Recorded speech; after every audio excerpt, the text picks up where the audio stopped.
Well, good morning, good morning, good morning, good morning, and welcome back to Giardini Naxos here in the shadow of Mount Etna in Sicily. It's lovely to have you back with us in this very, very early start for the GT8. We are still getting stuff ready and rolling, and turn off background music. Oh, it's back on again. Oh, I say. Oh, I'm in trouble now because I was told last night. So we're having a meal with my boss Matt, how the tables have turned over the past 3 or 4 years, and he said the thing you must stop doing is mention the background music all the time. Just put it on and take it off. Stop saying, "Oh, there's some background music." But you know, it's a very exciting new thing for me. I've never had background music before, and I'm very excited about it. I'm just loving this kind of copyright-free beats. It's fantastic. Anyways, we are here for the GT8 and the GTE Euros. Thank you to EFRA. We are, of course, the EFRA live stream official for the European Federation of Radio Automobiles. And, of course, we are here thanks to our fantastic title sponsor, Senesi Motorsport, and our marvellous supporters at S-Works, Lens Bodies, Chevy Models, and X-Ray. So we have got the cameras up, but we are still just getting some little going. So we're going to kit with these fixed cameras for a couple of heats, but rest assured before the top heats come out, which is we will be all up and running. I just found out one of my microphones, underneath it, we've got a wiring issue here. It's a nightmare. Oh dear. It's all right, I'll sort it out. It's okay. You listen to the wonderful words of just the engines. I'm going to turn that off. I'm going to turn that off, and you can see the electric motors going whiz, whiz, whiz.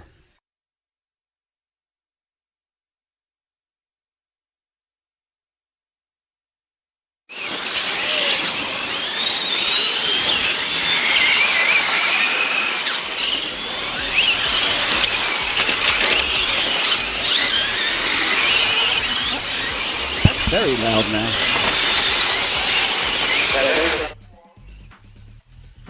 That was amazingly loud. Ambient. Yeah, but it's at 0. It's off because it's not red. Yes, but that's too loud.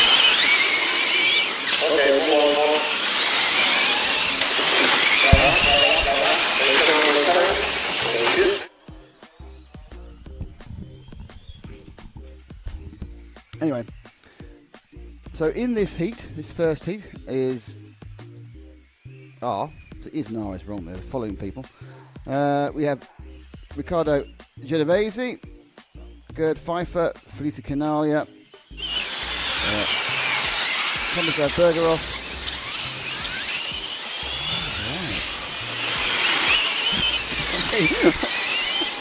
I'm getting the most passive-aggressive instructions here about how to do things.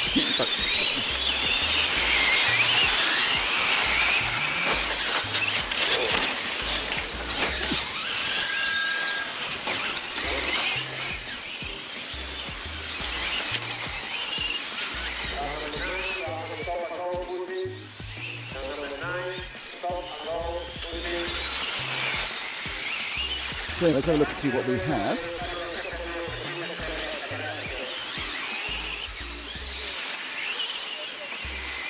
Okay, so let me on these sort of things.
minutes to drive.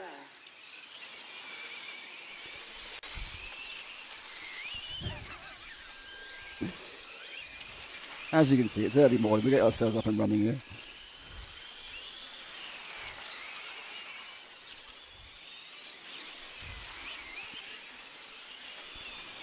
The back camera, and then we come into the timing corner, which needs again. I'm going to have to do that little tweak in a second. For those who weren't here yesterday, you can get the idea of this Giardini Naxos circuit.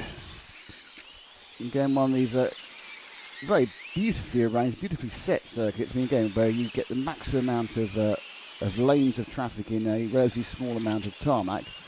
It's quite tight for a 1/8 GT car. Not super tight, but it's quite tight.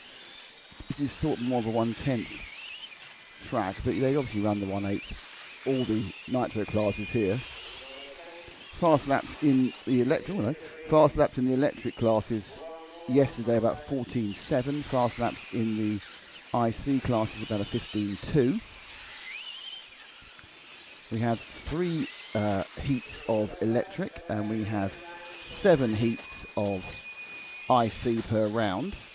There are 3 rounds today, and then there is a short break. There's lunch. There's also a break of about an hour for in between the heats and the qualifying heats. It's going to be a special final at 5:15 local time. There's going to be a special final, a mechanics race, which is going to be random with no marshals. 10 of the mechanics are going to take these cars out. And the mechanics are quite well known. Like Adrian Bertin's going to be a mechanic. You've got Daniel Lazy going to be a mechanic. So there's quite well known people here supporting other people. And they're going to have a mechanics race. And then we get 4 finals. So there's 4 lower IC finals today, 20-minute finals. That runs to about 7:15 local time if everything hits its marks.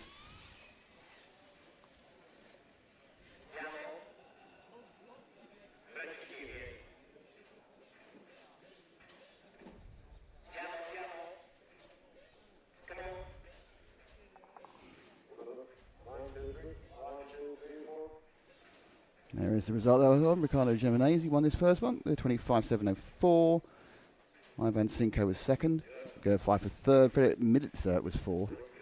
And Tomislav Bregovov, Felice Canalia. Next heat coming up, and that's Michael Milanovic of Poland. Actually, I better read them in order because that's actually they aren't actually in order. It's Herfi Pusha in car 1, Ambrogio Vender in 2.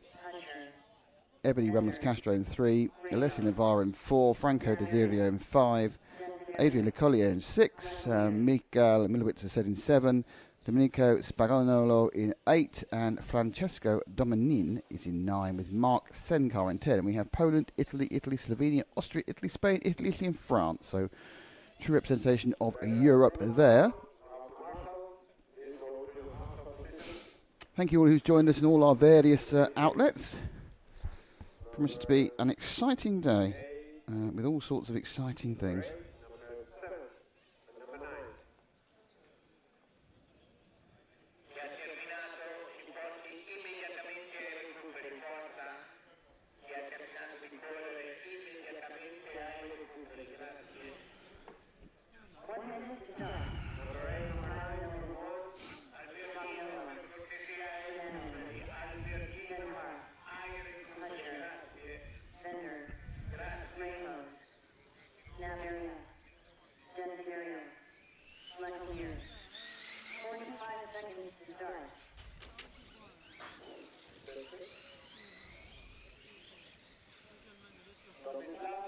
Just getting rolling now.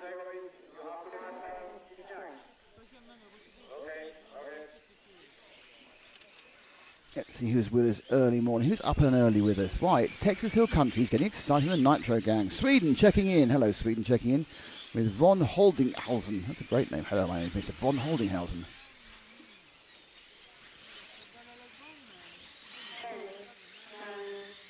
So the countdown has started for this one.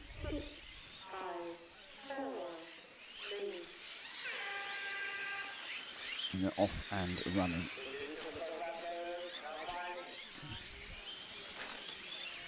Maybe we need to just tweak that slightly, don't I?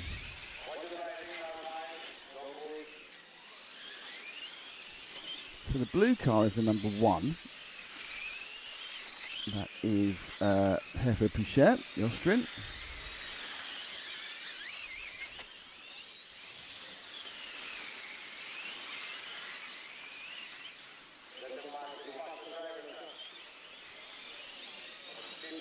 So you can't see a couple of the corners, unfortunately, but it's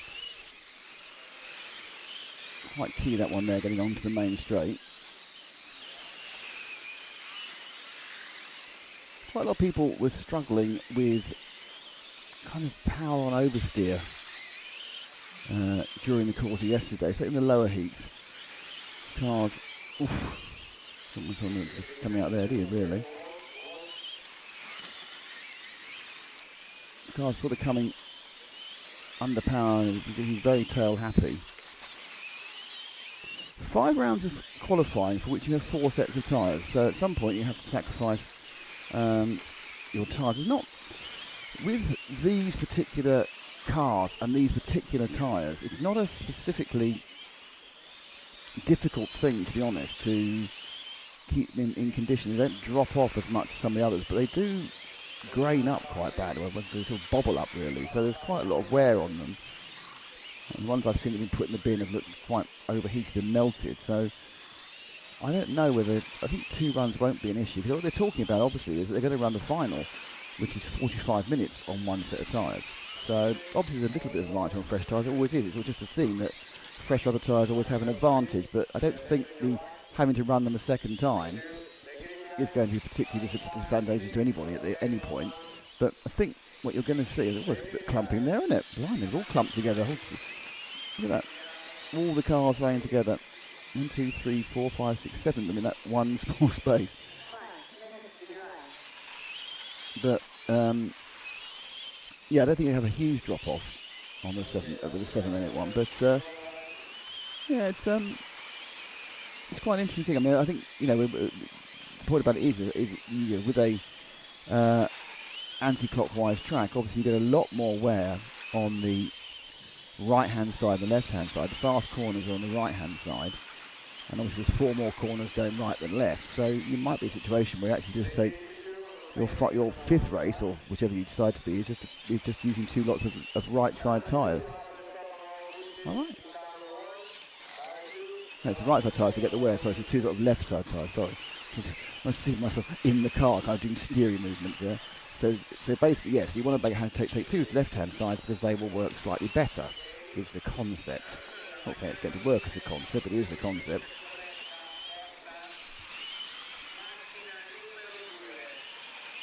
So each of the heats, both electric and nitro, is 7 minutes. Obviously not a problem for the electric car, 7 minutes. I can do that as a laugh, it's not a problem. The fact is that the nitro cars are specifically have to be tuned to make 7 minutes, because obviously if you think about 1/8 IC cars, they top out about 4.5 minutes for a tank. So these are tuned. The engines tuned differently. The different sorts of engines make 7 minutes, and we saw a few people not making 7 minutes. The fact is, of course, you need to actually have a tank capacity of about 7.5, because you've got an outlap and an inlap effectively. Because you tank up, you fill up from the pits. You don't start for 6/8 of the lap. And then, of course, you have to have enough for an extra lap. If you go over at 6 minutes 59, you need to have enough for the final lap as well. So, few cars, including one of the favourites, Alessi Mazzeo, ran out of fuel on the last lap on a couple of occasions. So, some people are going to have to look at their tuning of the engines. Or, that dreaded thing which you hear from in full-size motorsport, lift and coast. Just try and save a bit of fuel, eke it out. And interestingly, when you get to the finals, no one's allowed to refuel for the first 7 minutes. So you can't put in a super fast motor for the finals that's thirsty, because you'll just run out of fuel in that first session. So, interesting conundrum, quite a clever idea to make this a slightly different situation. Then they separate it very much from the other nitro IC classes. Then we look at the electric now. The electric is effectively a big version of, well, I say it's a big version of touring car. It's a very big version, slightly different, but it's on rubber tyres like touring cars. They're larger, they're on 4S, so they've got more voltage, they're much heavier. they behave a little bit more like real cars because of that kind of extra weight, and they're also much squarer. So these electric cars are different, but they are obviously an upscale on touring cars, and perhaps a little bit less finicky. I think touring cars have got incredibly developed now. They also these things will continue to improve. But already in 4 or 5 years, they've gone from just being adaptations of 1/8 buggies with slightly different arms to fully developed racing chassis, and obviously taking a lot of the learnings from 10th touring car and scaling it up. So, but interestingly, the driver like in these classes, both electric. Oh my lord! Someone just tried to launch themselves through at me. The driver lineup in these classes is a little bit more. When you see the crossover comes from some of the traditional Italian IC track racing, but also from large scale. So you've got B.A. Arnaldi and Eduardo Ripetti, so some of the large scale touring car drivers also go drop down the scale to these as well. What you don't see is a lot of electric touring car drivers, which I'm surprised about, but I think as it picks up and gets more popular, certainly in this electric class, even the IC class, we'll start to see the touring car drivers see this is the chance to really shine, because it's a similar driving style, certainly these electric cars.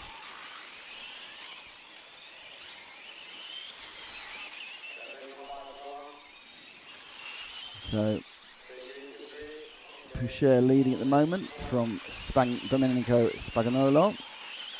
We'll have a moving camera for the next race, which is the top heat in electric.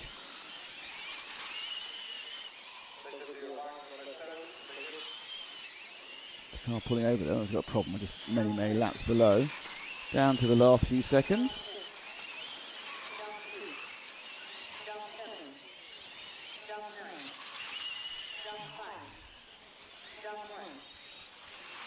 Just waiting for the final cars to finish, and it is Herfried Poucher who will take this one with a 26.701, so it's a fast 26.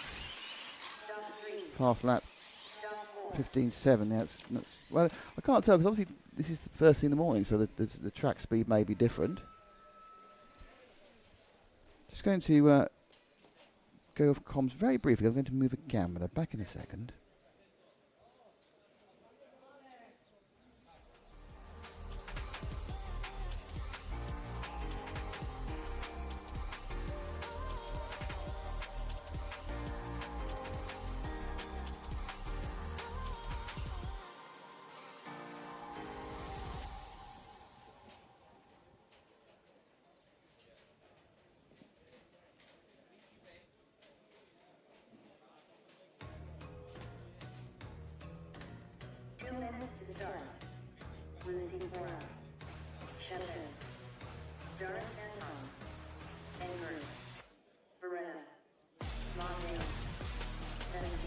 Okay, so we get up now with it. Does that work? Because we really put the camera and see that actually that movement worked. It's better, but it's not great. Might do another movement later. It's hard to tell how much movement to put in a camera. It's a little bit downy as well, isn't it? It's better than it was anyway. Good old me. So here is the top heat for electric. Filippo Barretta in 1, Alessio Mazzeo in 2, Natanale Senesi, our title sponsor, in 3, B.A. Arnaldi in 4, Alex D'Angelo in 5, Rosario Giammaio in 6, Pietro Lucafora in 7, Daniel Ships is in 8, Anton Raudaras in 9, and Mirko Engel in 10. Just to see the current order after 2 rounds of qualifying, it is Senesi from GMO. Senesi with 4 points, GMO with 6 points, both won a round, and then it's B.A. Arnaldi's got 2 third places, and then Daniel Sheppi, Alex D'Angelo, Alessio Mazzeo in 6th, Filippo Barretta in 7th. So not a massive, as you know, unlike the IC cars, which we'll see in a minute, who have 3 laps of warm-up. It's just a single lap for these guys.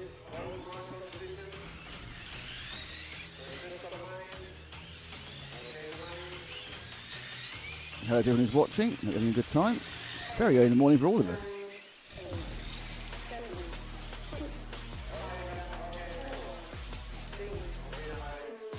So thank you for joining us so early in the morning, and we're off now, timing-wise.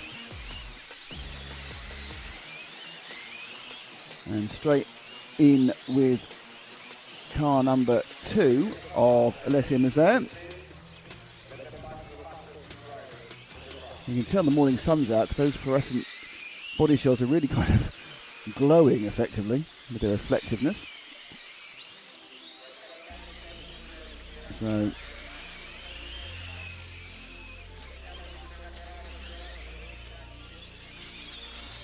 let's have a look at the track. So you've got this is kind of a kink there. And you come onto the hairpin onto the main straight, but you don't take it as a hairpin. This is the main straight, obviously. And you come into timing corner.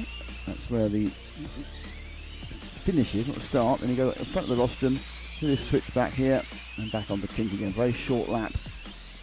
Mazzeo just did that one in 15.8, so you can see the pace is really there in this car. So actually it's GMO who's scored ahead at the moment.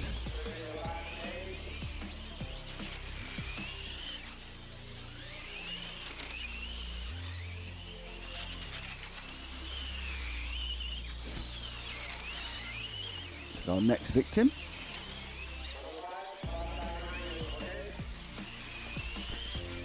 And at the back of that train of traffic, it's the number 1, that's Filippo Beretta. Putting 4 of them right together.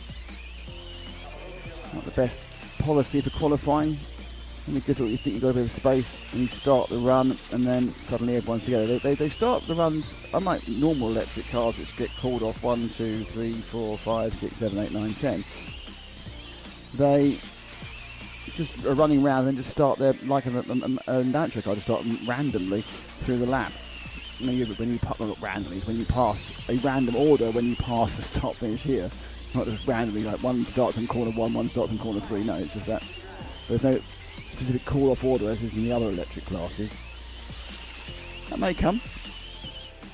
The interesting thing is that the way the scoring is done for the electrics and the IC here is different. The electric's done the electric way, where the winner of a round gets 0 points and second gets 2 and so on, 3, 4, 5, that they go on, and the lowest number of points is best. And the IC is on the IC way, where the winner gets 200 points, the second gets 198 points, the highest number of points is counted in the 3 out of 5. So it's quite fun to see they've got the same event, 2 different classes being counted in the 2 different ways. I'm not quite sure which one, if there's many differences that you turn up in them, but who can tell? So it's still Nazarian. For some reason, I think Mazzeo's going still, he just dropped right out of it. In third. Unfortunately, the timing is a little bit glitchy at the moment. It's working, but it's kind of quite a big delay.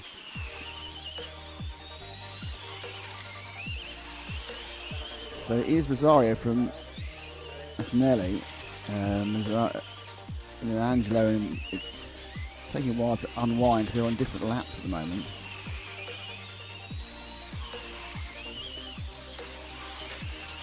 Not much in it if someone comes off the track quite spectacularly. Not sure who that was.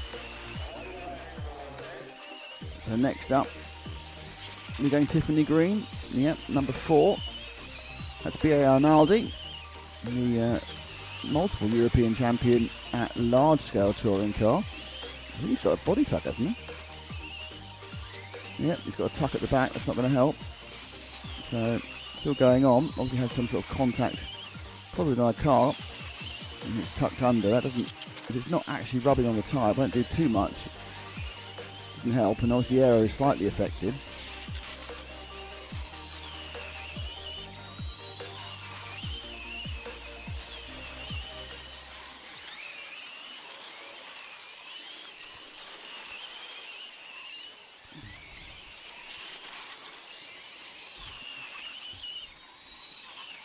Down the main straight. Timing loops. Yep. So BA currently running in 5th, despite having that little bit of a skirts showing at the back of the car. So Rosario leading by 1.3 seconds effectively. Just waiting to see where he's 4 ahead of Arnaldi and D'Angelo. Zaya's lost a lap somewhere for some reason. It's 2 laps. I must have stopped. That's right.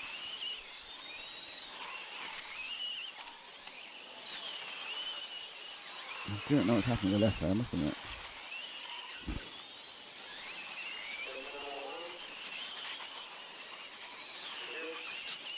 So looking now at this yellow machine. It is number 6. And that belongs to our leader, Rosario Giammo, doing well in the IC side as well, Rosario. And unlike a lot of the other 2 championship Euros, you are allowed to enter both classes in this event. That's mainly because they're very different, electric and IC. It's not like the touring cars where it's stock and mod, where it's the same apart from different power. You know, they're completely different motive powers and everything else. So the crossover is much more limited of knowledge, and what you learn on the electric cars isn't in any way instantly transferable to the IC machine. So quite a long way. Oh, he's got a 1.4 second lead overall, Rosario. It's given the fact we're down to the last 35 seconds, it's probably going to be enough. It's not a massively mistake-inducing track, actually. It appears that, yes, there's a huge amount of skill in getting the times, the ultimate times out of the cars, but we're not seeing people, certainly towards the top end, having particular issues with the track itself, like bits where they're getting thrown off the circuit, or so it is actually a track that races pretty well. It's got quite low curves which then rise, so there's no real problem about attacking the curves. When you hop over the curves, you don't lose. You get it slightly wrong at some of the tighter corners. You don't lose too much. And that is that one finished.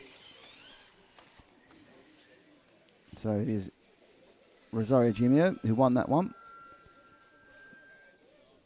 from Nathaniel Senesi, Alex D'Angelo, Bernard Arnaldi, Daniel Sheppy, Filippo Beretta, Pietro Lufora, Alessio Mazzeo, who just seemed to have lost an entire lap at some point.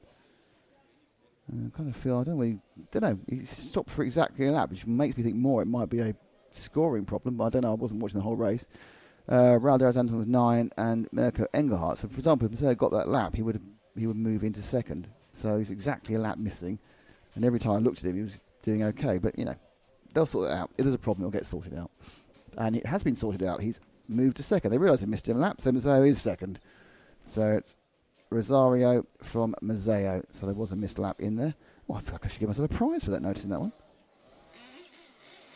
So we're now going to get slightly noisier, and I'm going to move that camera again. So back in a second.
Okay, first heat, of the third round of qualifying for IC. This is much bigger gap. They have a much longer. There's 3 minutes between each of the electrics. There's 6 minutes between the IC heats. So they get a full 3 minutes of. They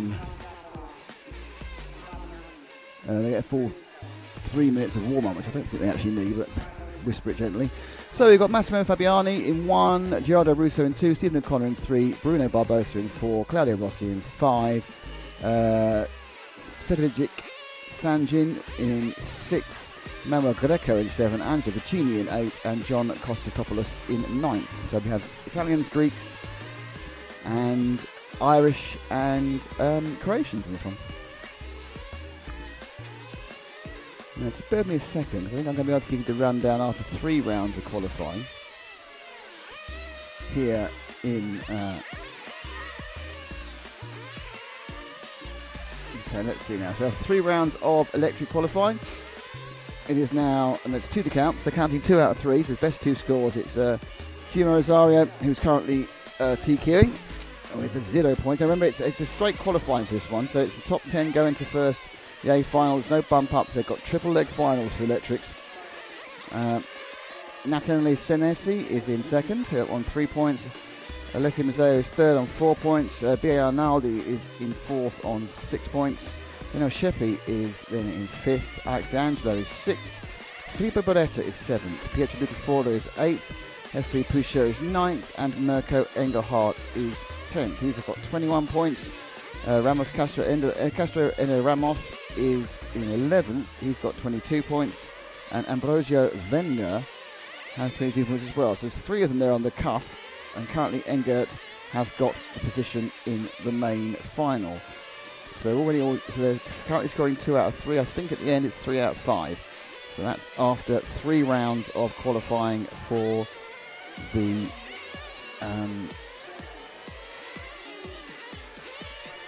electrics. But we now move on to IC. And yet to see the number 1 car of Massimo Fabiani. It's quite early, we might decide to get on a miss.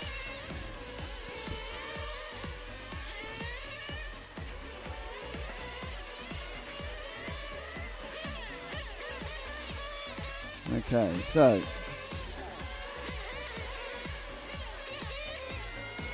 they come in for fuel because they need to top right up before they start. We're down to about 23 seconds before they get going. And what happens is they need to get some fuel. And they'll wait as long as possible to release, and they'll roll out with a few seconds to go, so they'll pass. Have they actually got out in order? They do shuffle about and change that order. Have they gone out 10, 9, 8, 7, 6? Have they gone out properly?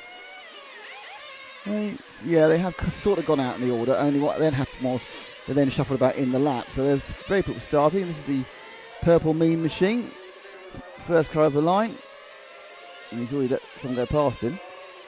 So I think this is car 8, I think. Look at 9 in the purple car. Hang on a second. I'll just see it any minute now. I'll be able to see it's car 8. And that is Angelo Vicini.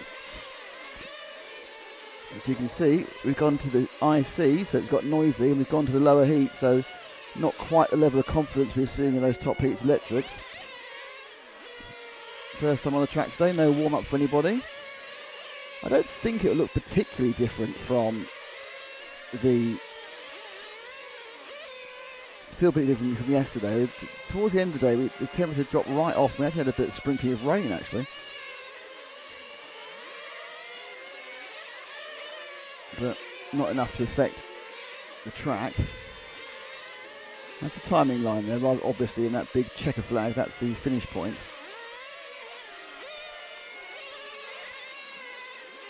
On the track, you can see lovely sunny weather. Now with the number 9 machine of John Kostopoulos from Greece.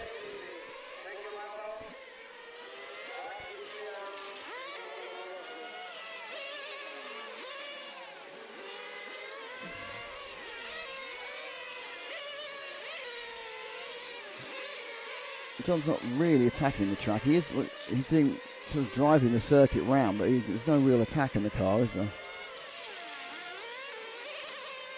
But in this lower heat, just completing as many clean laps as you can is often enough to do all you need to do.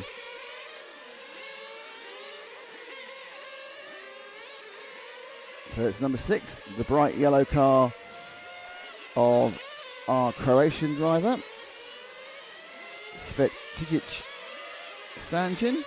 I wonder where his first name is sounding. So the biggest problem with some of these my RCM things is the first names in the back.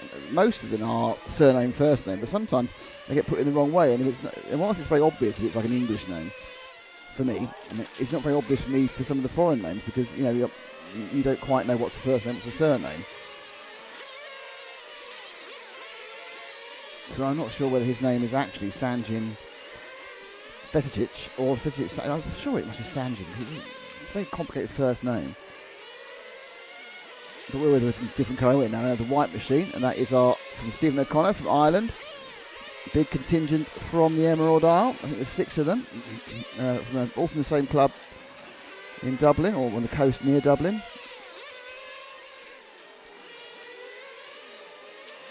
Kind of leading this one by 2 seconds at the moment. Not quite at halfway yet in this race.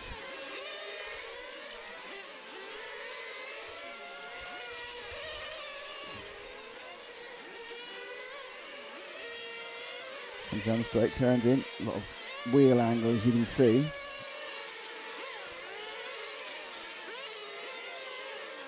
Going through the switchback, and this is the kink. It is pretty straight actually, but it's psychologically it makes you go left and right.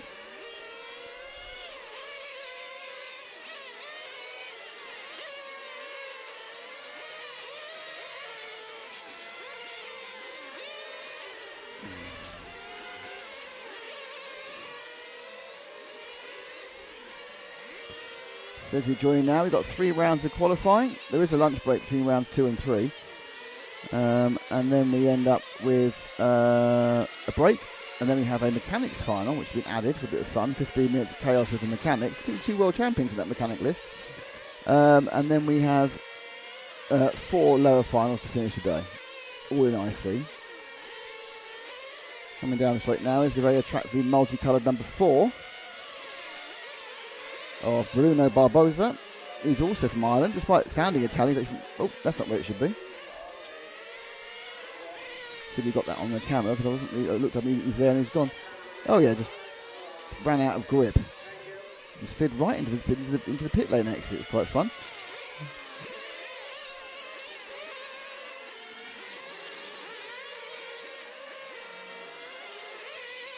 Yep. Decided it's not quite working for Bruno. Not quite working for that car either. That's the upside down number 1 of Massimo Fabiani, who did start late. So Fabiani started late. He didn't score. He's only done 3 or 4 laps now, so he's obviously had an issue probably getting the car to start first thing in the morning. Another car's retired. That's the 2 car of Gerardo Russo. I think he's sitting underneath the chair of one of the marshals over at the far end of the circuit. Yeah, he's been brought in now.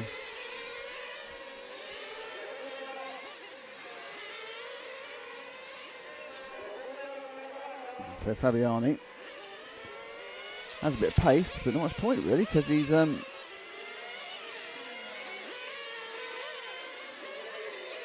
back with our purple people eater, number 8. In 3rd place, Angelo Vicini. Should already have taken that. Oh, the accident has hit our camera. That's not supposed to be the sky, it's supposed to be the track. So obviously when that car actually hit the barrier, he also knocked our camera. Always a surprise.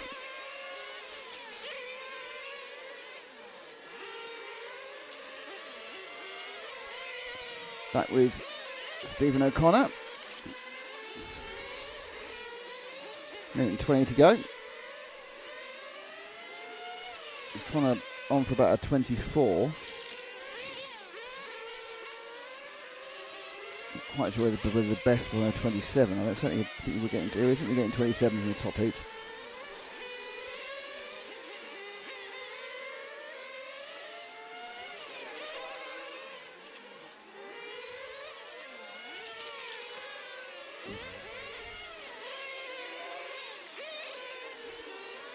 Hesitation, wasn't there, that bottom corner?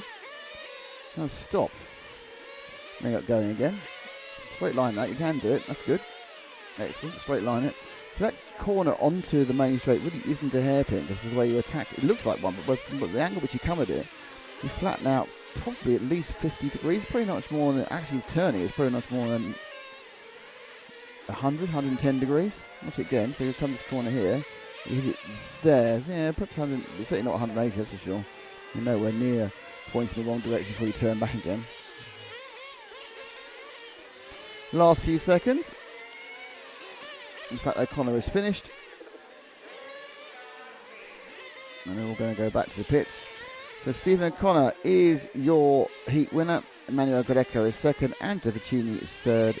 Claudio Rossi is fourth. Bruno Barbosa is fifth. John Kosovlos is sixth. And then the other three cars did not get the trip or didn't start in Massimo Fabiani's case. You have to ask you to talk amongst yourselves. I go and fix the camera. It was bashed into by somebody else there. Shocking.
Slightly recalcitrant camera there, we'll sort it out now.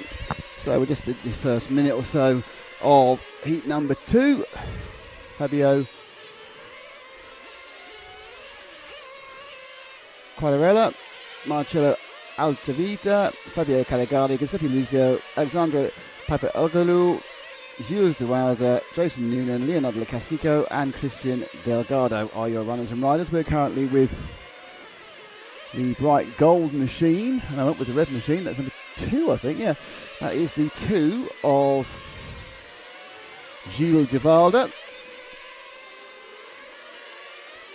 from France.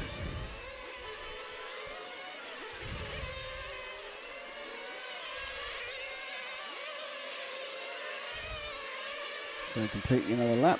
Early leader of this heat is Fabio Quadarella. The sun's out. Just having wandered out there a couple of times. It's very warm at the moment in the sun. So yesterday kind of eased off slightly. There's a wasp about to come in here. I want to start that argument with wasps. That's never something you want to start doing. Down the main straight with the number 1. This is Christian Delgado of Spain. He's actually currently scored, I can't believe he's last. He scored last at the moment. Which is a surprise. Weather is going to peak out at about 25. It's only 22 and sunny. It's going to get a bit cloudier this afternoon. It's going to peak out at about 25. It's a bit warmer than yesterday. Humidity here, very low, 22. No rain expected. It's good news, isn't it? We're about 5 degrees warmer than the seasonal average.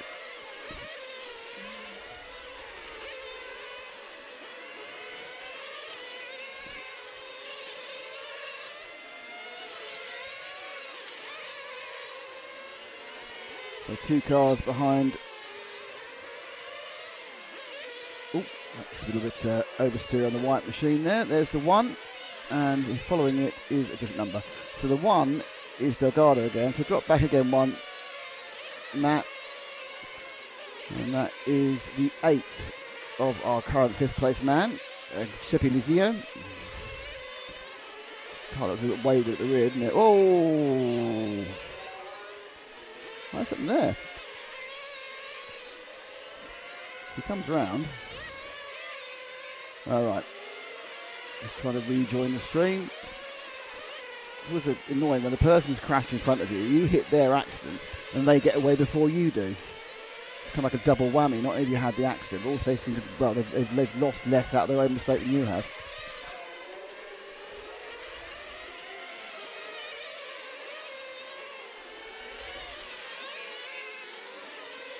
Being hunted down by the even more gold than yesterday. Must be the sun making it even more gold than before. That's oh, that was a bit. Oh dear, that was all very, very rude, wasn't it? So it's the 6th. The gold car is Marcello Altavia. You got uncertainly punted off the track there, and then 4 and it had an accident. 4 being Fabio Quadarella. Fabio Calegari in the 9 currently leads. And the lap times have dropped off from 26 to 25. It's got a bit messy actually towards the back end of this race so far. Still 2 minutes to go, but it's just kind of suddenly everyone's got a little bit more aggy, I think is probably the best way of putting it.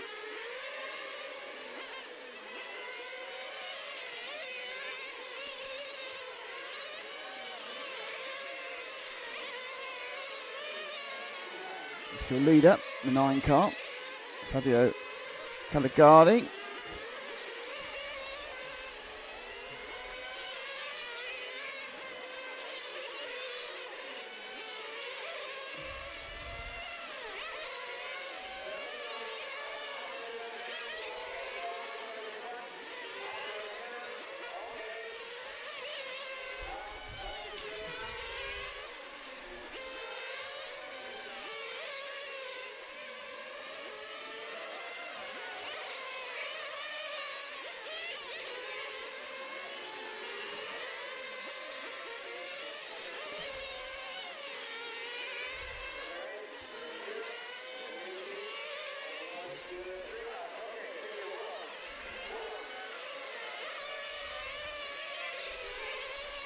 So quite well. I think that time's about 16.8 last time. He's done 16.4. Everyone here has done at least one lap in the 16 seconds, so most of them now are in the 17s at this point.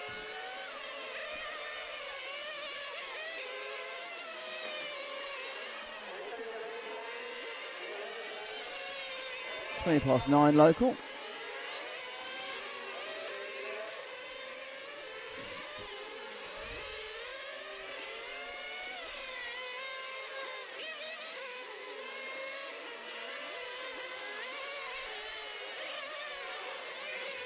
That was lucky. The car meandering off the track and he managed to miss him. Jason Noonan from Ireland is currently running second in the 5.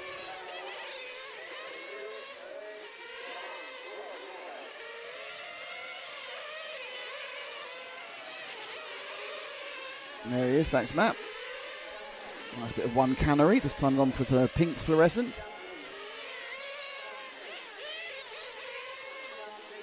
Spoke to the Irish guys during the opening ceremony. The opening ceremony is available as a video. Certainly chaotic fun it's been described as. Yes. So Noonan and the rest of the Irish guys, he said don't worry, he's not running out, he's finished. We're all having a little bit of a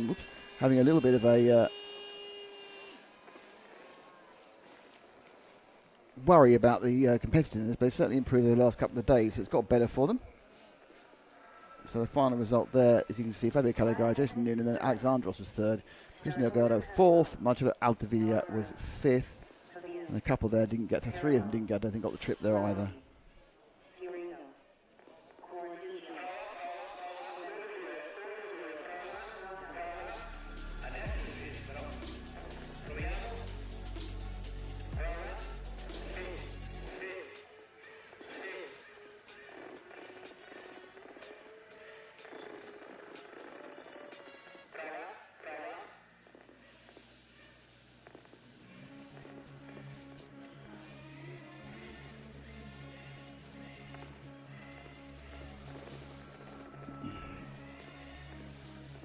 So, a bit of a gap between these ones.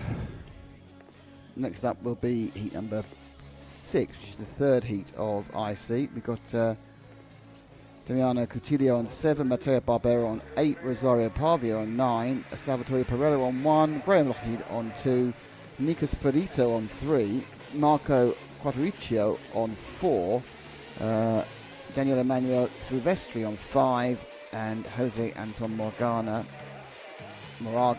on 6. So 7 Italians, an Irishman and a Spaniard are taking their leave of us today in this one.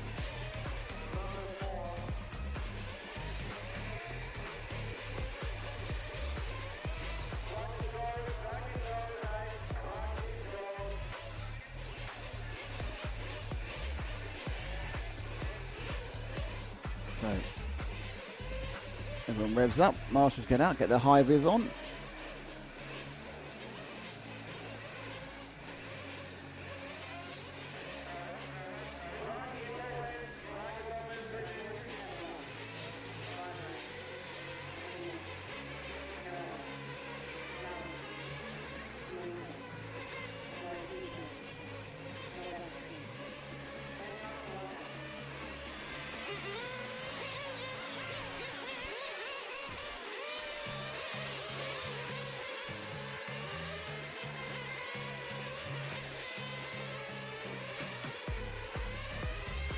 Confirmation of who's in the race. And you can see the very subtle difference between the Italian and the Irish flag. It's green, white, and red against green, white, and I say orange. It's not really orange, is it?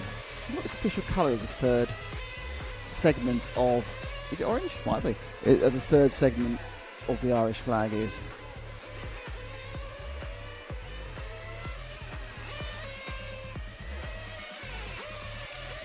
Hello to Louch. Hello to Mrs. Young. Working with you. The weekend is here. Well, the weekend is here if you're in Australia. Times always in GT8 racing. Thank you very much. Hello to Julia Silva. Hello to the Greek person. See where can I buy fuel in the Philippines? luckily somebody's answering that question, because I don't know how you buy fuel in the Philippines. But as Nax points out, they had the Philippine Masters earlier this year, so it must be possible to get fuel. There is a universal fuel shortage in the Philippines. I hope everyone is watching right now. Still very early in the morning, so all of you people are joining the whole time.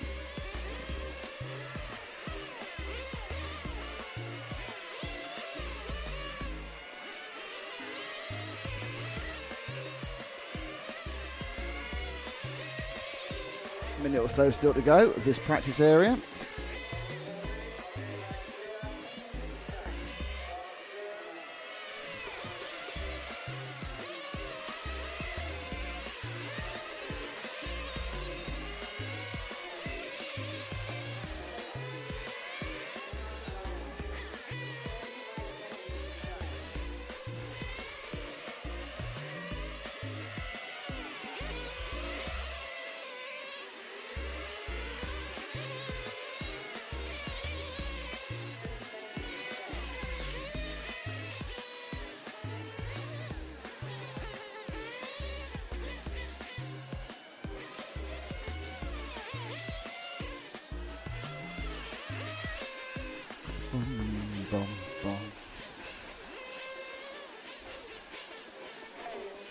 Okay, counting down now.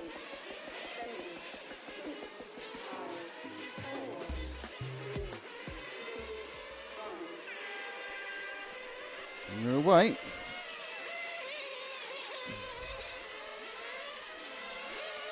First on our list of potential victims is the checkerboard yellow and, well, checkerboard on the side, that's the number 9 car of Rosario Pavia. One thing I would say is these cars have got quite a lot of flat surfaces, so they do give a body shell, so they do give a kind of a canvas to paint your every desire on. Not feeling little bodies, and you know, the off-road bodies, they kind of cut away and there's bits missing. They're like touring car bodies, so you get a like big flat area to really paint stuff. Also, there's a sponsor decals as well if you're sponsored. Best of both worlds, get yourself sponsored.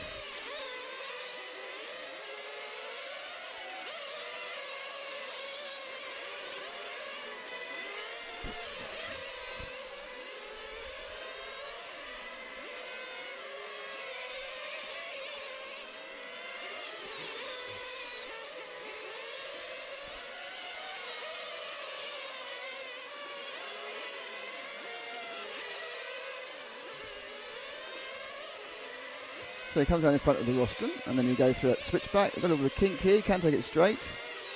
And the not 180 onto the main straight. Power down that one, and then into timing and scoring corner. And back around in front of the rostrum again. That's a lap. Something in the region of, just trying to find the car on the timing scale, 16.5 seconds that lap.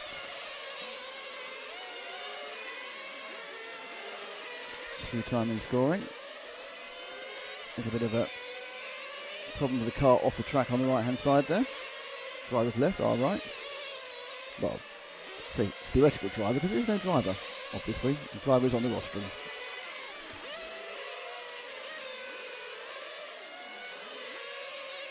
So next up is this bright orange machine.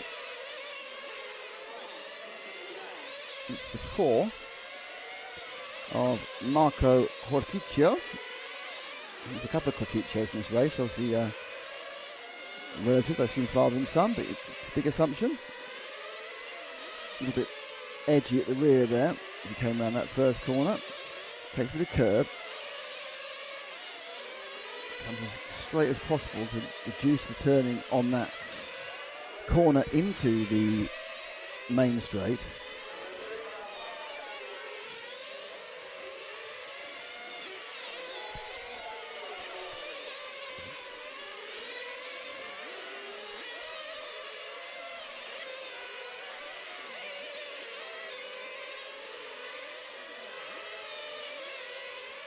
Looks again. Yeah, it's okay. I mean, He's actually running last in this heat for Future. He's not really making any mistakes. He's running at 17s. You kind of think, well, I don't know what he's doing, why he's got a problem, because he was over 69 that last one. But yeah, it's not. It's safe, good driving, but it's not fast, good driving, if that makes sense. Here's the old one car. Salvatore Pirello, who's leading at the moment. He's leading the heat.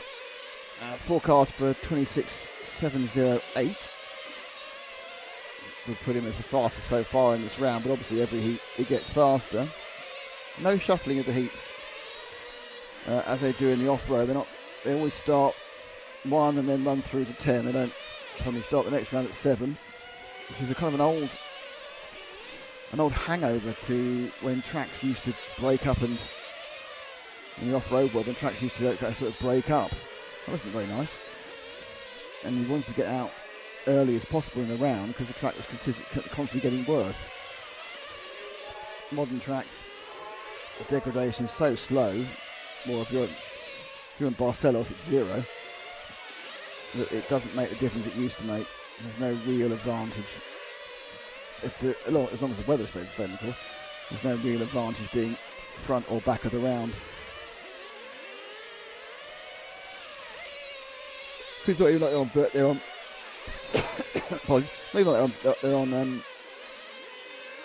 unused tracks. They practice on them. They got down this way and off they go first, and they go on the tracks in the A or B condition. It's already been conditioned by normally at least 2 days of running. So I'm not quite sure where they do that rotation. It gets quite annoying actually. That's my personal problem. It gets quite annoying when they keep rotating things. How could they? How dare they? Anyway, that's about off-road. We're kind of an on-road track. And we are actually at GT8 Naxos in Sicily. And we're here thanks to EFRA and our title sponsor, Senesi Motorsport, and our other supporters, S-Works, Lens Bodies, Shetty Model, and X-Ray. Thank you to all of you. You make it possible for us to be here, but mostly it's EFRA making it possible to be here. So thank you to EFRA. And we have the EFRA president, Jackie, here at the moment, doing the tyre distribution, making sure no one tries to put tyre softener on or do anything naughty. All the tyres are very carefully boxed away, and you only get them just before you heat. And you put one in a controlled area where someone can watch you. It's not we don't trust you, it's just we don't trust you. Oh, that was a bit of a tanky, wasn't it? Massive tanky there. So the orange and white car, and a tanky is a tank slapper. Not as worrying on a full-size car as it is on a motorcycle, where a tank slapper is blooming frightening if you get it, which is why most fast bikes now have steering down to the brake. Now, it's got a 6 car, which is Anton Morgana Jose. Let's see that tank slapper again, and I've worked out who it was. So he comes in, he's already made he made a kind of couple of guesses at what to do next. With indecision on turning, he unturned it, and for some reason then decided to let go. So limits of adhesion there for Anton.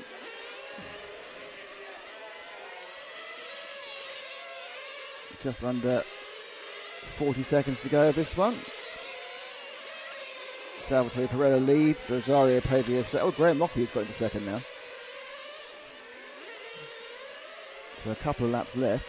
Looks like Anton may have a bit of traffic to let through.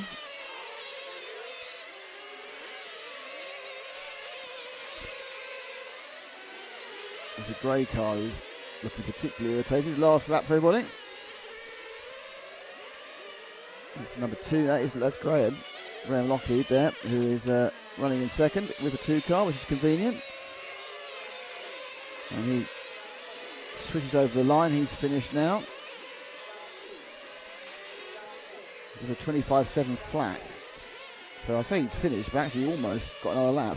They 0.2 of a second from getting another lap there. And everyone has finished. Salvatore Pirello won that one from Graham Lockheed. Rosario Pavia was third. He's 26.712. That's best so far. Matteo Barbera, Jose Morgan Anton. I suppose what people in this sort of heat are trying to do is avoid having to race today. The 32nd and the 16th finals are on this afternoon. So obviously the idea would be, I think, to have a nice relaxing afternoon, not have to race again today, and not face the possibility of being out of the meeting before Saturday. Some days, because it's such an early start, that might be quite nice. You see Lazy down there, doing some mechanicking. And haven't won. The reason they're all carrying those big plastic boxes is because the big plastic boxes have the tyres in them. So they aren't allowed to. They only allowed to have the tyres during their race and to give them back in those big storage boxes. Because they have all their 4 sets, and they can choose what they're going to do, which tyres they're going to put on. There's no, you haven't got to use set 1 in heat 1, set 2 in heat 2 or anything. You can do what you like. And yeah, they're all firing up.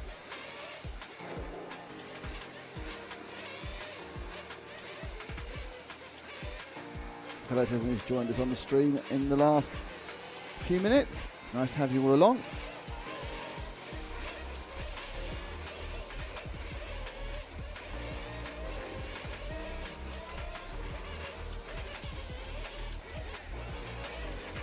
For those of you watching along on the RC Racing TV streams, don't forget you can help and support us by, first of all, becoming a subscriber. If you're on Facebook, by liking the RC TV page, or the EFRA page on EFRA. You have, obviously, the option to become an RC TV hero. That's obviously on the RC Racing TV YouTube page. You become a hero. That means you get superb benefits. You get benefits alike. You can ask us to follow someone on a qualifying round, and we will. You can get a discount on merch. You can get unique content and early access to content as well. And you also get a sticker set. If you're that number who've walked up asking if Frank is here for a sticker set, Frank's not here. The only way you can get a sticker set at the moment is by becoming an RCTV hero. Talk about merch. There's obviously, if you go on the YouTube page, you can have a look at all our new exciting merch, including the Pit Lane Hot Sauce T-shirt and the Pit Lane Hot Sauce wall poster, and many other exciting designs. There's a vast array of designs, many of which were modelled by me at some point, but I haven't seen those photos come out yet, so it's perhaps not the best thing to have some old bloke modelling T-shirts. Man modelling the T-shirt in the pictures men's who model the T-shirts on the pictures underneath YouTube. I have to be honest with you, they don't work for us. They are AI models effectively, because they are way too in shape and attractive and young to be working for us. There. So this one has Stefano Secchiroli in car 7, Walter Cosmino in 8, Pasquale Monfalcone in 9. It's the order supposed to go off in, then it's 1, which is Antonio Santana Yanez. So first 2 Italians, but 2 Spaniards, Yanez and Raul Dallas Anton, and then we have Alessandro Calaresi, Miguel Acosta, so Italy and Spain, and then Mattia Colavo and Alessandro Grassa. So it's a full Southern European event, 9 cars, 6 Italians and 3 Spaniards.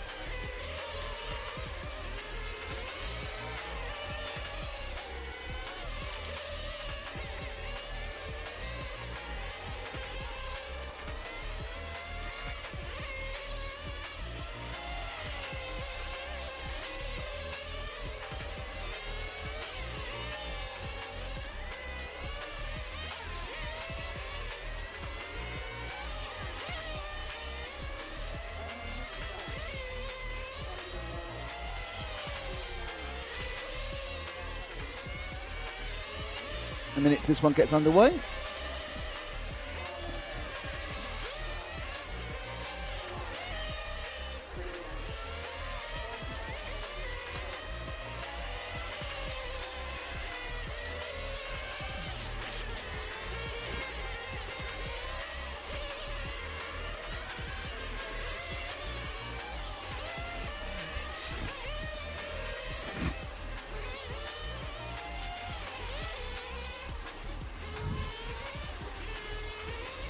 Come in for their final slug of fuel.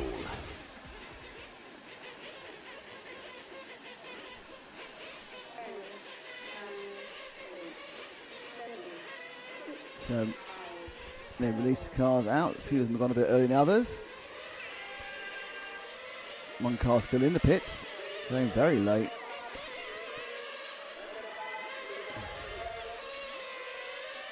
We're straight underway.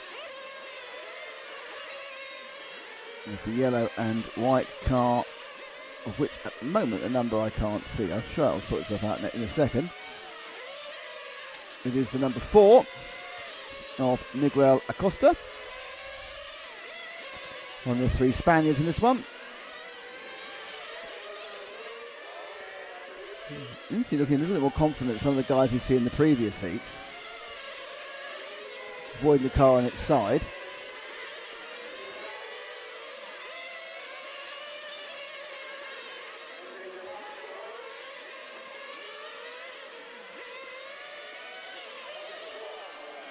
Five rounds straight into time and scoring. A little bit hooked up on that curb, wasn't he?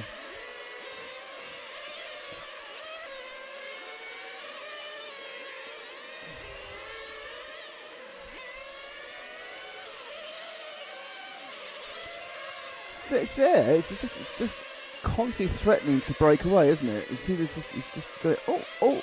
It's fast. It's not. I'm not in any way saying it's not going well, but you can see the car. If you look at it sweeping around the corner off the end of the main straight. Yeah, again, it's just thinking about and being corrected. There's about 3 corrections in there, just to keep the thing online. But overall,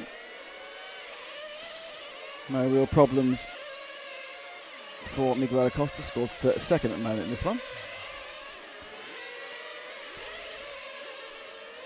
Who's next? Who's our next victim, Matt?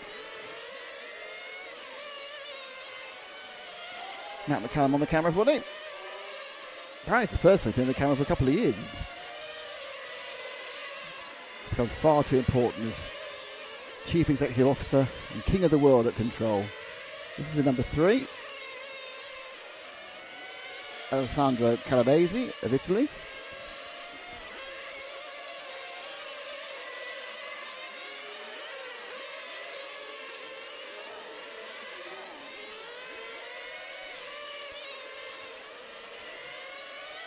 It's a little bit almost lacking in speed. I'm not sure whether he's.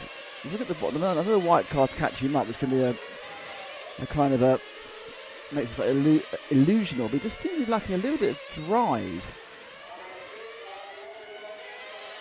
Though in fairness, the speed, the position where it's been made up is under the brakes here as the white car goes past him.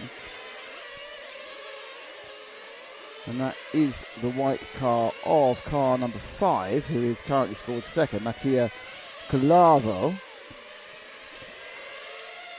So that car just looking a little bit, well, I haven't noticed it a moment there, but someone just whacked the fence beneath me. Calavia now scored 1st, running around a sub-16 second lap that time, so he ran a 15.9.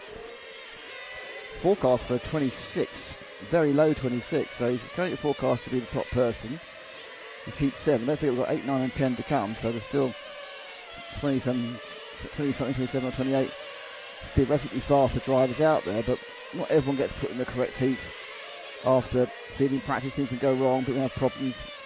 They've got to show a bit more space. You can Calave at the moment, looking quick.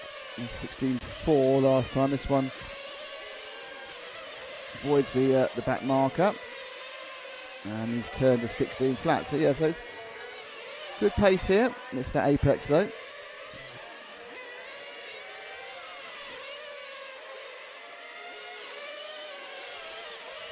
It's exciting to know who Matt's going to choose next.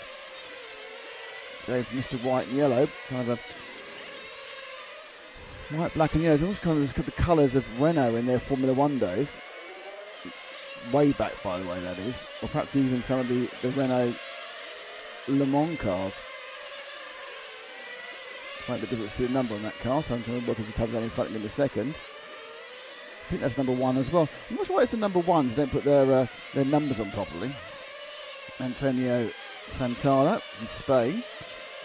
Down in 8th of the 9 drivers at the moment.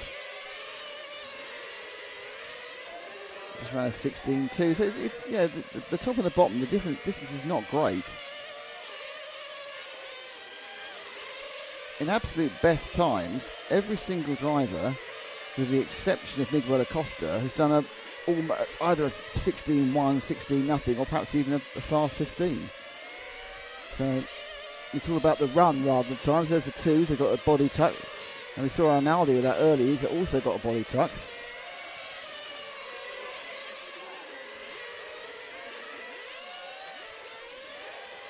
Dallas again.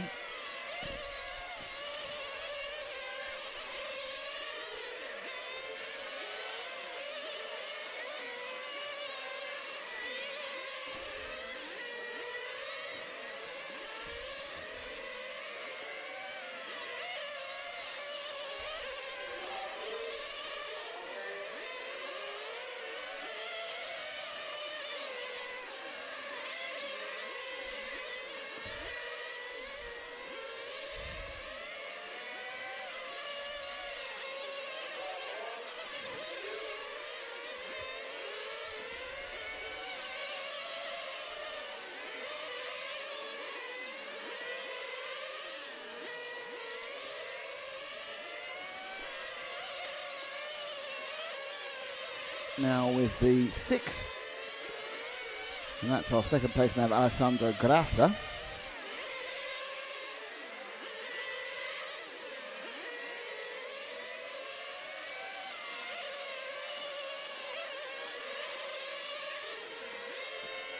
You begin looking for traits on the car, but you get to this point now and the cars are kind of quite balanced. As long as the track's giving up plenty of grip.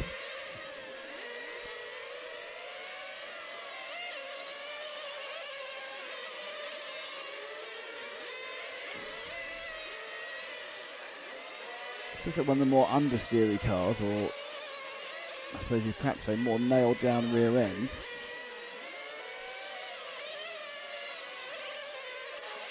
You know, you can do a few things with them to do that. You know, if you want to have a car that's slightly more nailed down. Theoretically it's not as quick, but it's a bit safer. It may just have been he lost a bit of front grip towards the end. The car's been brought in as wounded, so the result of that was Alessandro Grassa is in first place. Stefano Cicciaroli is in second. Antonio Santana from Spain is in third. 26.705 was the best in the end. 706, sorry, was the best in the end. Matteo Calavo, who was going fast, ran out of fuel. Now Darras ran out of fuel. Walter Quisimo. So a couple of the fast drivers actually ran out of fuel, so didn't make the trip. So it's not much point being fast for just a few seconds and then ending up parked up because you've run out of fuel. So it's interesting how the 7 minutes is really causing an issue for some of these drivers. Now, whether they think it's going to last 7 minutes, collapse is just too close. But obviously, you can't. Building in the margin is going to slow everything down because you have to. One bit trying to detune the engine. You've just got to run it a bit less powerful. So you actually do want to run out just after you cross start finish the extra lap. But that's a trick to have. And I think also one of the things about these engines is they will not always have the same amount of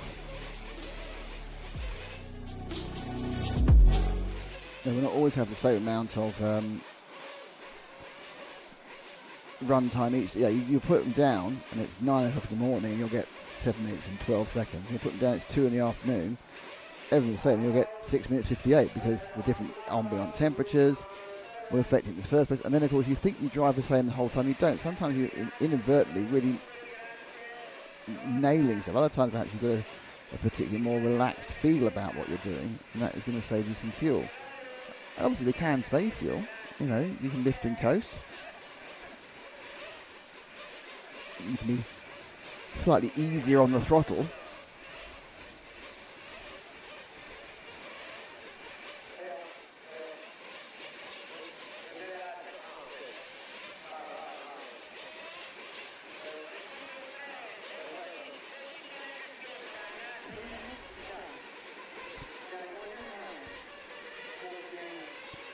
Cars all underway for their 3-minute warm-up.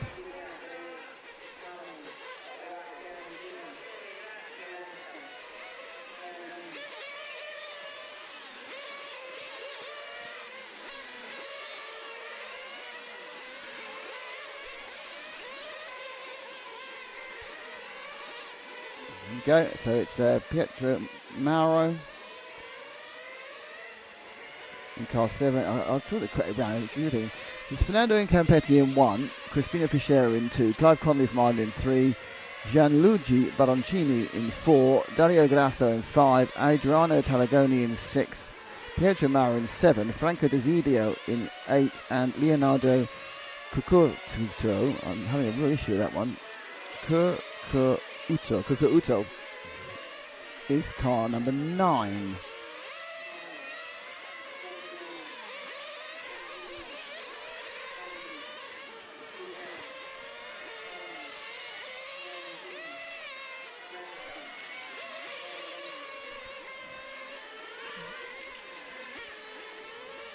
Still a minute and a half of this to go.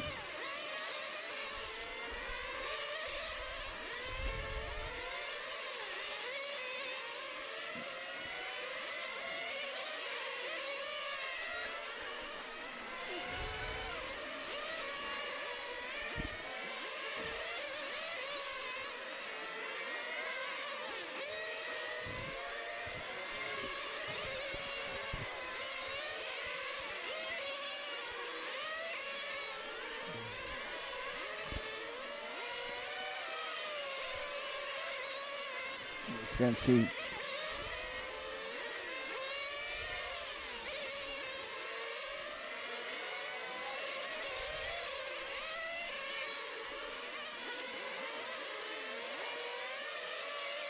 Oh, there we go. Maybe a Jean-Pierre Jabir Rennie, our new fan. Very good point. Let's put the car over to the Renault F1 colours.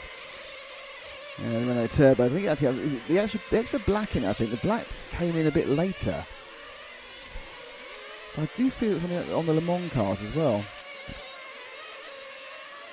Could be wrong. Have been wrong. But only very, very rarely. Jeez. Honestly, who am I like? What am I like? What are you like?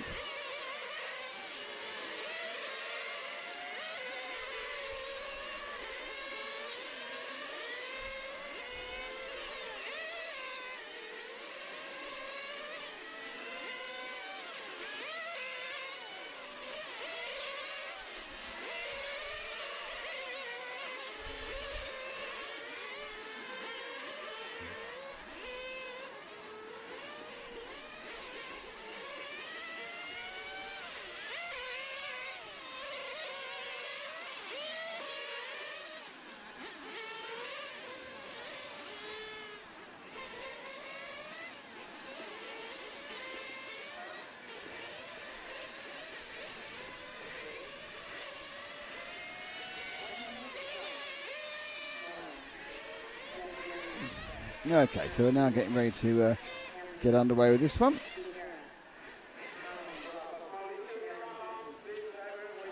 This is the heat number 8. So we've got 8, 9 and 10. Still got 3 heats of Nitro to finish this first round of qualifying.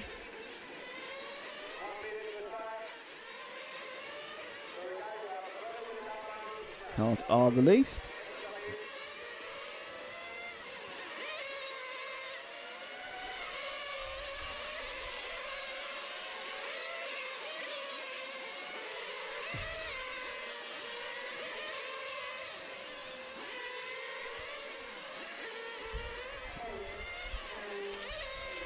Oh, they're just doing an extra lap before being ready to go. A couple of them get caught by this straight away. And one of those cars got caught, and if he hasn't fueled up, he's in it. Right, that's not great news. I was about to say, for one of those cars went over the line, which was Mauro Pietro, if he knew that was going to happen in the yellow car. That one there, because hopefully he had already fueled up before he did that. The others were all kind of timing it and trolling in for more fuel. So leaving it a little bit tight. And we're streaking out onto the back straight with the number 7 of Pietro Mauro.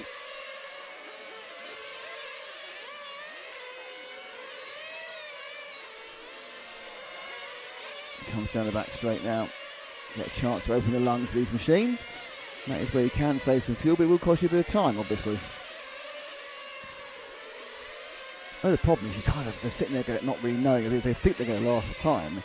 You get into qualifying mode, your brain goes, oh yeah, I mean, it'll be fine. Because if you don't do it, and you ease back and you find you've got fuel slurping around the bottom of the tank, and you think, oh, I've left that time on the table, and you've lost 2 or 3 positions by, half a second or so. And it does get very tight at the top. That terrible conundrum. How hard do I push?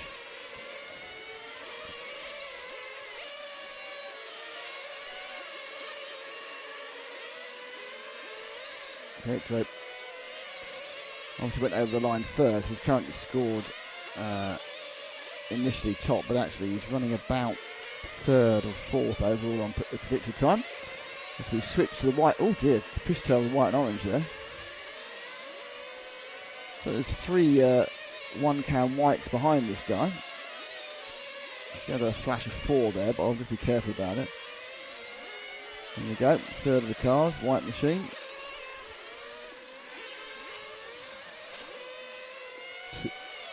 So that is the 2 of Crispino Fischera.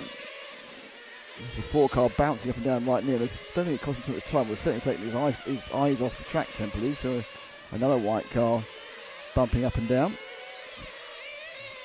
The propensity of these cars to be one colour bodies makes me think you might get through quite a lot of body shells in this class, or they have been, or they're trying different things. Because these have all been sprayed up quite recently.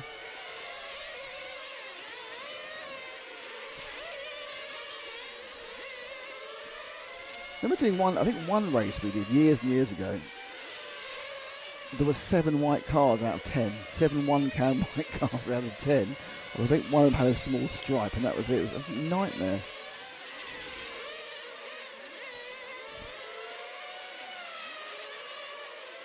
There was a discount on Tamiya white paint in the air at the time.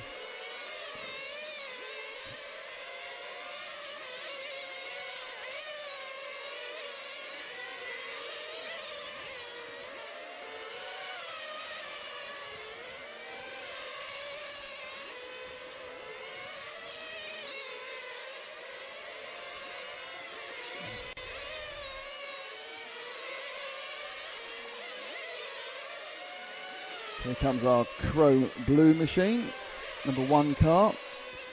Currently scored in 3rd of Fernando Campietti. As I said, they scored in 5th.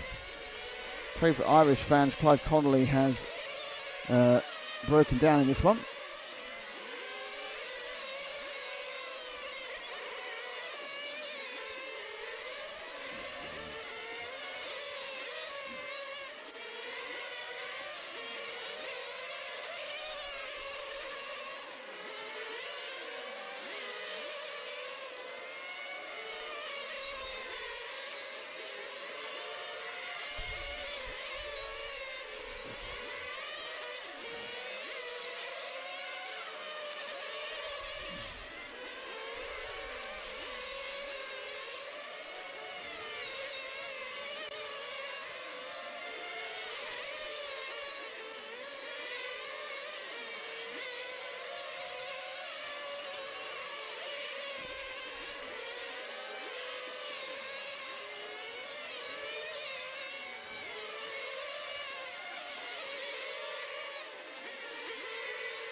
Oh, let him through. Very polite there for a man running in 4. Who's let through? Let through the 2. So,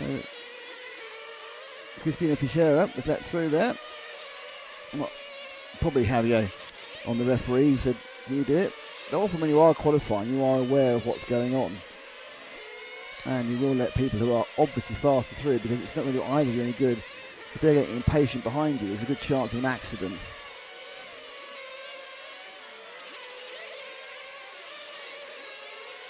2 minutes to go. The 7 in Heat 8, Q3, EFRA 1/8 GT Euros 2024 from Giovanni Naxos in Sicily. Thanks to Senesi Motorsport, S-Works, Lens Bodies, Chevy Model and X-Ray, and obviously it's all about EFRA. White and orange car, we saw a bit of struggle earlier. I think that's the Is that the 8 car? It's not, well, this stickers are slightly irritating, but I think it is the 8 car of Franco Desidiero.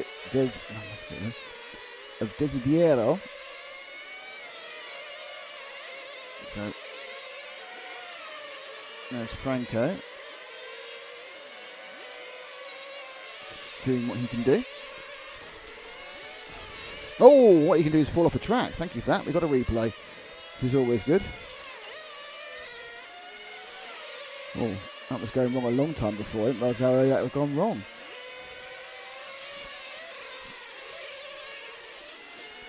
I actually needed a longer replay, that, because he was going wrong so much earlier than before. Oh, fishtail. This is the 7 of Mauro Pietro again, I think. Pietro Mauro, I think it's 7. Yeah, it is. Sometimes I can get those numbers off the screen, which is great. Other times I have to look up the track, which is just in front of me. Just for those who weren't here yesterday, we are, as the car goes, we're there in that hut that's got that GMAR advertisement, and then we're just to the sort of right of the GMAR through the open door, getting a nice breeze now as the sun's moved around a little bit. So the 9 car is right up the backside of the 2, which is Kurtaguto. But I think he's finished now. So I think everyone's finished. Oh, flipping X. Someone slammed the side there. Hasn't quite crossed the line either. Has now.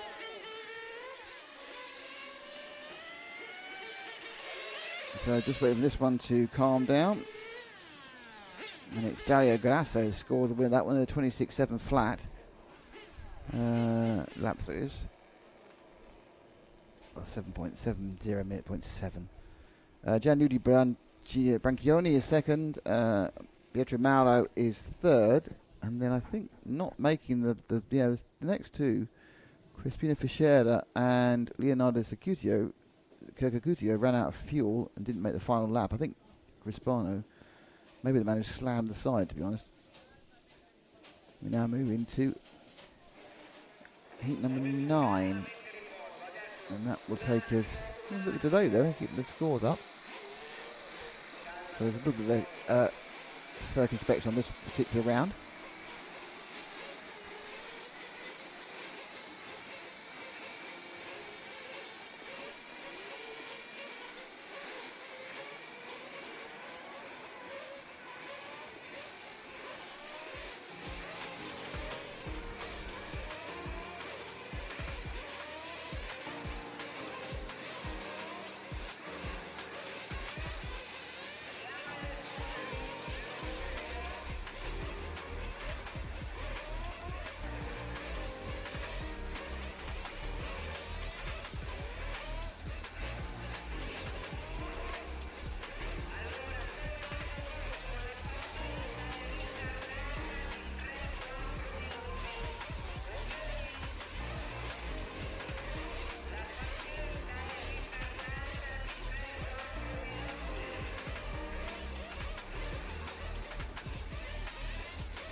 So after the hold there on the timing, so obviously there's a bit of a question mark on the previous heat. We're now at the runners and riders of heat 9.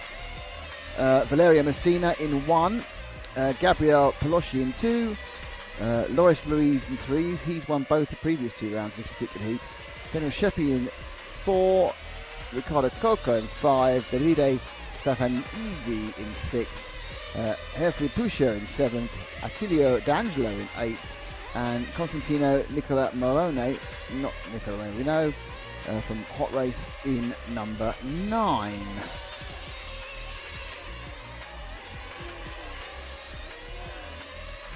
Another bravo Pietromado. Morning to all RC enthusiasts, says Jonathan Wolf. Yep. Jonathan, great coverage of the race at Slough last week. I enjoyed watching the race from a different perspective than racing from the rostrum. Oh, thanks, Rodney. Thanks to us. Yeah, good team effort there. Frank doing the commentary on the Saturday and Sunday. I was drafted in for the Monday because I was doing karting at the weekend. And we had Matt there for a day. We had James there for a couple of days. And Ben there filming on the finals day. But, everywhere they go, really. We're all at Slough. Slough was the place to be. Frank was particularly chuffed because where he was staying was down the road was called a Toby Carvery, which is effectively an all-you-can-eat meat-based buffet, really. I mean, it's called a carvery because the front end you get to choose which roast you want, be it a lamb or a chicken or a beef. But then as you go down, you just ladle your plate with as many fruit and veg and everything else you like. And anyone who knows Frank knows there's nothing he likes more than free food, because obviously it's been paid for by RCTV, and he just had a plate that was apparently about 17 feet high. Oh, someone's kicked my measure. Is it rotating?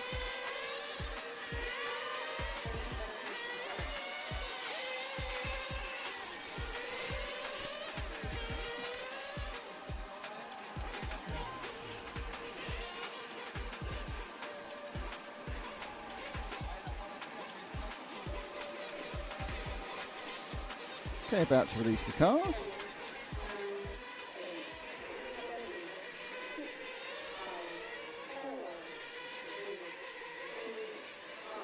Yep, all have gone. Who will be our first victim, we wonder?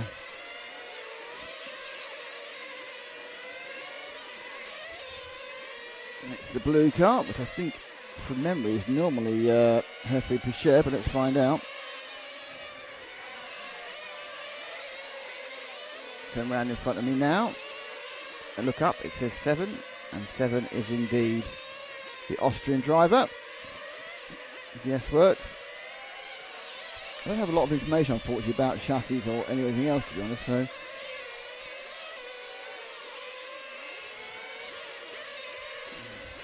We'll try and find some and flesh out some of this, but there's not a huge amount of works drivers here, so mostly it's privateers or semi-privateers and their own combination of kit that they feel works for them, rather than stuff that they've been given or have a reduced rate.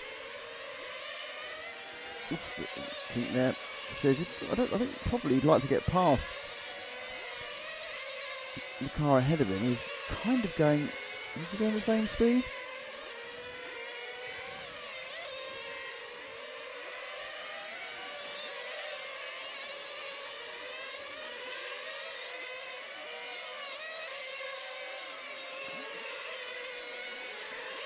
The 5 ahead of him, which is Ricardo Coco. They're all doing around 6. They're all doing around 16s.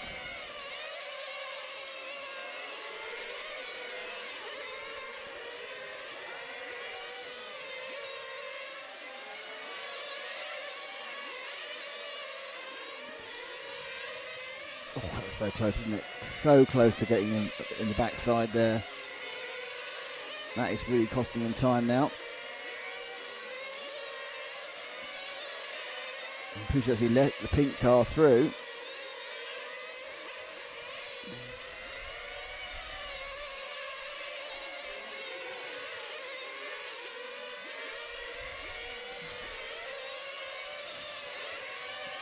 Pink car is the 2 machine. This is the penultimate heat, remember.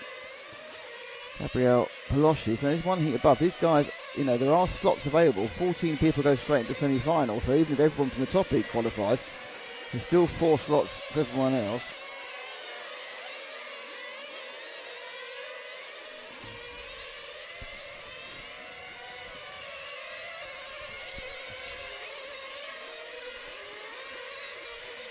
So there is a fight here for direct qualification to semi-finals.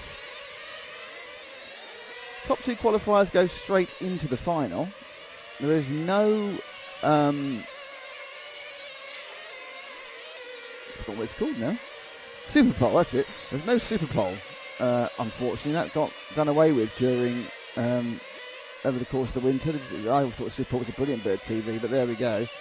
But Super Pole has been replaced by Last Chance Qualifier instead. So what was Super Pole is now Last Chance Qualifier, which suddenly makes you think there won't be 7 actually. 14 people there in the semi-final. No, there will be, yeah. I have to work out what the semi... I need to talk to Javier about how the semi-final qualifying works. The problem is it gets changed every year. You get used to something and they just tweak it a little bit. So if 2 are going straight in, my guess is it's going to be 3 from each semi-final and 2 from the Last Chance, but that's just my guess. And that's all the problem for tomorrow afternoon, not a problem for now. This is about qualifying as high as possible to do as few finals as possible to get to the main final. Top 2 get through automatically, next 12 get in the semi-finals. That's where they want to aim for in this second heat. You want to be one of those guys into the semi-final. Mainly because, not because you might think, oh, I can't get out of the quarterfinal, but it's just an extra race, and the next race something could go wrong. These cars have seemed pretty reliable. The only problem we've really seen has been running out of fuel, which can be sorted out for a final, obviously. Mechanically, they seem pretty good. I mean, you really watch the 1/8 races, the 1/8 Nitro track, where they are really tuned to the absolute max. A great number of times cars just stop and don't finish for various mechanical reasons. Here, not seen that too much. I think in many ways might be the key to why people think this is going to be such a big growth element of the sport. The cars are quite big. The tracks exist already because they're basically running on touring car tracks and IC tracks. And they're not running to the nth degree of tune, which actually makes them cheaper to run. You're using less fuel, you're not stressing the engine as much, and you have to get this 7-minute run time. Don't need 14 engines to find the absolute nth degree of power from one of them. Tyre-wise, don't know what... Yeah, you obviously use a complete set of foams each race with IC foam, but I'm not sure how many runs you get a set of tyres from these. The rubber tyres do tend to wear, but obviously for club racing you get a lot. You know, I'm sure that club racing is significantly cheaper than like doing a 1/8, full 1/8 on-road IC car. The GT cars.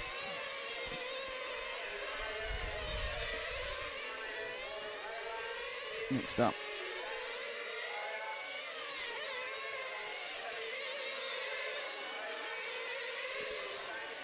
big bright fluorescent lemon green, or lemon yellow I suppose I should say. I can't see his number because he hasn't got it round. I think it's only on the nose of the car, I think. Oh, it flipped on the on there. Another car one. The car one people really don't know how to mark their cars properly. Valerio Messina. Not enough stickers on the ones. No, he's put them high up, isn't he? He's put them on the coach area, which I suppose the referee can see, but not so much us.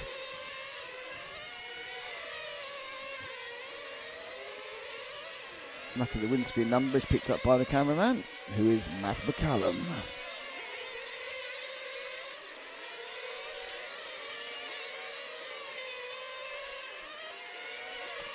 Couple minutes goes to the car 3 of Loris Louise leading, and he has actually won all 3 of these heats.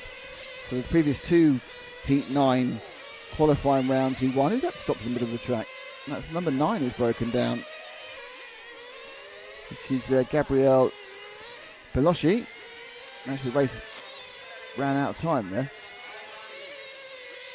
Got the car still finishing. And it was Loris Luis who won this one. 28-7-14.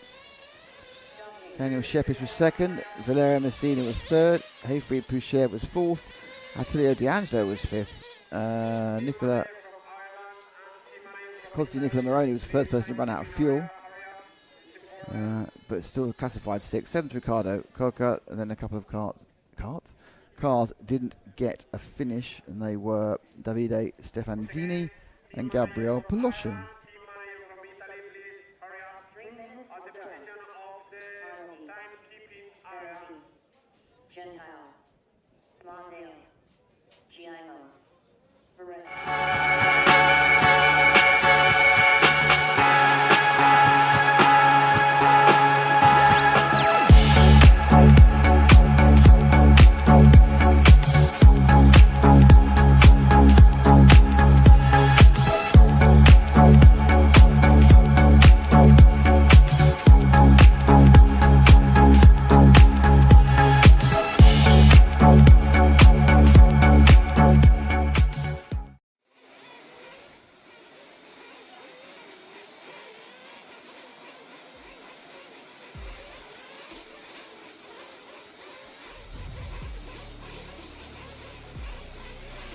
Okay, getting ready now for the top heat in the Nitro.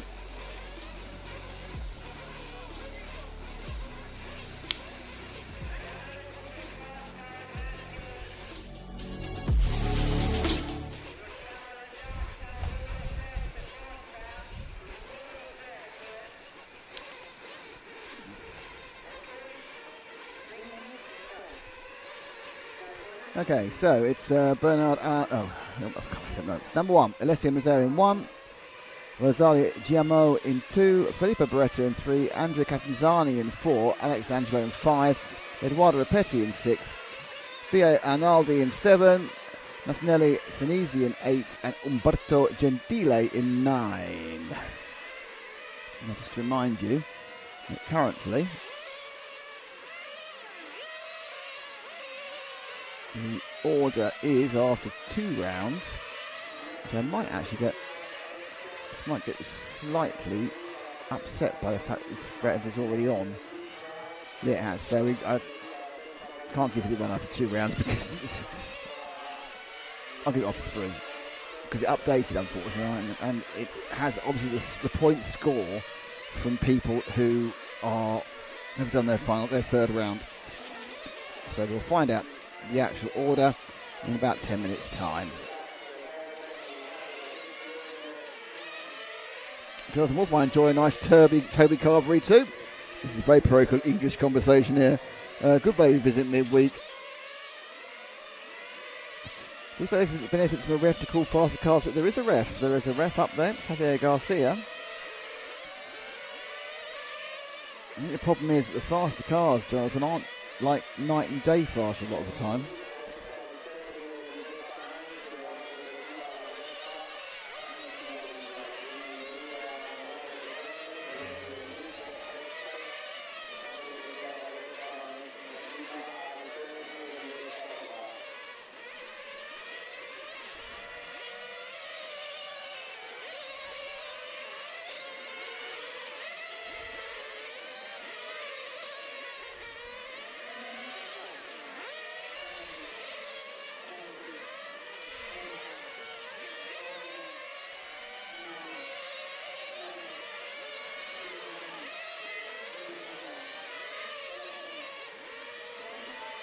Carlo too, how you doing? I gather from the flag at the end of your chat to us, you may well be supporting the Irish team.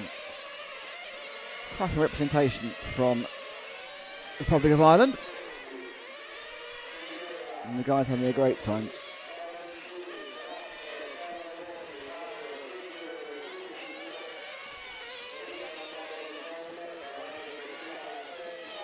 So, coming to the end of the warm-up period now. As you can see, they're coming to that final top-up. Counts down. So, you basically, at least this point, you will cross the line after the...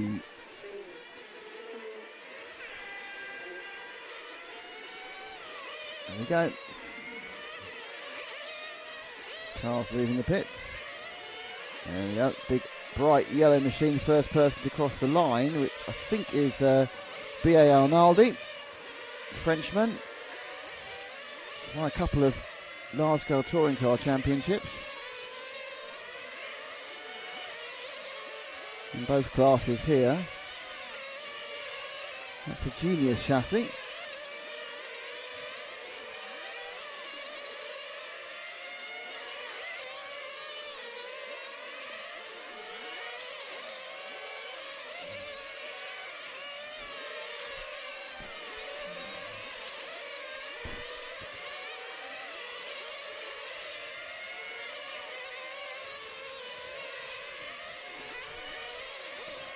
A bit tight, as you can see.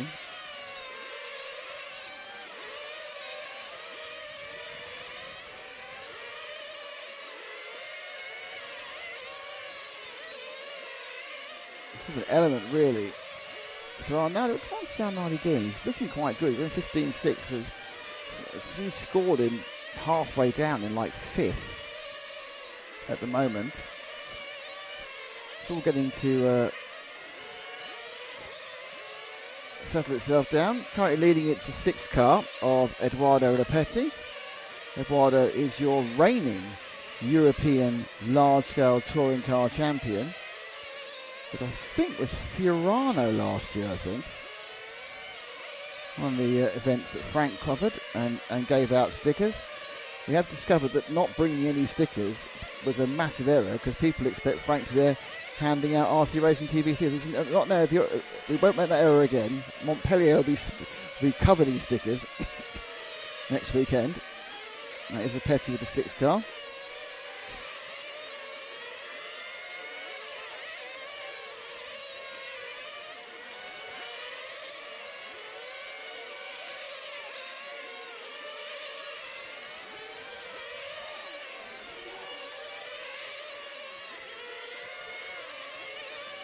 A bit back marker coming up for him. I think it's the 9. I might be wrong if that car coming. It's the 9. I think it's the 9.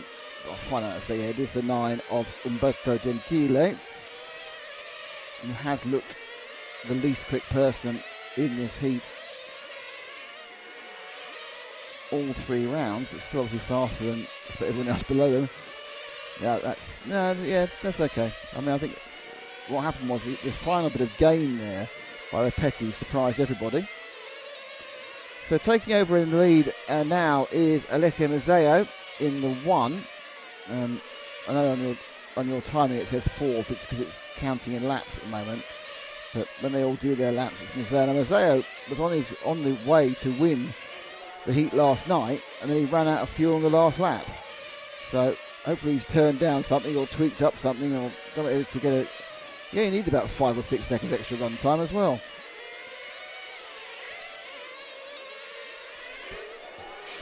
Gets let pass, gets talked past by the referee. Past one of the back markers. Alessio has won a couple of European Championships in a couple of different classes, including this class. Does race a lot of different things. Very successfully.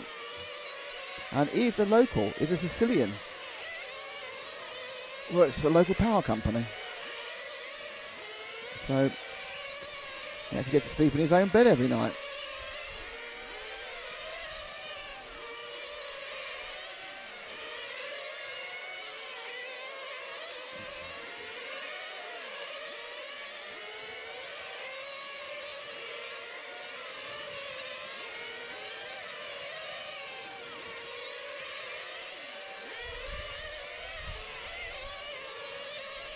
So beginning to come into the picture now is the man who won the first 2 rounds.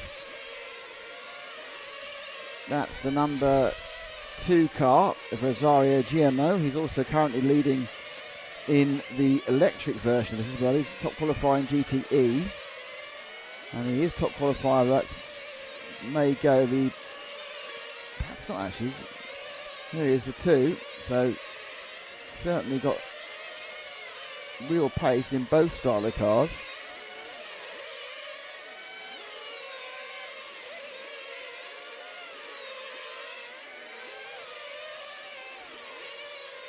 scored in third, but less than a second in real terms behind the leader.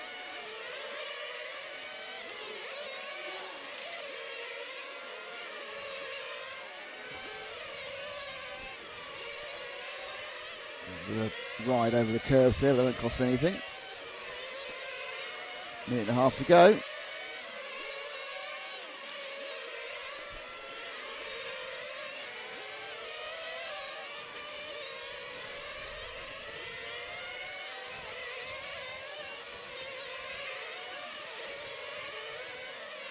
Okay, so just a bit of news from Dan, who is the section chairman for this. We're going to get a rerun of Heat 8. I think he said they held the timing screen there for a long time. There was actually a timing malfunction, so there's going to be a rerun of Heat 8. So that will go back out again. Their numbers will be scrubbed and they'll start again. I'm not sure how it's going to work on tyres. I'm sure there's been some massive conversation about that, but they will rerun Heat 8 immediately after this one.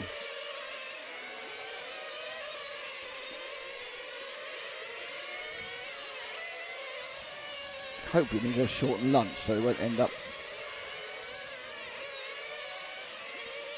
being 10 minutes later than we already were.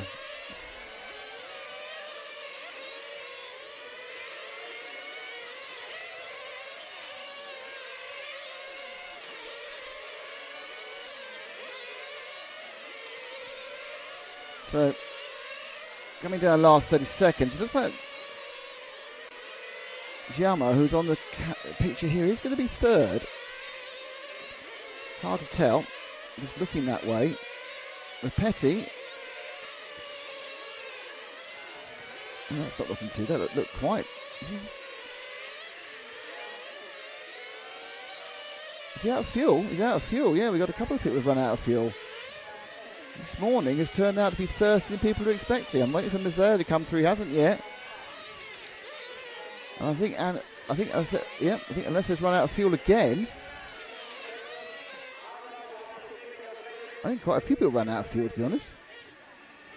Wow. They have not set their cars correctly.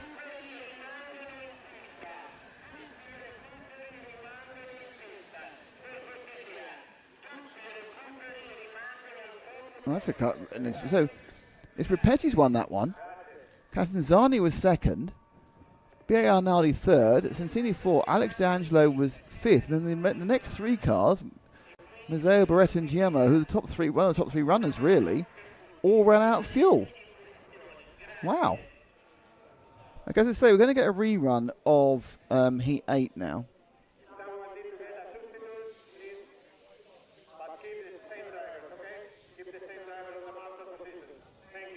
They're making the marshals who were there stay out there. I'm not sure, because it doesn't revolve a marshalling issue. So,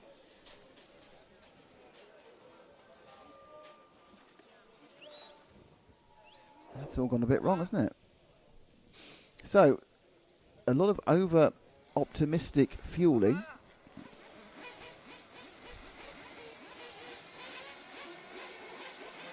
In that top heat. Can't get you the rundown of the overalls because we need to rerun this one. So the timing glitch. I couldn't see I didn't really see who it might have been concerning, if I'm honest. But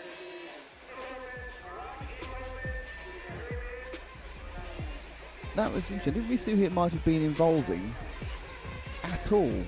But they did hold the timing for quite a long time.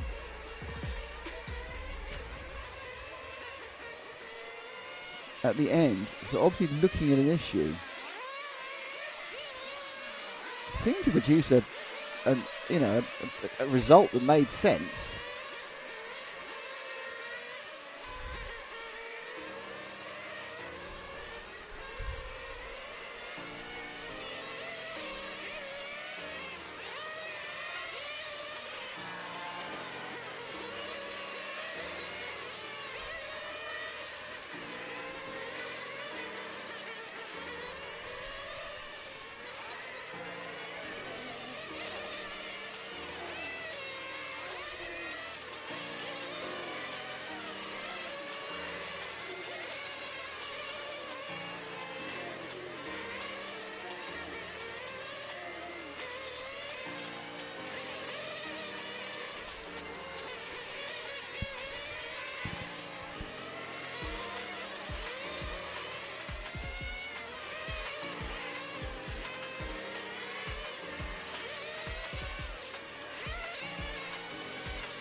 So this is the rerun heat. It's car 1 is Fernando Campetti, car 2 is Crispino Fischera, car 3 is Clive Connolly, car 4 is Gianluigi Baroncini, it's Dario Grasso, Adriano Tarragoni, Pietro Mauro, Franco Desirio, and Leonardo Curcuccio. I can't be right. Oh, it's just a studio. Curcuccio.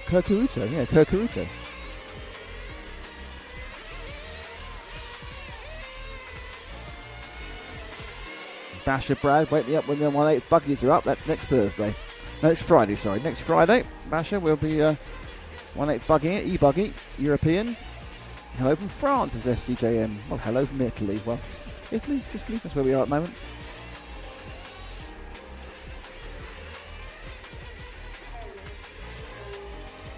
And these are now off and running.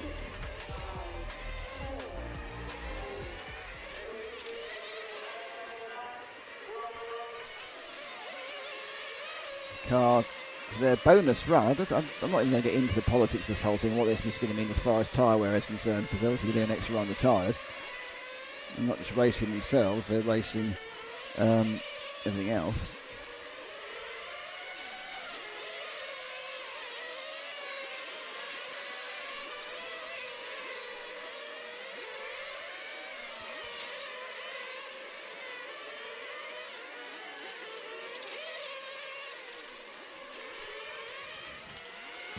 Under a few seconds on the way.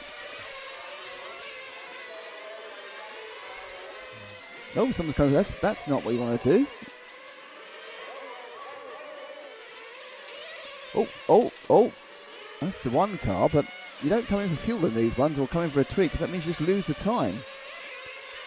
That's Fernando Campetti. He'd already started that. Will count for his race time. Well, they've leaned it off to try and save some fuel.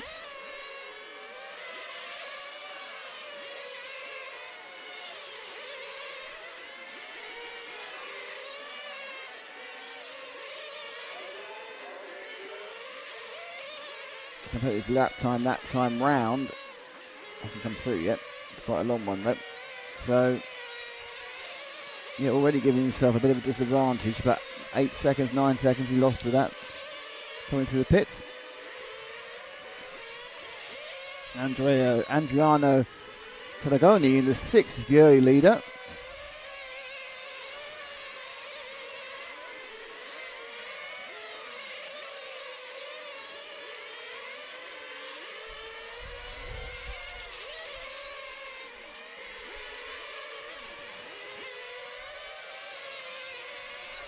Coming back down the main straight.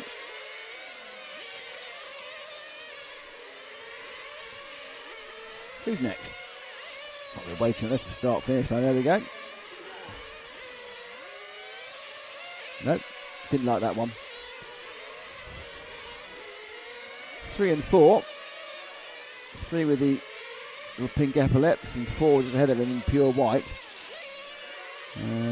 4 and 3, so 3 we're going with. 3 is Clive Connolly.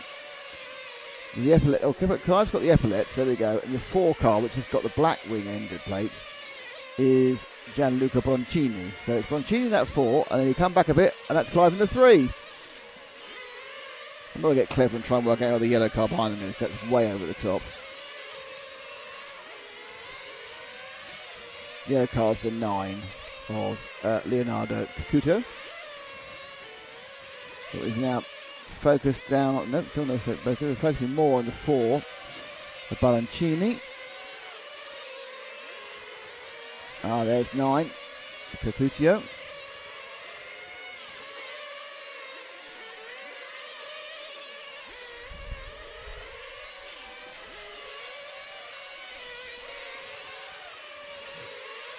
Looking like he's going to get... Now, I think from memory, I think that Clive Connolly in that car ahead actually didn't make the trip in the last Heat 8, so this is kind of an absolute bonus for him with a timing glitch, so he at least gets a chance to put down a proper time. Yeah, there's always swings and roundabouts and bits of low. That was very well let through, actually. Didn't lose hardly any time at all. There's always swings and roundabouts in these situations. People benefit and people lose from what seems like random events.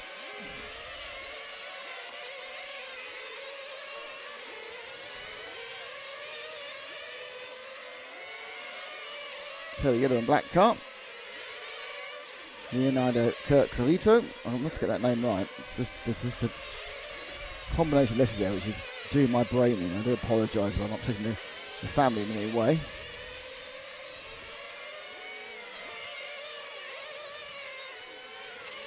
Someone's actually bothered putting 2 colours on their car there. Well done. And that's the 8 of Franco Gazzirdo. Everyone in this heat, with the exception of Clive, is Italian. So this class is big in Italy, and obviously the race is in Italy, which makes it easy for the Italians to take part.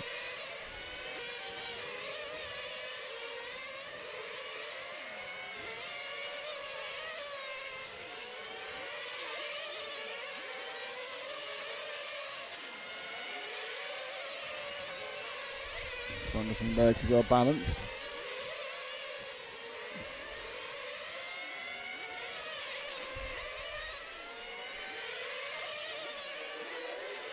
That's through the white car. Who is the white car? Is that 4 again or 3?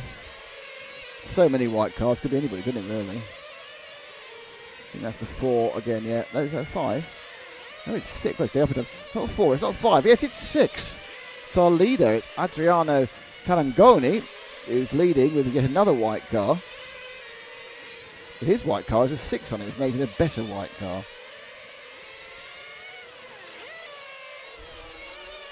It's the best. So this will be the end of the round.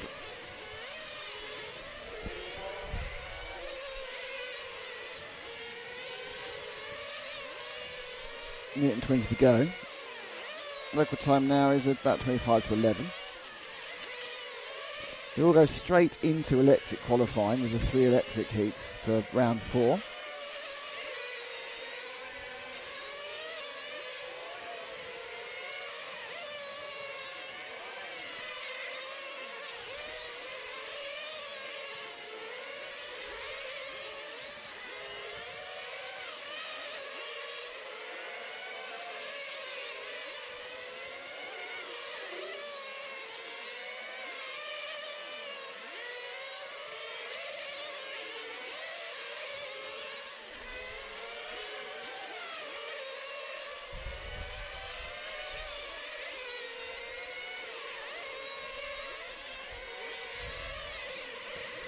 I thought he went out of fuel then. Just didn't drive at all off that corner. It's our leader. Last time round was a 15.7. This is sort of last lap. Looking like he's in trouble there. He did this. Yeah, he is scraping around trying to get the fuel out. They did an 18.0. So he's running out of fuel in a very slow sort of way. And he's gone. It coughed, didn't it? Coughed coming out from that lap. He's actually missed. He's got close because what he's actually done, and he's won the heat. Even so, Adriano Telengoli, because he ran out of fuel 6 minutes 59.244 seconds. So he gets an incredibly fast 26 rather than a slow 27. Leonardo Curcarito was second. Pietro Mauro was third. Clive Connolly got fourth. Fernando Campetti got 5th, Franco Desirio got 6th, and it should swing in and tell us the rest in a second. No, we're going to round 4, that's why. Okay, so let me just tell you what the overall positions of this one is, ranking list-wise, after 2 rounds. Okay, so with 591 points, they haven't actually factored any drops yet. It's Giacomo Rosario, Andrea Catanzani is scored second. So those two are currently both on 591, but the advantage is more towards Rosario because the drops may come into it. They are the 2 automatic qualifiers. And you have Alessio Mazzeo in third. And it's Bernard Alanardi, Eduardo Ripetti, Nathaniele Senesi, Alex D'Angelo, Loris Louise, Filippo Beretta, and Nicola Maroni Constantino are your top 10 overall.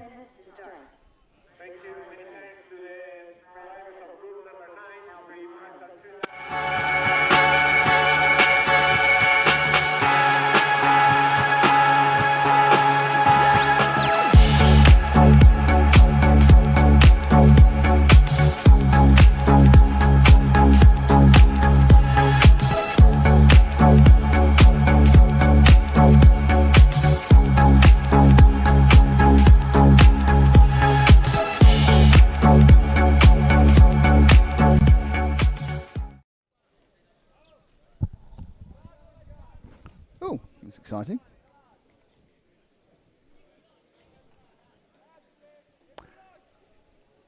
Okay.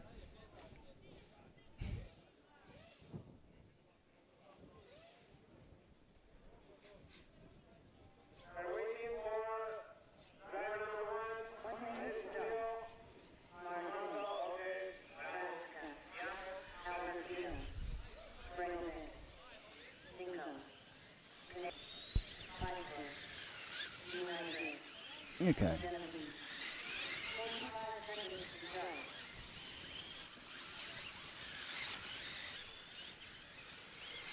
Here we go. So it is in this heat 4. Fish, they're reversing them. So it's Riccardo Genovese in 1, Nick Zindelek in 2, Gerd Pfeiffer in 3, Frederick Milza in 4.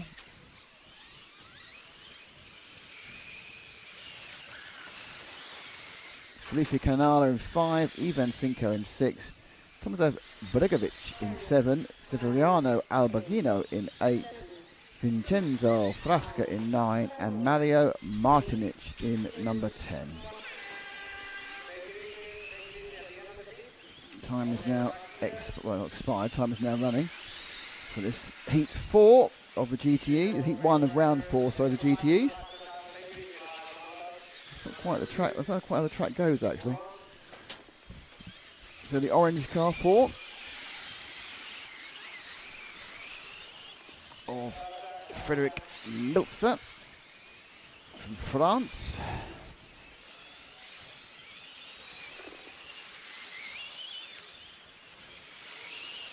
Seems to be quieter, obviously.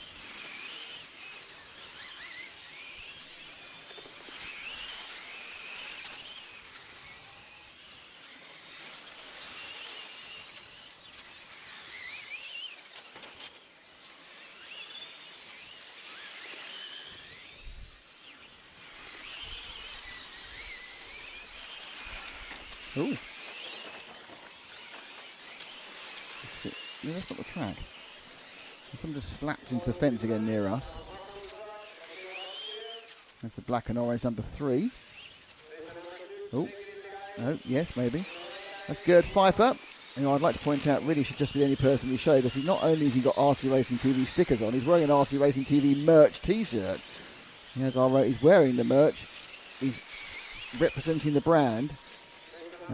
If you'd like to wear the merch, well, just go to the YouTube page, the RCTV YouTube page, and you'll see some examples, and you can click through and see where the rest of our fabulous T-shirt design. And there are a lot of fabulous designs. I'm wearing one, new one today, called Loose Flaps, I think it's called. I think Matt and the team have a big brainstorm every couple of weeks, think up new designs.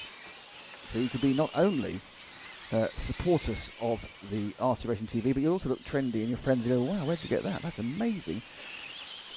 You're saying great things about RC Racing TV. By far the best RC TV company broadcasting from Sicily at the moment. So 5 for a little bit in traffic at the moment with the orange and black.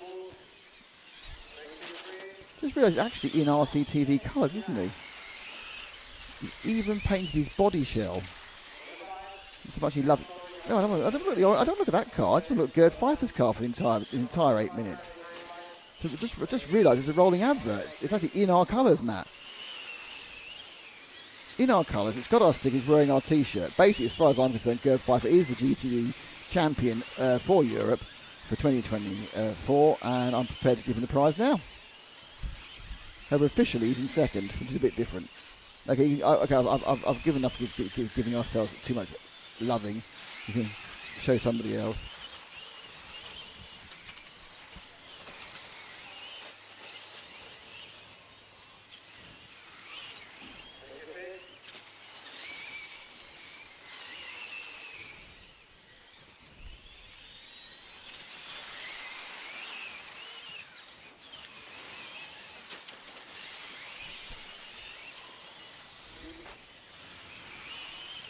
Car. Oh, no, almost hung up on the other cars. That's Nick Zindelek, who won one of the heats yesterday. Well, one of the heats, not the rounds, won the heats yesterday. Now, it's kind of a one cam, but he's put a little bit of edging. See, he's put some coloured edging on the windows. So he's kind of gone halfway house with the one-can concept by having done a little bit of work to make it a little bit better. It's mostly fluorescent orange, but has a tiny bit of edgy. Now, I don't know whether he's painted that from below or he's just added it from above.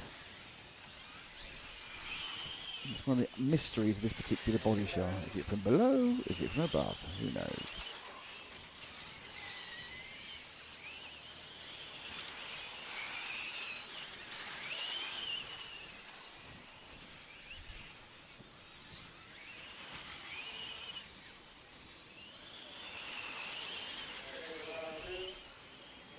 Ooh.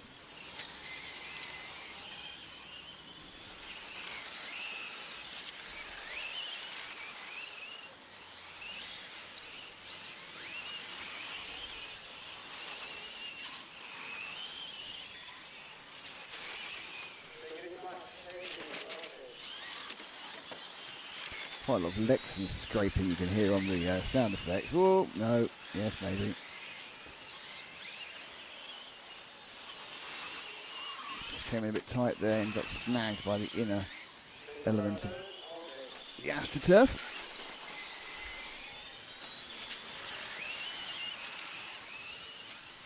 Quite a spectacular turn there from our friend here in the... that body, I don't know how he's painted it, just looks completely different. I'm sure it's the same. Oh, no, that's not gone well. Zuma Doom. Oh, that's a pity. I'd like to change that for a different replay now. So we've lost the replay of the cat. We now have the replay of the Marshall getting hit instead. Oh, that must have hurt. The 7 threw himself at him.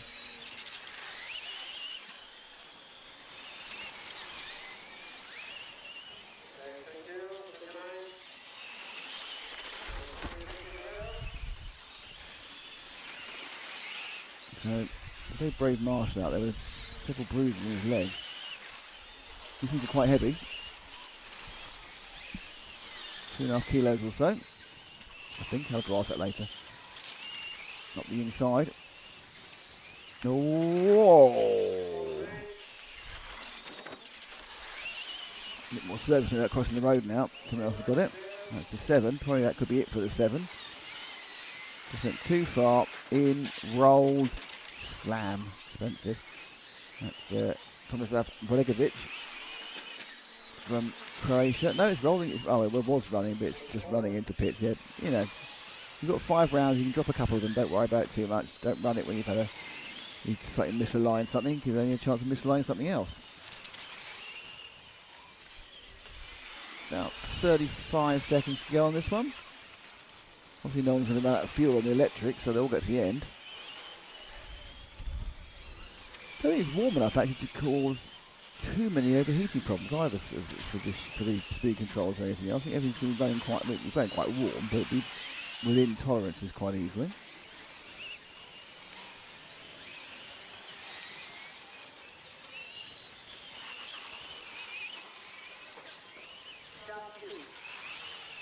Oh. And that's the finish for some of these drivers. I think a couple have got a bit to go. Top 2 got an extra lap to run round.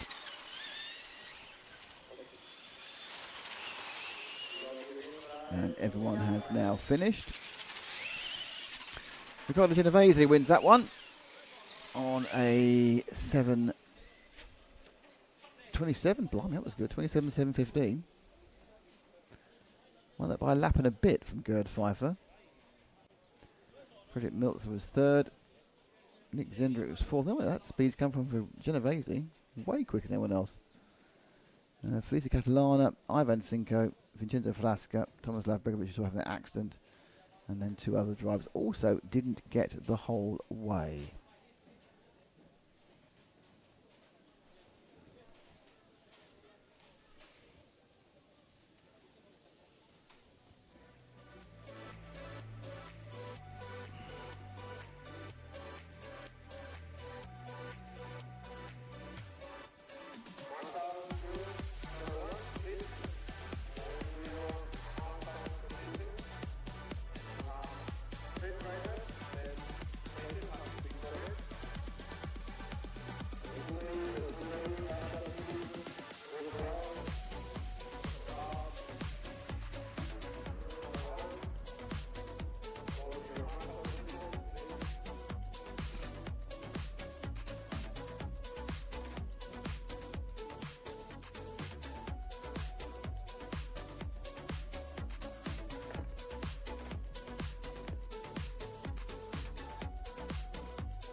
Okay, so let's get up and rolling.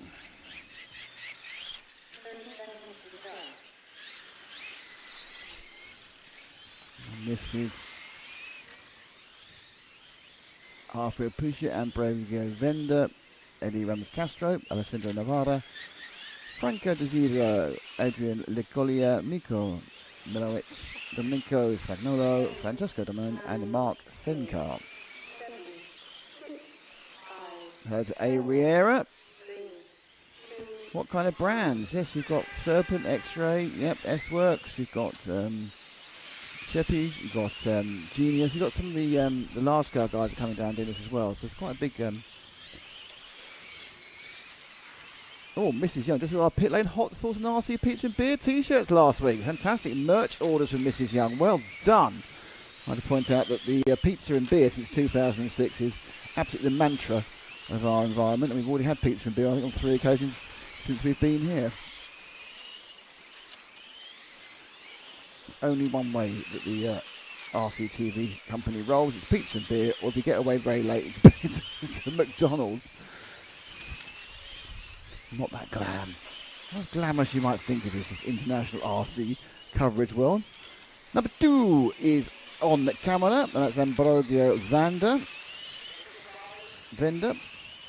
Yep.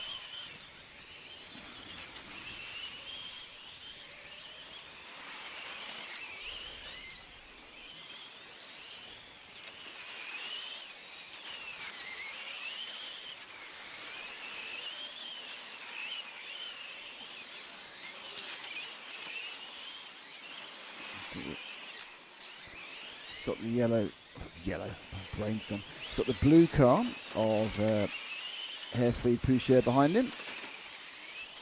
I think we should probably let him through. What am I? Vega scored in third. Poucher scored. Whoa, that was always possibly going to happen. Sometimes not letting people through causes a problem. Look at that.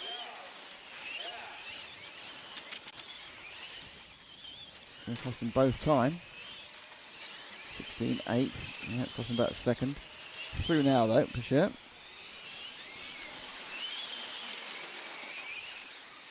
Next worry is that was that orange car that's meandering about to the far side of the track.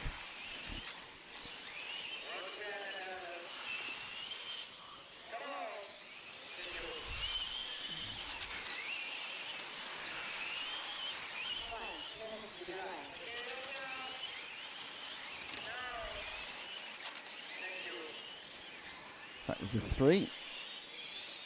With the Red Bull inspired paint scheme. It's Evihi Ramon Castro.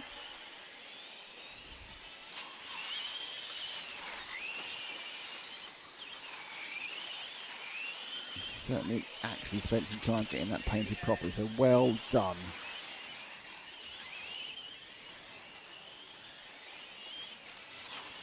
It's so well painted, you actually spooked the 10 car of Mark Senenka out of the way then, the green car.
Oh, look at the squiggle there coming into the corner.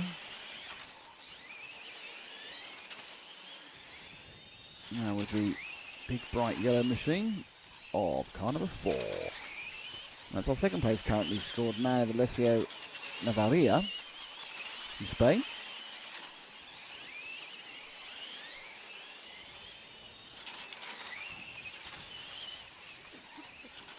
Nice and calm at the moment.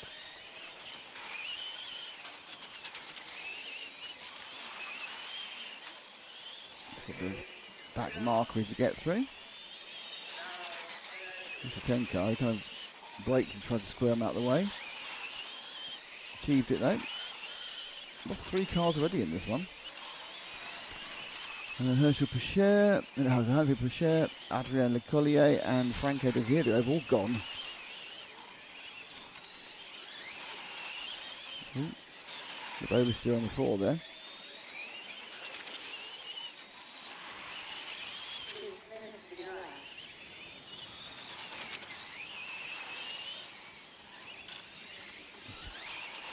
Beginning to lean on the rear a bit hard, I think, as the laps tick by and time goes on. More heat in the rear tyres, a bit more wear. Be careful with them slightly. You've got a point where they're a bit cold to begin with and they grip up, and then you've got to be careful after that.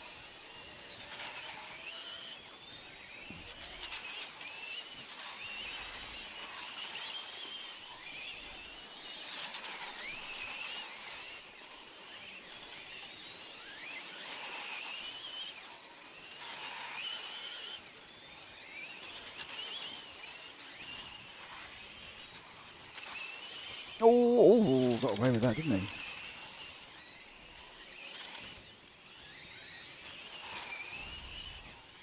Up on 2 wheels, right on the side, it flipped back down again. That was about 4 more rotational degrees from going over, but landed on the side and bounced back, which you have to say is very, very lucky. This is the 6th car I think we have now, just for the final few laps. Certainly not the 6th car, the 6th car's retired. So who is it? Let's have a look. It's the 8 car, is it? Yeah, I think it's the 8 car of Domenico Spagnolo.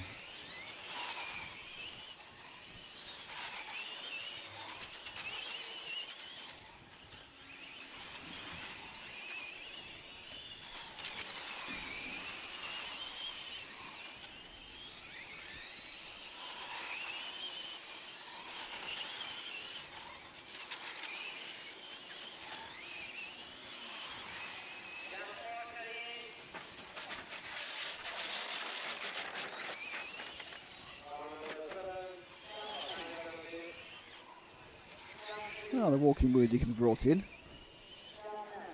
That's one of the I think 2 cars. Vega also didn't make the trip.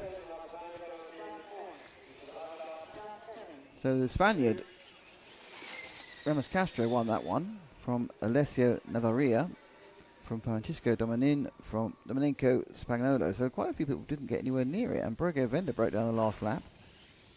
And 3 others broke down. So just goes to show that not necessarily getting more reliability out of electric cars.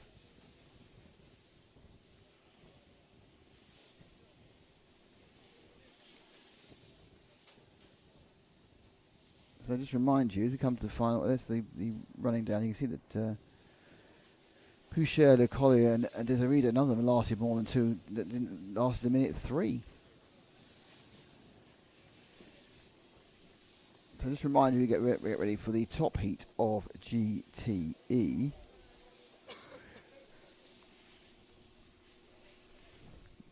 That we have Gianmo Rosario currently top of the tree, from Natale Sensei, from Alessia Mazzeo, from BA Arnaldi. They're the top, after 3 runs, they're the top ones.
Okay, so this is the top heat.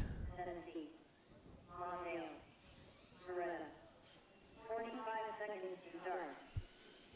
Of GT Electric, and oh, that's worrying. The timing's gone back again. They're going to more prop. No, they're doing it now. I think there's probably another timing issue with some of the others, but never mind. We'll let that one go. So Filippo Beretta, Alessio Mazzeo, Natali Senesi, Bernard Alanaldi, Alex D'Angelo, Rosario Giamio, Pietro Luca for Daniel Sheppy, Raul Dallas. I think it's Anton Raul Dallas. I think for Spain, and Mirko Enget are your runners for this one, the final one. 7, 6, 5, 4, 3, 2, 1. Picking up with that green car, which I think is a 9, could be a 0. It's a 0. It's car 10 of Mirko Enget from Germany. And 2 Germans in the team.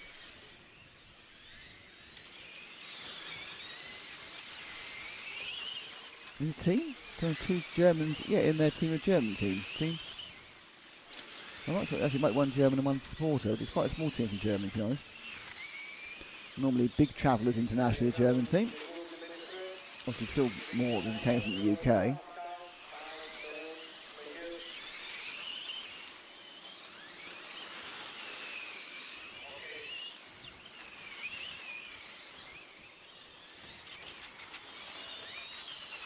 So it's the early battles to carry on. At the moment it's Sheppy and Arnaldi setting the pace.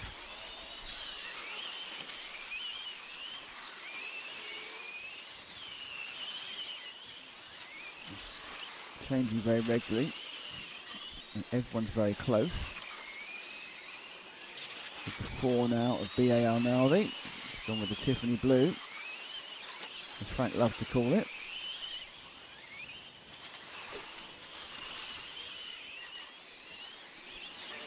Oh, a kick up. That won't cost me anything. Someone's gone off there. Who's that? Being rescued. Who is it? It's the 6 car, I think. And if it is the 6 car, that's Rosario, who's been our number 1. No, it wasn't him. It wasn't him, because he's done very well. So it wasn't the 6 car. He just set the fastest lap. I don't know where it was. He crashed off at that point a minute ago. Let's wait for more to come round. Might have been Daniel Sheppy. He did a 19. It felt like more than 3 seconds to pick him up though. Yep, well Sheppy who came off the track. Arnaldi now scored sort of first, alternating with Rosario.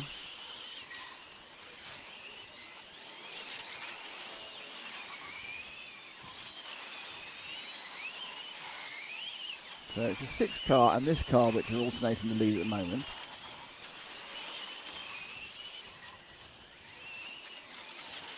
So down in 4th.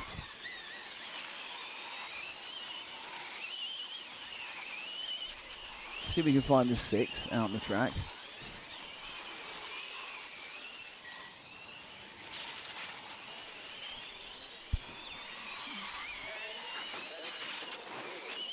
More accidents to the side of me. It's a top heat to be slapping into the field there. One that's broken, something's broken down. There's 2 cars out now. This Mazzeo's gone again. He's not having a great day here, is he? Accident out of the electric and running out of fuel in the petrol in the IC. So unless they're not having a great run this morning.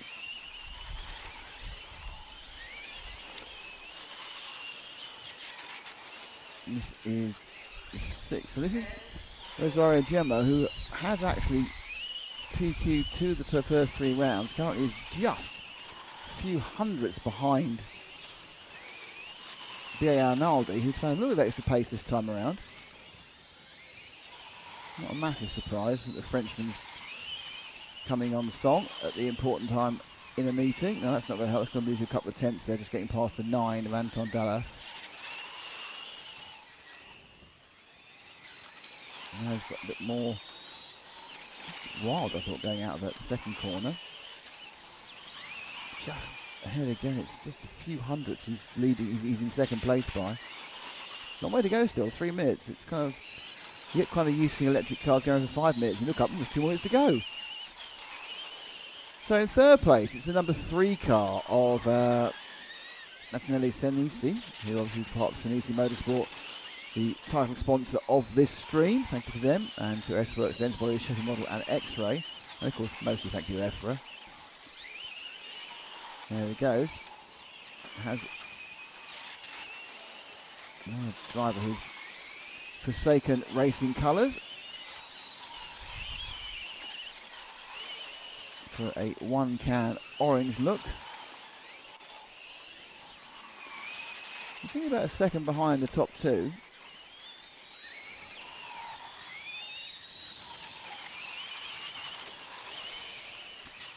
With all being so tight around here, it makes me wonder, I can't think the finals are going to be incredibly tight.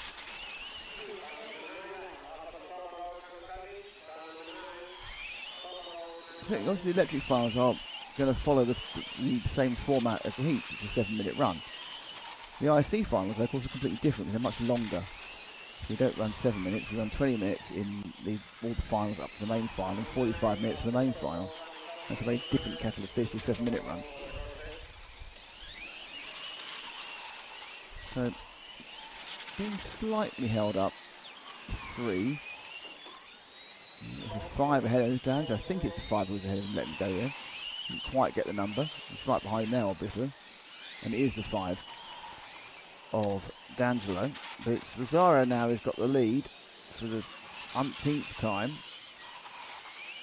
By, I would say, by about a second now. So I think at some point there's been a little bit of an error by B.A. Arnaldi. He's lost 7/10. Yeah, so Rosario's looking good for the overall, for the third one, which will, I think, be 3 wins and will give him TQ for the electrics.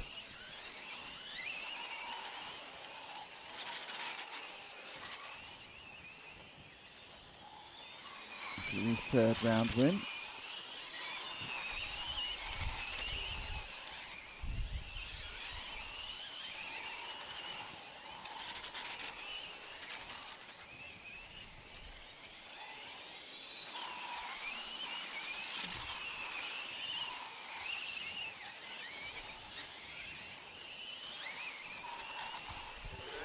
Lead is out to a second now for Rosario.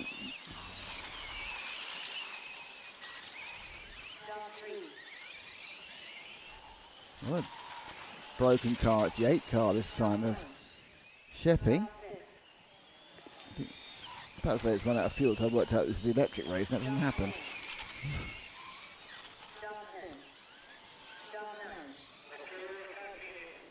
So that is the end of qualifying 4.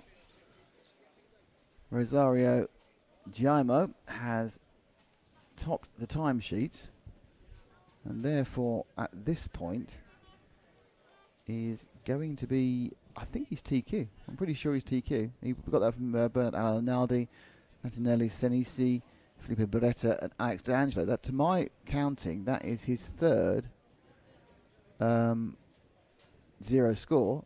It is, so he is now TQ. So TQ is Rosario. I'm saying that, I'm assuming they're counting 3. I need to have a conversation about it. They normally count 3 out of 5. Nale Senesi is in second.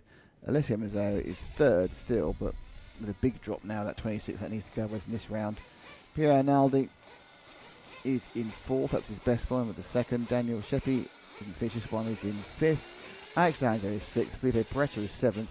Pietro Lucafora is eighth. Mirko Engert remains in ninth. I think it goes up to ninth, sorry. And then it's Ramos Castro Eddie in. It's Castro Eddie Rado, sorry. The Spaniard in 10th. And now Pucher is in 11th on countback. So those top those 9, 10, 11 are 17, 18, and 18 points. So anyone else to jump in from there, they're going to really, really good single score. Interesting though, more cars had problems in that round than we've seen in the previous round, so there's kind of a bit of a sort of element of attrition going on.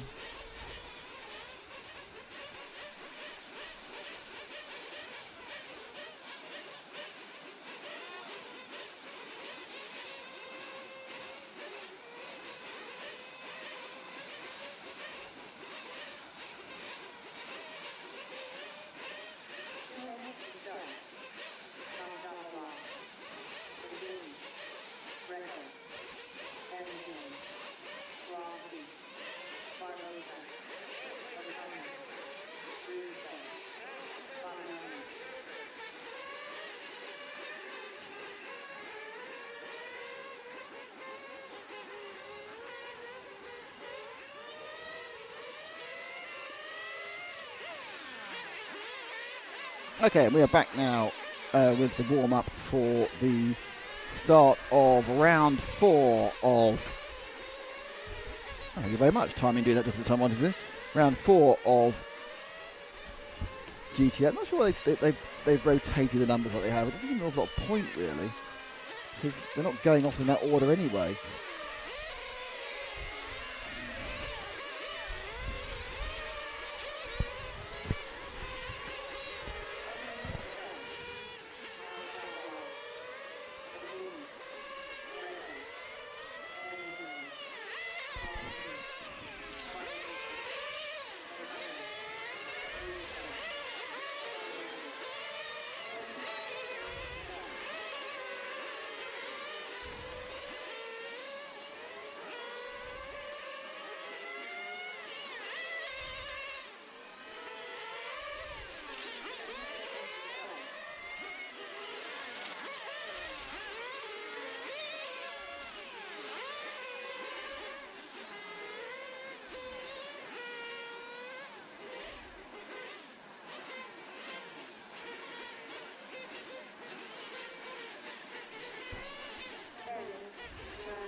Okay, let's get out onto the track.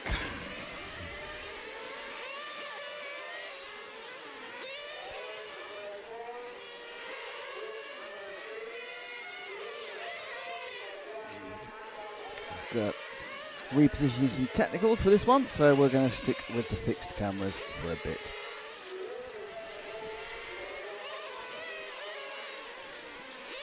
See what you guys are saying on the chat. This was a positive. Friedel, morning from Sweden or afternoon? Dunno, I just woke up. Sweden, you're still morning. It's 20 past 11. Where it is now. You probably posted that a few minutes ago. I don't know how you feel though, mate. We've all been there. What blooming time is it? Who knows?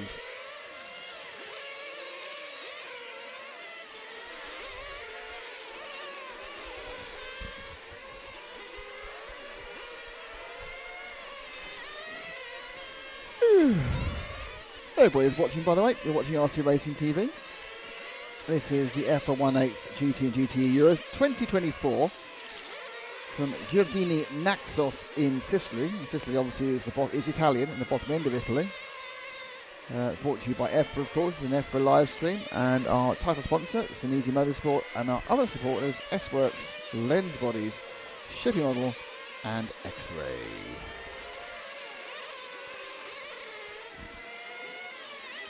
So the run for the rest of the day, for those of you here, is we've got. So we're going to run through these Nitro heats, the 7 of them. We then have a break. We've got. Sorry, let me get this right. We're going to do the rest of this round. So heats 4, 5, 6, 7, 8, 9, 10. 7 heats of Nitro. That'll then qualify for. Then there'll be a lunch break, which I think was originally scheduled to be an hour. I think they'll probably shorten that slightly due to the fact that we had had to rerun a race. That will take us for another hour break. Then we have the final round of qualifying. Then we have another break of about an hour Then we have a fun mechanics race. So the mechanics, and some of them are quite famous, are going to be racing. 15 minutes, no marshals. I expect probably no official timing either, so we'll just guess who's doing what to whom. And then after that we have 4 lower finals. We have both the 30 seconds and both the 16th finals for the Nitro. And my guess is the 30 seconds might be quite sparsely worrying. The man has turned up with a worrying lack of donut. Oh, flipping heck.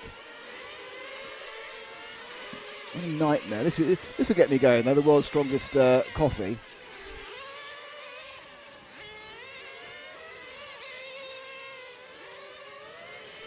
Yes, so Matt has brought me super strong Italian coffee, and more importantly, the genuine Sicilian lemon soda, or what it is a very naturalistic lemon thing.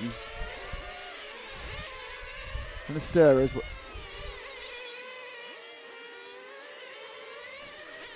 I'm being told off by Matt for putting sugar in my coffee.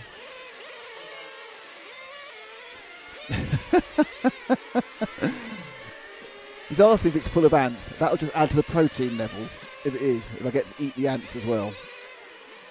This is just...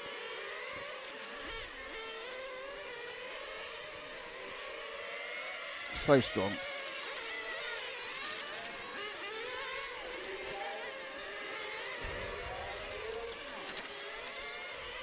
It's like one of those little caffeine shots you can buy. Those 5-hour energies, whatever they're called. In the States, anyway. I remember having one of those overnight at Le Mans once just to keep us going. It kept working, in fairness.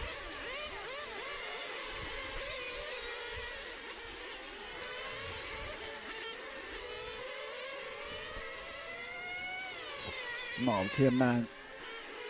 Suck guzzling some coffee. Always a great piece of TV.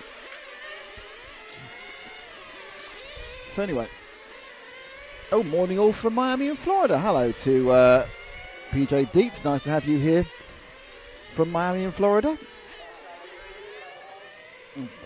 Actually, it's nice to have you wherever you are. But obviously Miami and Florida is specifically nice.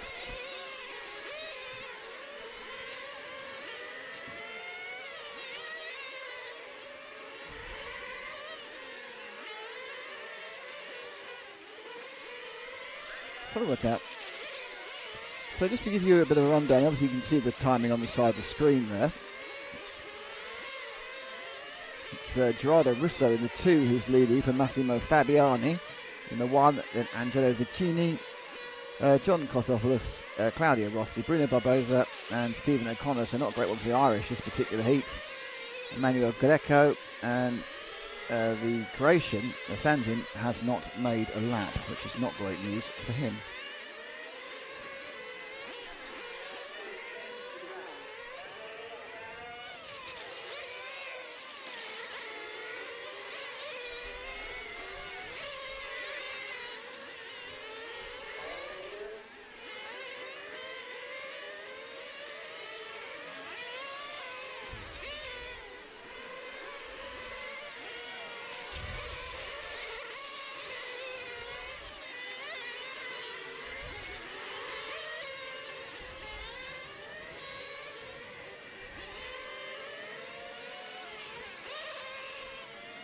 Lap times,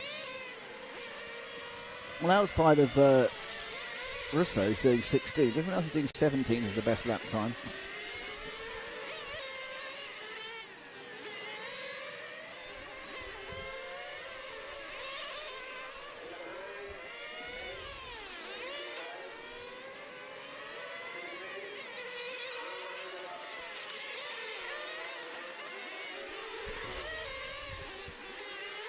Still beautifully sunny here. It's not. It's warm. It isn't super hot. It's like 24 degrees. It's obviously very, very pleasant, but it's not super hot.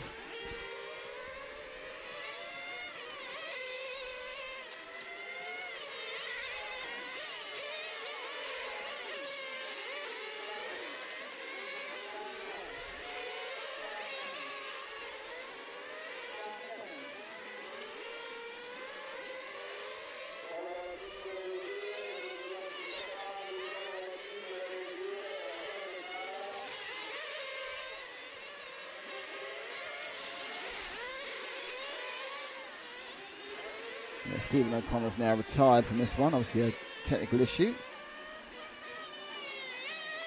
And the rest of the drivers come in. Gerardo Russo took that one.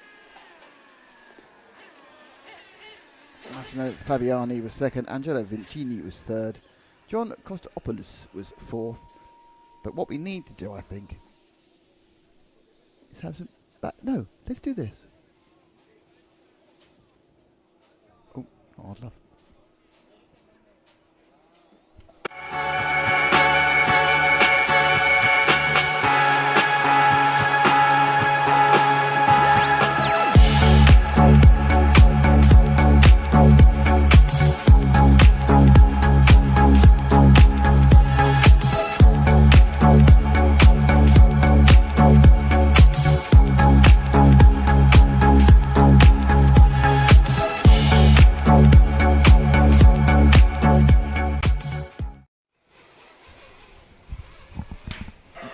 Wasn't that a lovely little VT interlude? Matt's off to do what he does to do best. Let's model our hot sauce t-shirt. But you can't stand in front of one of our cameras and model it.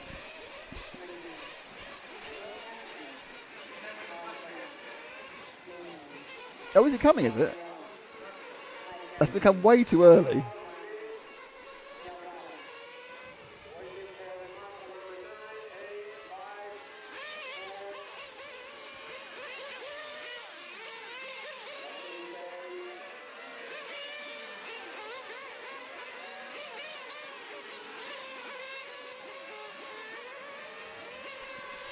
Okay, important comment about pasta there. Fabio Caligari.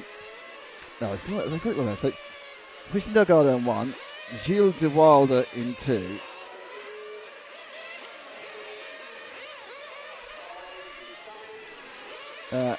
Alexandros Haruglu in 3, Fabio Pavarella in 4, Jason Newman in 5, Marcello Altavilla in 6, Leonardo La Castillo in 7, Giuseppe Lizio in 8, and Fabio Caligari in number, yes, 9.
About a minute before we get rolling again now.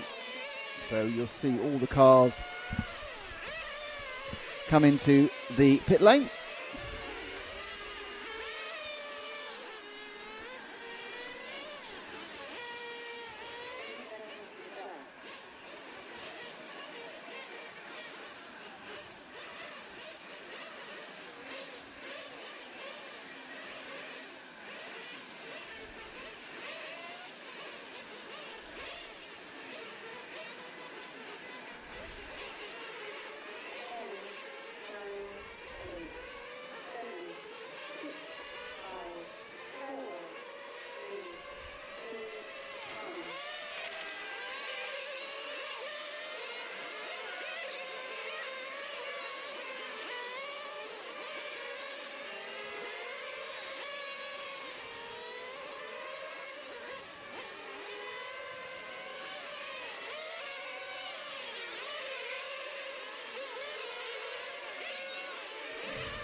We are now up and running.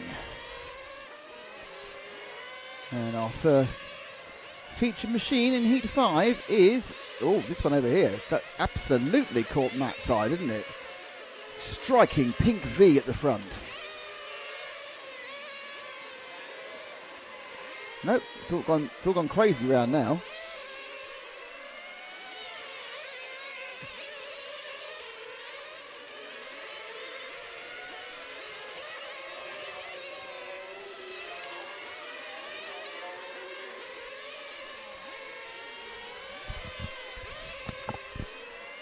There we go. Number 7, which is Leonardo Lacasio.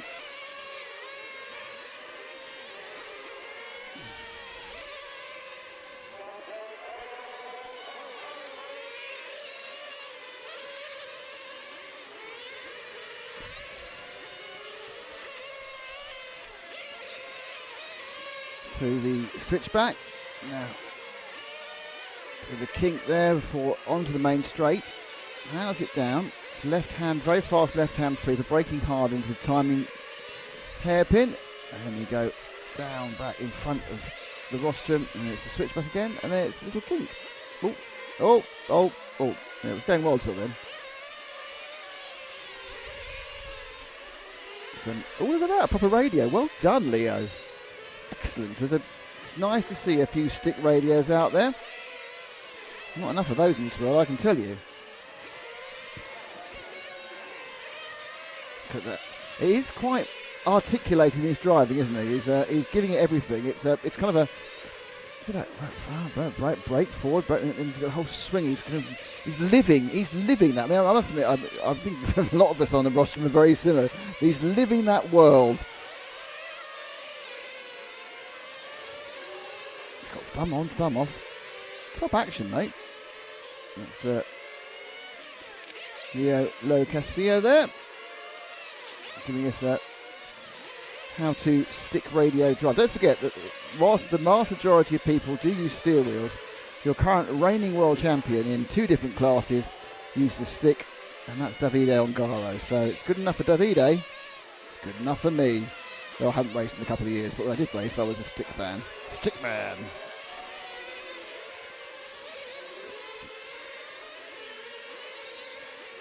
This is the 3 of Alexandros, Pippa Limas Papadoglou. Alexandros Papadoglou.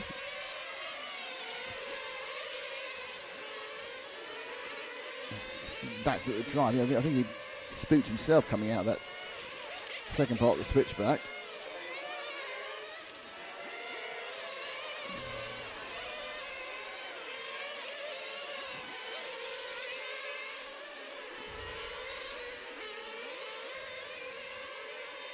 A bit away from some of the apexes, but quite safe. So in many ways, it's not necessarily a bad idea as far as qualifying is concerned. We're just trying to get as many points as possible. Second heat, so what we're trying to do here is avoid being in the 32nd final, at least make it to 16, and with a really good performance, make it into the 8th final, which will take you to tomorrow. Round 4 of 5. Oh, it's all going on over there, isn't it? Blimey. Got the end of that disaster. Let's look at what we can see at the end of that disaster. Oh, they're all coming together. Whoa!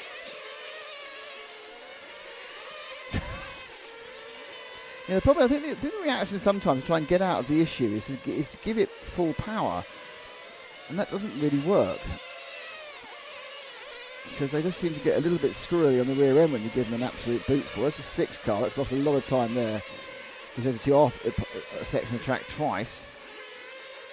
That was, Marcello Altavia lost 9 seconds in that lap. The gold car. 2 minutes 20 left.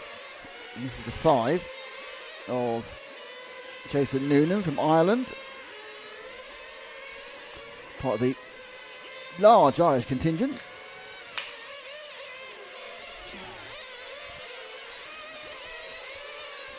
Oh my God! There's a lizard. There's a lizard. A lizard has just walked into the booth. There is a lizard in the booth. This is fantastic news. I'm now way more interested in the lizard that just ran into the booth than anything else I could possibly interest. It's quite a big one as well. He's now confused, poor thing.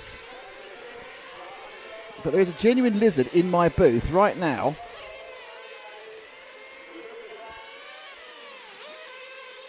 He's a good quality deserted lizard. I have to tell you, I am a herpetologist, so this is by far the best thing that's happened so far today. He's trying to jump and everything. He's in amongst the wires right now. I need to try and marshal him out. The problem is these lizards is they do drop their tails, so you've got to be really careful with them so they don't hurt themselves. So, obviously, unfortunately, we haven't got a camera here. I can't show you the lizard. He just ran in a second ago. He's a lovely little lad. He's green, a little green thing. Now, I want to try and get him out without him upsetting himself. We're having a bit of stare off at the moment. Here he goes. That's it. Door's over there. Door's over there. Out you go. Out, he's free. He's free. Out goes the lizard. Marvellous. And more importantly, I got it in video. So I now have a video of my lizard. No, I don't.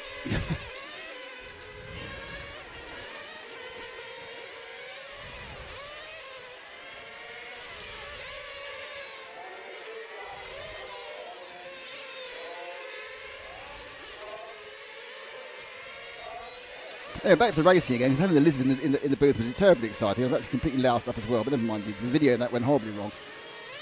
As it has been, as was very much displayed in the opening ceremony, do not let me anywhere near a camera.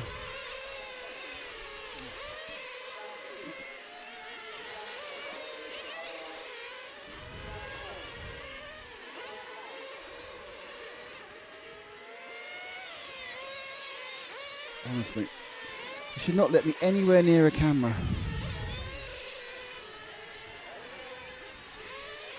So here's just finishing off. Alexandro Papagu, Fabio Caligardi, Leonardo Lo Castillo, on the top three, and then Gilles de Warda, Fabio Quagliarella, Jason Noonan, Marcello Altavilla, and Giuseppe Lizio, and Christian Delgado. I'm really disappointed about that because I actually pressed the wrong button and didn't actually video the damn thing. I thought I had. And he's run off now. He did a lap of the inside of the. I'm going to post that on social media. I'm going to post the excitement of the. Let's turn on. Never mind. It was a height of the day so far though. And I loused it up. Loused it up completely.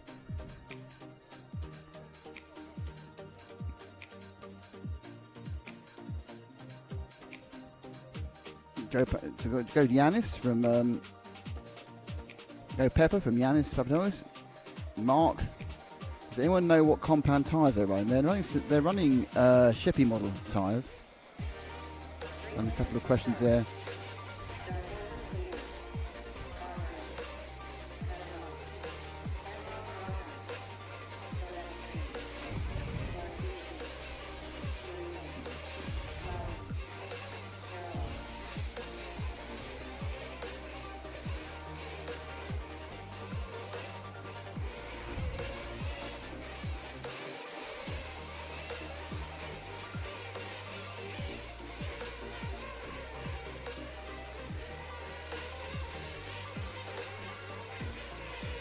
Here we go then. So heat 9. Is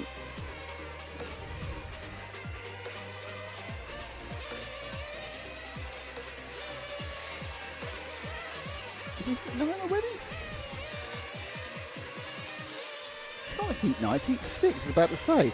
Maybe you suddenly got heat 9. Heat 6. Obviously still fiddling with things on the timing. Rosario Pavia, Mattia Barbera. So it's Salvatore Parello in 1, Brian Lockheed in 2, Nicolas Fiorento in 3, Marco Quattriccio in 4, Emmanuel Silvestri Daniel in 5, Jose Morgano in 6, Domino Cutulio in 7, Matteo Barbera in 8, and Rosario Pavia in 9.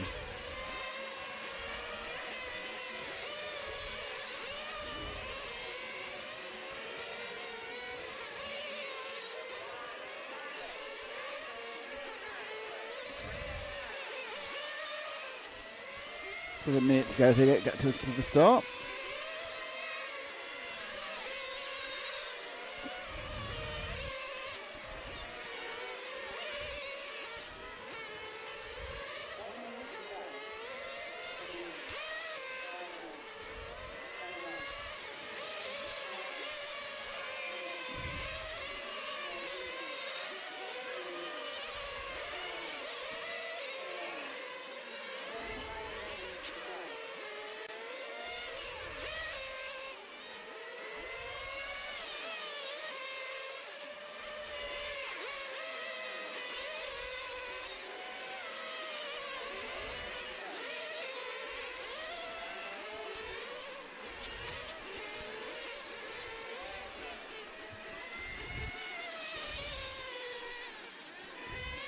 Final top up of fuel for these Heat 6s.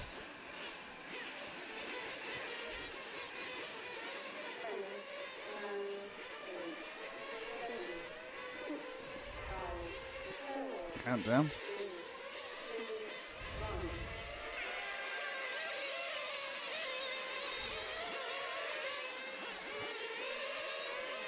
And our first featured car for Q4 Heat 6, our first featured car is the yellow machine with the right stripe. It is car number, I'm saying it's 7 at the moment, I think it is 7.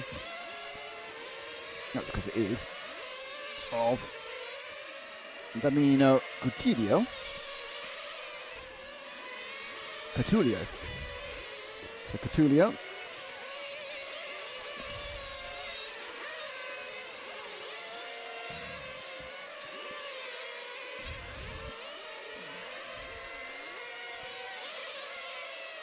And that's late 16-8, that one. A bit of wobble as he came out the corner there.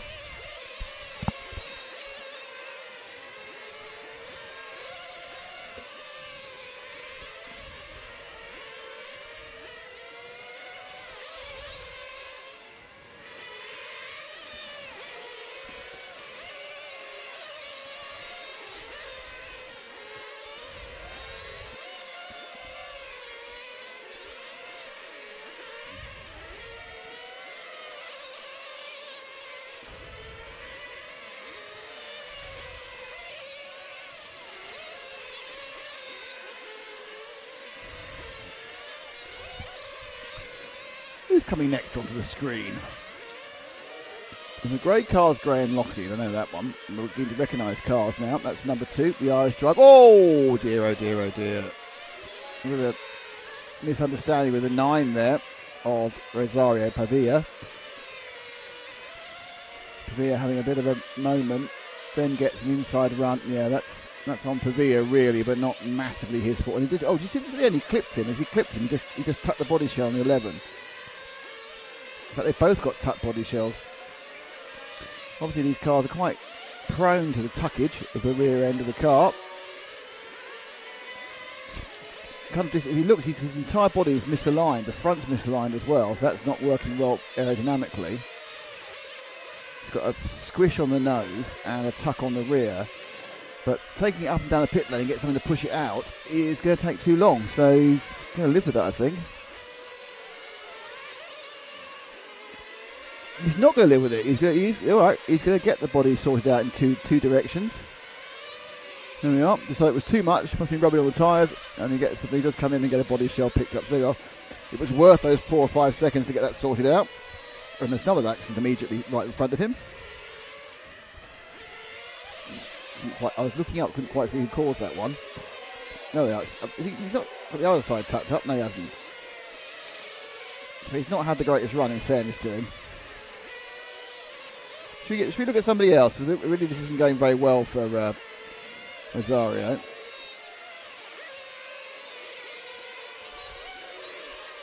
There we go. It's yellow with the purple edge. And that will be car 1, because it's always car 1. I can't read the numbers of those yellow body shells. And now it's Salvatore Perello who's leading this one. Pleasant cooling breeze.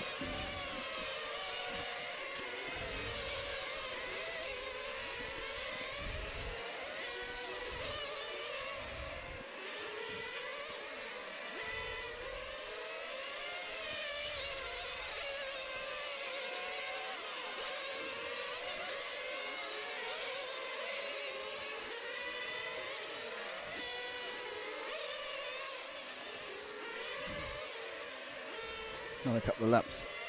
Salvatore is still leading actually by 3 seconds overall from anyone else in the rest of this heat.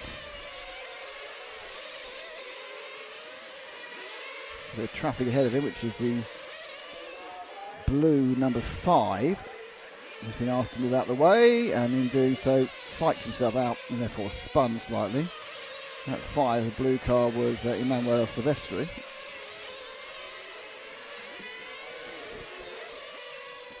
Yeah, Perello looks a little bit faster than quite a lot of people in this heat, and therefore he's got a lot of traffic.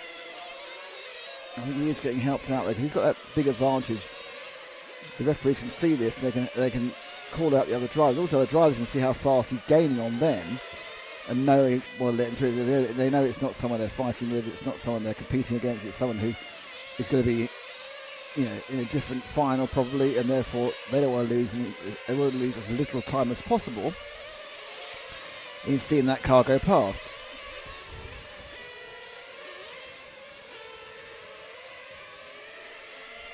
Playing 16.3, 16.4s.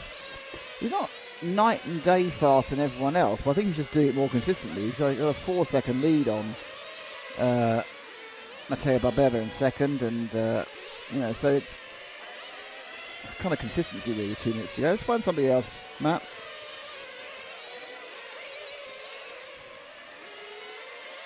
And we're going to the orange number 4, which is Marco Quartuccio.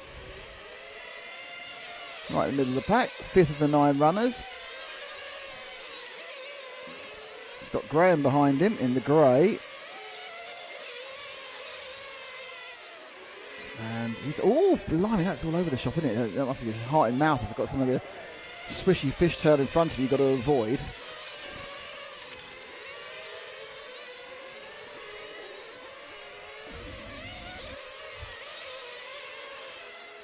Convenient for Graham, wasn't it? He just hopped out. Oh dear, a little hop out the way, cost him quite a bit of time there. And now he's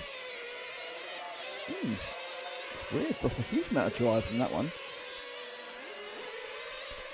I don't know, he just lost a bit of confidence in the next couple of corners, or perhaps dirt in his tyres. But suddenly, just the drive completely went. More issues with some of the other cars there.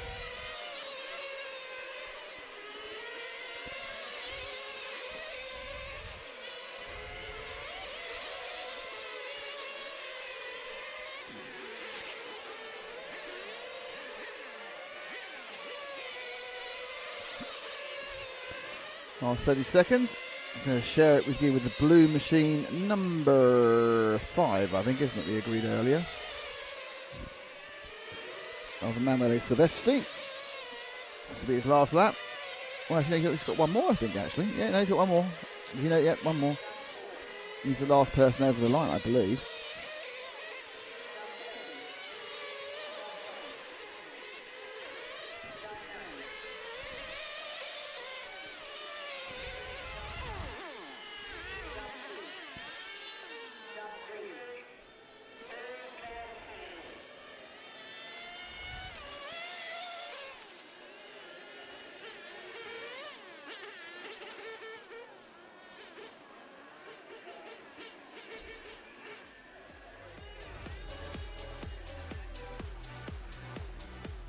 Weird things happening in my ears.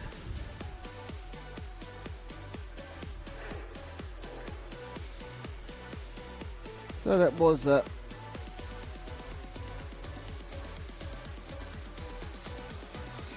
end of heat 6. Here's heat 7 coming up. It's down the bottom right there, section chairman.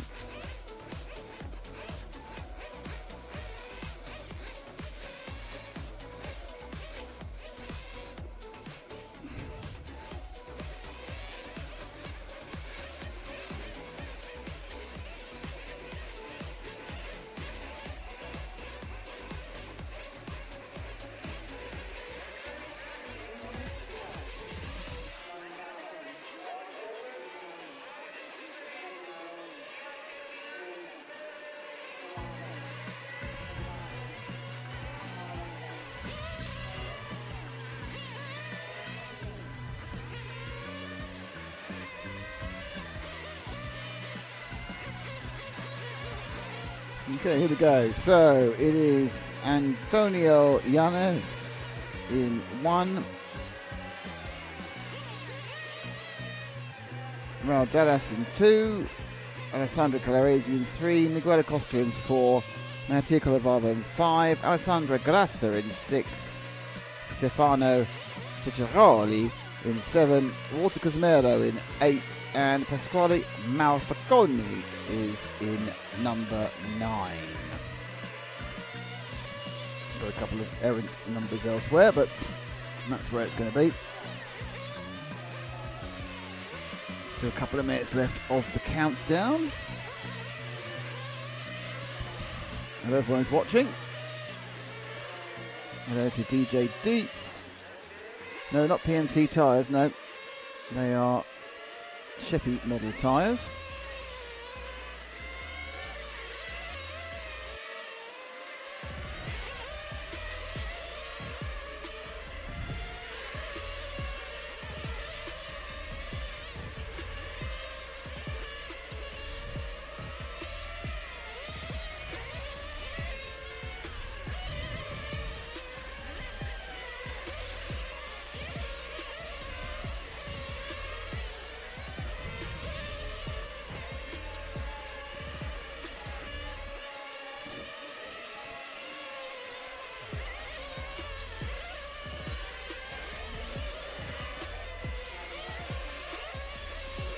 Very pleasant Sicilian lemonade, by the way. You get a bonus at the end, it's got bits.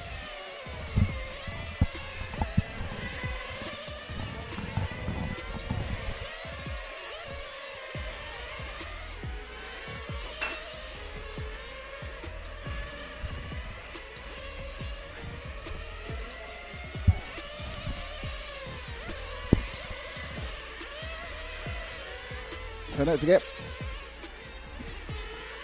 this is the EFRA live stream, brought to you by EFRA, the European Federation of Radio Automobiles. They provide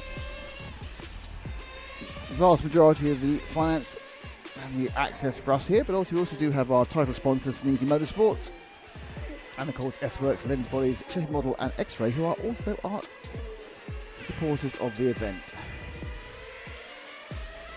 Time has gone ping, they are off and running.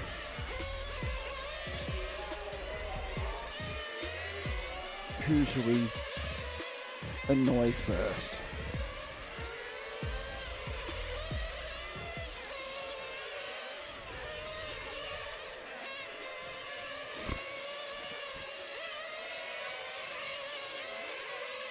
So our orange friend, heat 7 here in qualifying 4. 2 more heats till lunch. And it's the number 1 car of Antonio Yanis. So Yanis, is it Yanis or Yanis? Yanis. Or is it Yanis Antonio? Oh, it's so difficult with Spanish names. They type them incorrectly. Santana, yeah, it's probably Yanis Antonio Santana, yeah, so it's Santana.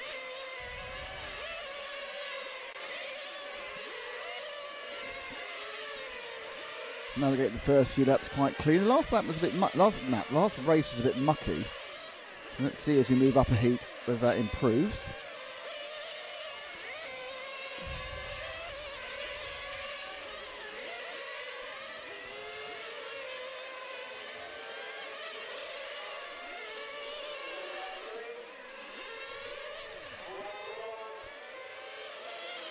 Round they go. Oh, that's not the fastest way of doing that, to be honest.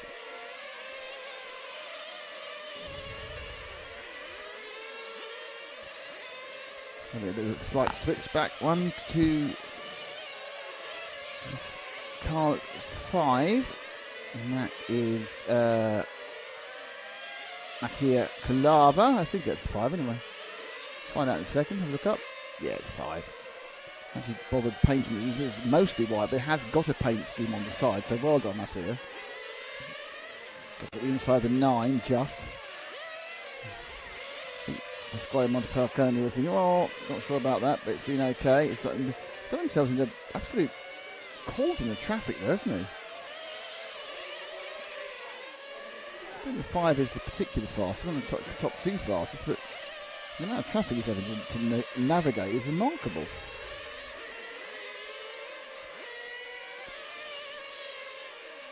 He's got 2 more ahead of him as well.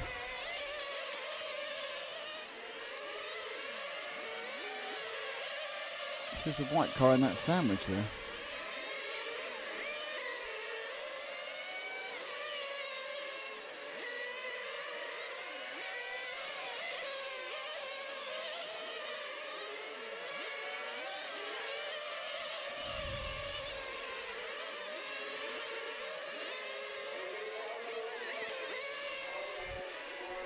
So moving now on to, I think it's the number 2, but it was only kind of a brief view of the numbers I got. Yes, that's the 2 car. It's our leader.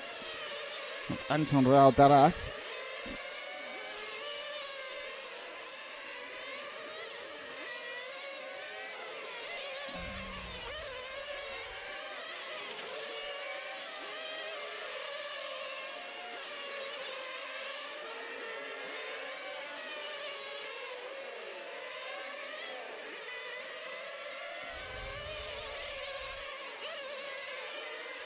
Car's looking quite pleasant actually. It's got a kind of a bite to it and a swish in its turn.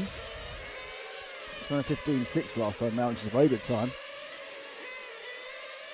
This looks like it's doing a little bit more than some of the cars we've seen earlier in the heat. Now, it took a little bit too much curve there on 2 wheels. Probably didn't lose too much. And again, a bit too much curve there. As you saw as you came off the curve, you induced a bit of oversteer. So perhaps just tone down the curbs, Mr. Daras. Through again. I think he's using the curbs in some way to help it with rotation. Certainly for a heat 7, they've only got 8, 9, 10, 3 more heats to go. This is impressive driving by Daras. 15.4 last time around. And for 27.707. Got himself into a very nice rhythm. Now the only problem that he has to worry about is, has he got enough fuel on board? We've seen a lot of people run out on the last lap and completely destroy great runs. Now, usually he did a 16.1 last time. He didn't look any worse than 15.4.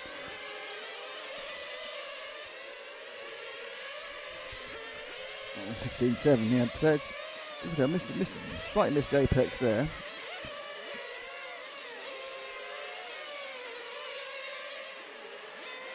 Oh.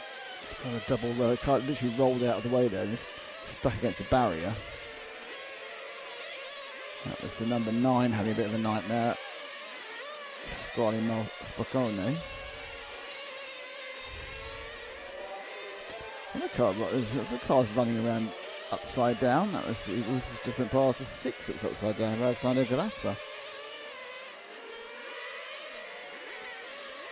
So a couple of minutes to go still. Let's find one final victim, Matt.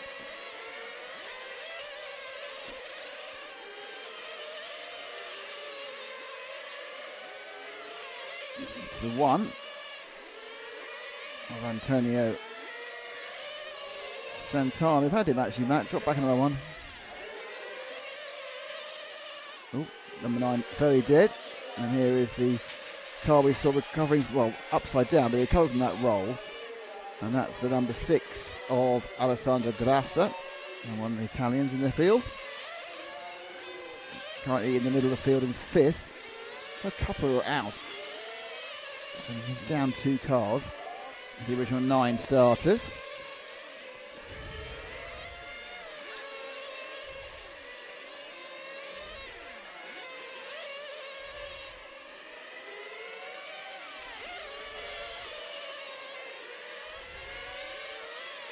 Oh, what's something over there?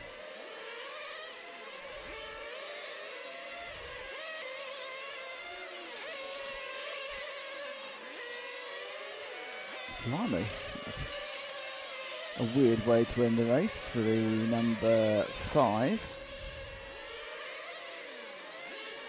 So Calavia dropped a place with a weird lap just then. More cars retiring as they run out of fuel. That's the 7 that's run out of fuel, which was running in 3rd with Stefano Saccheroli. And there's the 3 as well. Alessandro Calresi, I think he's actually had different problems. So they kind of creep along, just try and make the fuel run. Top 2 did get there. Now Daras managed to get a 26.703. Matteo Calavio a 26.708. And then the rest, well, Stefano Saccheroli ran out of fuel. So he's got a fast 25, and then it's from there. He's kind of mucky, not driving wise is okay. A little bit up and down as far as reliability and fuel consumption is concerned. Back with you in a couple.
Okie dokie.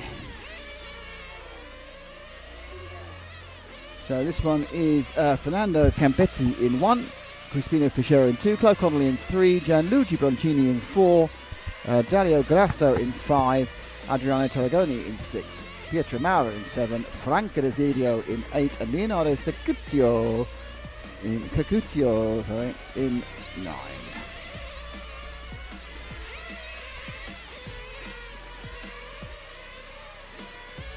So this is heat number 8. We've got 3 heats, 8, 9, 10. And that will be the end of round 4 and the start of what I think is going to be a shortened lunch break. It'll still be about 45 minutes. We have the final round of qualifying. And then we have another break. And then we have a mechanics fun race. And then 4 lower finals. With a big day of broadcasting here on RC Racing TV. Brought to you by Senesi Motorsport, S-Work, Lens Boys, Shift Model and X-Ray, and of course by EFRA. I'm Nick Damon. On the camera, it is Matt McCallum.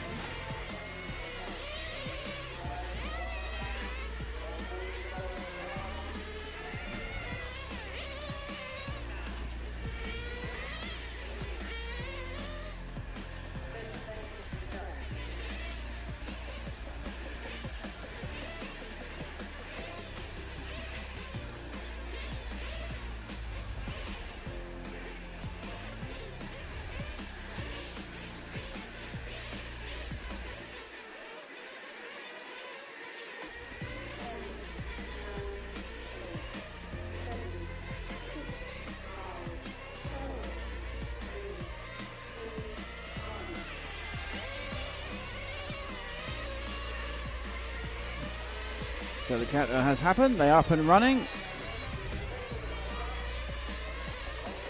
Let's see who Matt chooses as his first televisual subject. He's gone for the classic chromium blue of the number 1 machine of Fernando Campetti.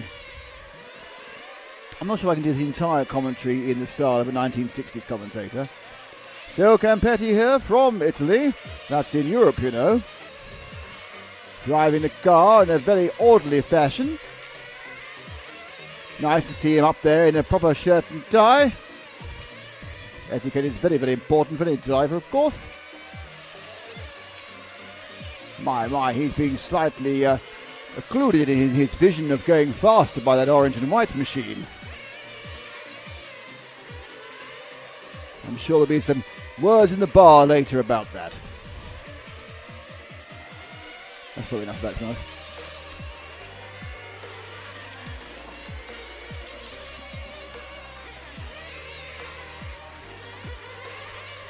Matt's like, to make sure I don't carry like, is it not actually have a car on camera?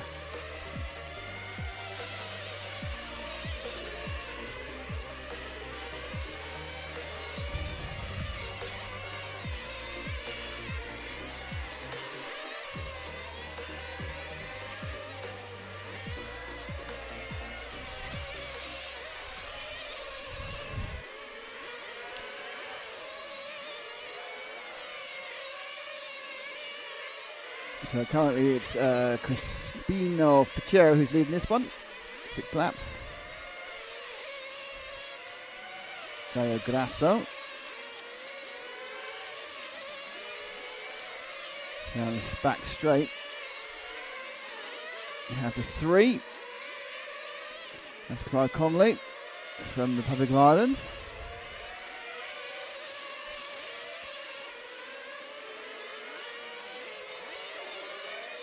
Ooh, a bit of pace, a little extra pace on the orange and white car there. I think that may be orange and white car having problems more than an absolute blistering motor run from Clive.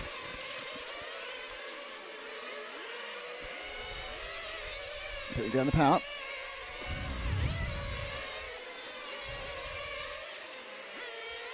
Conley currently scored quite a long way down actually, in 5th.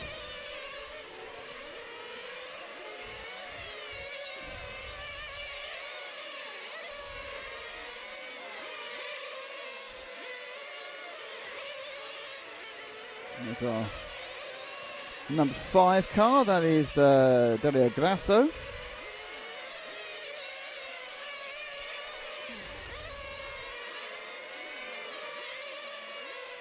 In the red, black and white.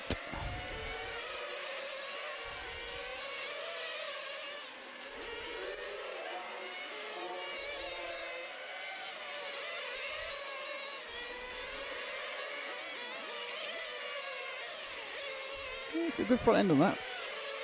A good balanced car. You turn it and it doesn't suddenly launch itself in a direction it's not supposed to go.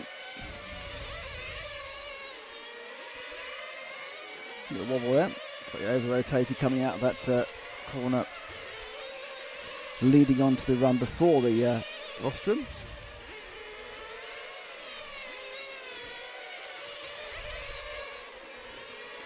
Not sure it was the best line there either, but overall it's good.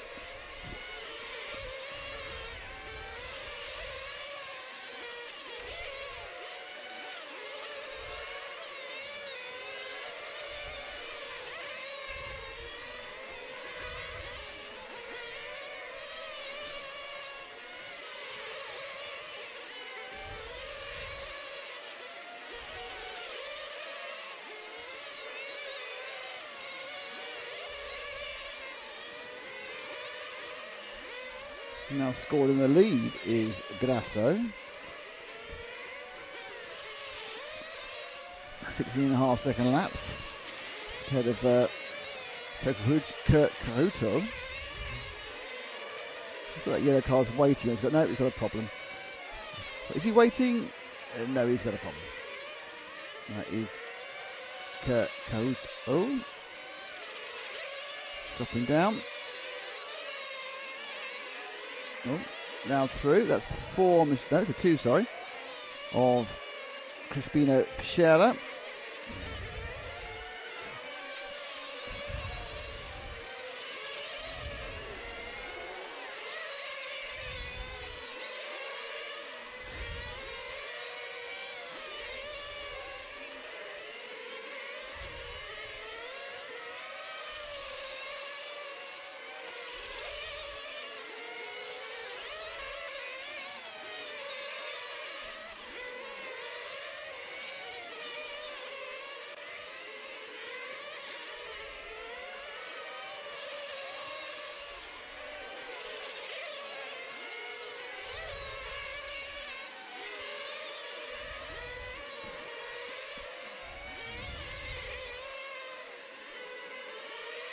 About a minute and 20 to go.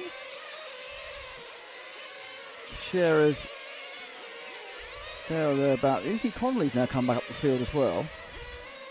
Scherer scored in first, Conley scored in second. Only won the last round of version of this in their round is in third. Actually, kind of Deo Grassa, who was obviously earlier doing well, had a very, very bad lap, and that dropped him down to 7th. So it's quite tight. One bad lap can drop you down most of the rankings here.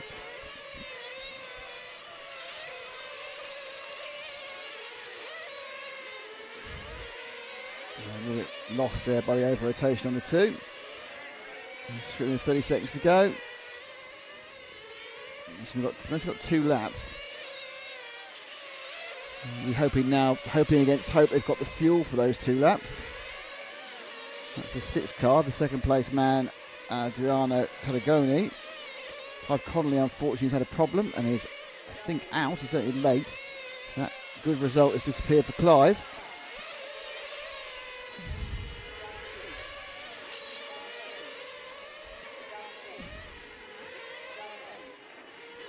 I think, has the 6th finished?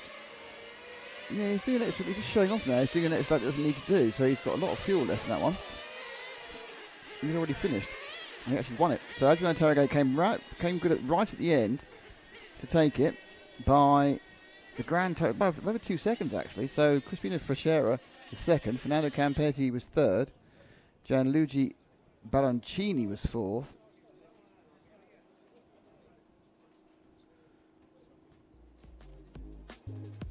And then you had the rest of the runners and riders.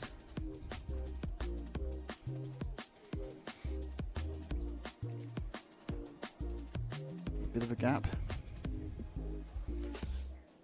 So far no sign of the pasta mat, so it's not going to get too cold.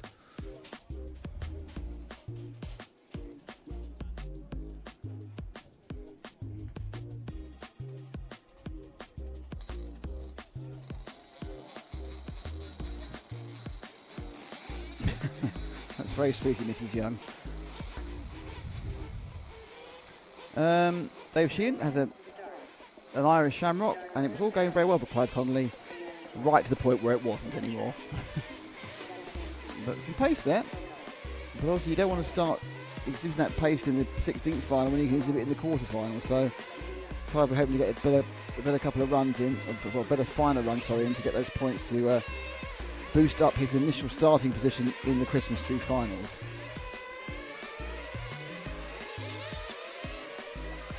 Okay, this is who's in this one. Constantine Nicola Morone, Attilio D'Angelo, Herford Poucher. I think right from 9, it's really irritating. It's irritating me how they put these in reverse order, because that's the starting order if they're running it in that format, which they're not redoing. So I know it that way. I said car 1 is Valeria Messina, car 2 is Gabriel Palosci, car 3 is Loris Luis, who's won all 3 of these heats. Daniel Shepis is in 4, Riccardo Coco is 5, Davide Stefanzini is 6, Herford Poucher is 7, Attilio D'Angelo is 8, and Constantino Nicola Morone, is in 9. They are your runners and your riders. Yeah. Ooh.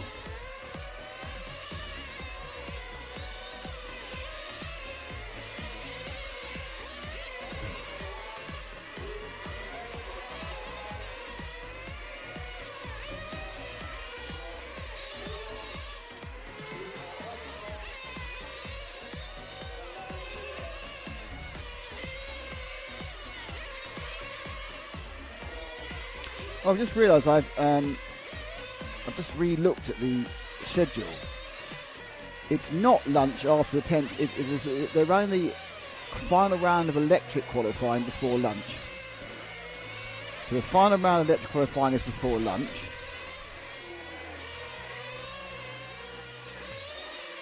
Ah, okay. Matt, we're going to need to have a conversation. They've changed the timetable.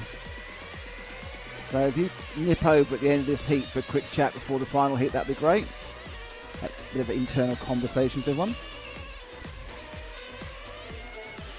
So what's happening now is that they're going to have a lunch break after the final round of qualifying for the electric car. So we've got this one, Heat 9 of GT8 IC, and then Heat 10 Then we'll have the 3 electric heats, then lunch.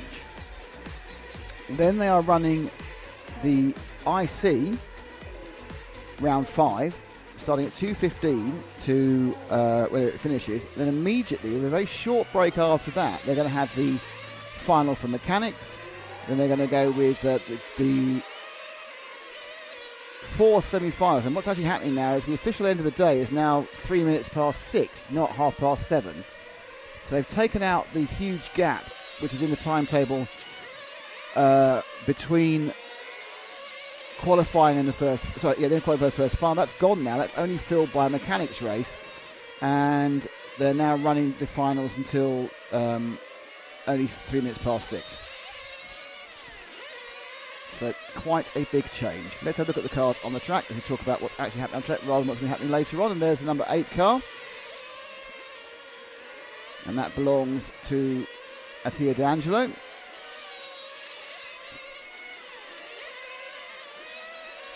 Through the infield he goes.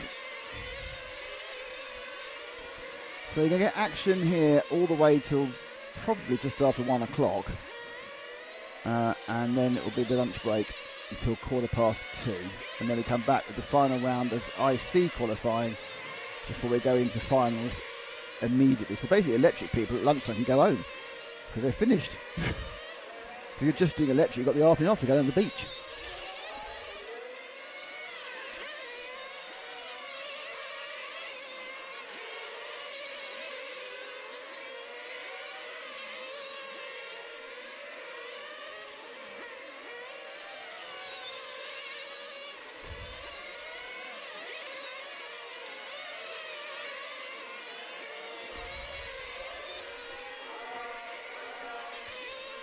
So D'Angelo remains towards the bottom, and this is now with the 3 of Loris Louise, who is the fastest person in the... Oh no, go back where you were, because the 3 is the fastest person in this heat. And it has won all the 3 previous runs of... Not overall, but just he's won Heat 9 the previous 3 times. He is currently quite comfortably in the semi-finals, directly qualifying.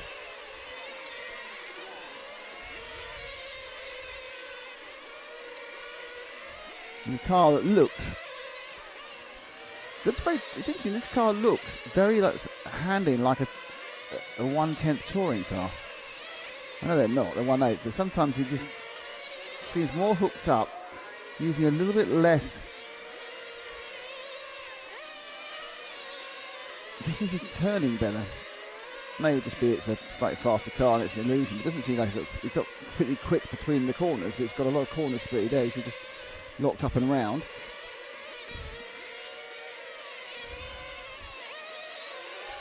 And he's still, oh dear, oh dear, oh dear. He was winning, now he's not. He only had a second over Daniel Shepis. And that little error, that will coming together is going to cost him more in the second, I would think. And it cost him 9/10, so he's just about going to retain his lead, I think. Shepis may pick up the lead in the 4 car, who should be coming over the line. We'll just be past the line now. Probably one of those cars in the inside, unfortunately.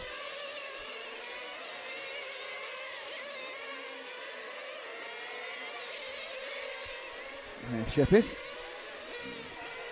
Shepis Model, obviously. It's quite a colourful rear wing. Black with some various stickers on it. I don't know if it's they're Dr. 46 stickers, but they might be.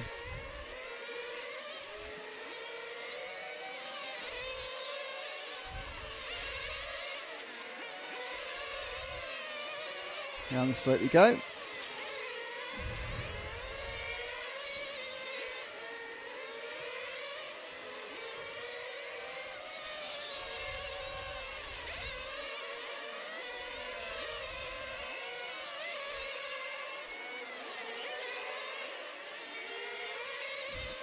This car. If you compare it to Loris, you see a little more slide. You can see it just sliding a little bit more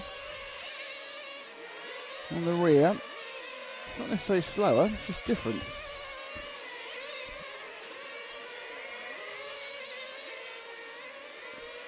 Two and a half to go. A little bit of that time round. It's a little more hooked up.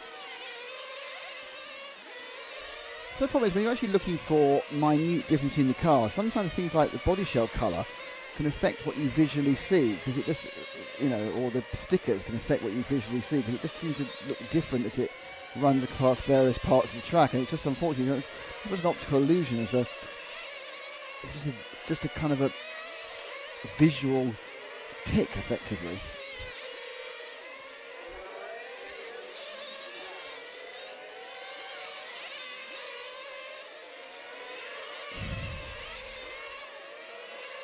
There goes the 4. Third place is the number 1 car, and that's Valeria Messina. Still Loris and Shepard. Messina's in 3rd. He's a couple of seconds back on these two. I said he's a second back on these two. Loris Lee's got a 2-second sort of lead over Shepard, and Shepard's got a second over this man. There are 5 slots from people not in the top heat for direct qualification through to semi-finals. It doesn't really matter how you get there, but you can get to it in semi-final. That's what counts. 14, I think, automatically qualify up to semi-finals. The bumps in Nitro class are normally 3 Nitro track. It's obviously in off-road track it's 4.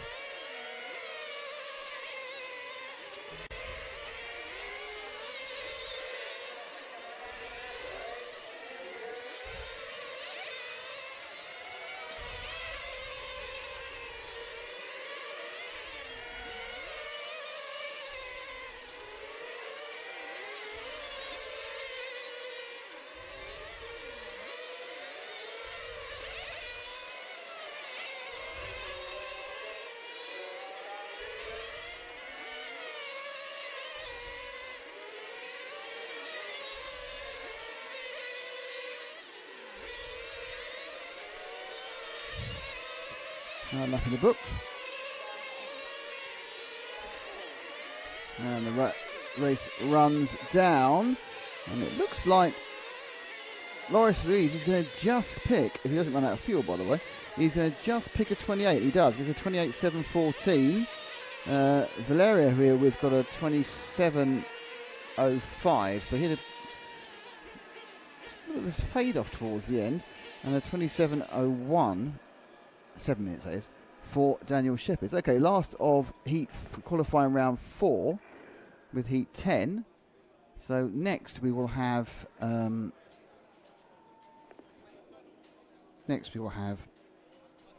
this one we're going to have the whole of qualifying, the 3 qualifying races for Electroc.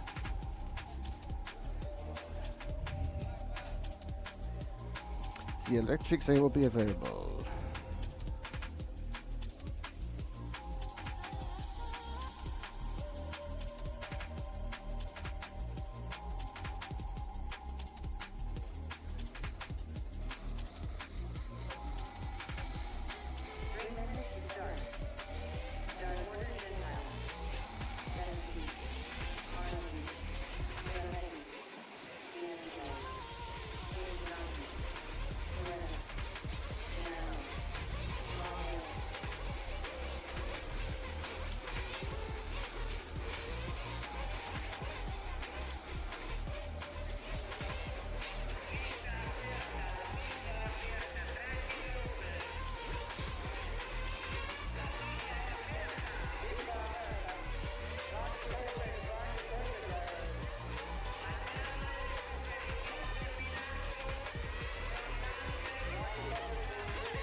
Oh, non-stop conversations.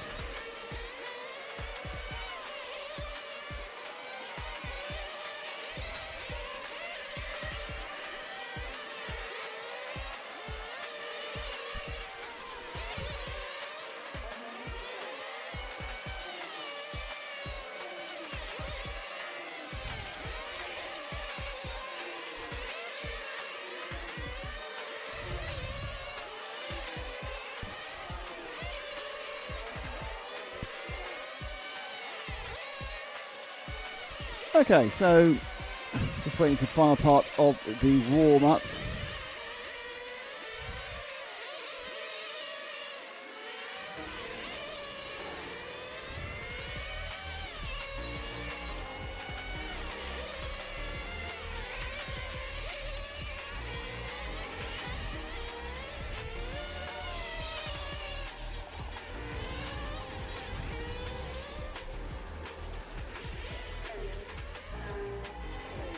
Thank you very much.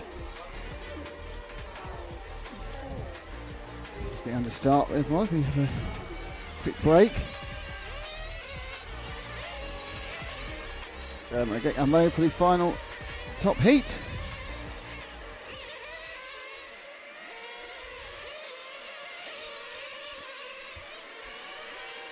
Just getting rolling now on their first laps. Yes, Inizeo, Rosario Giamio, Felipe Beretta, Andrea Catanzani, Alex D'Angelo, Bernard Arnaldi, Nathaniele Senesi, and Umberto Gentile.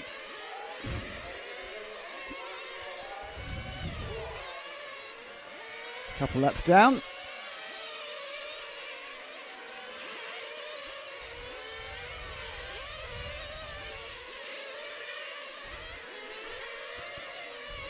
Running now with, I believe that's the number 3, just I think it's number 3 from memory. And it is. So that is Felipe Beretta.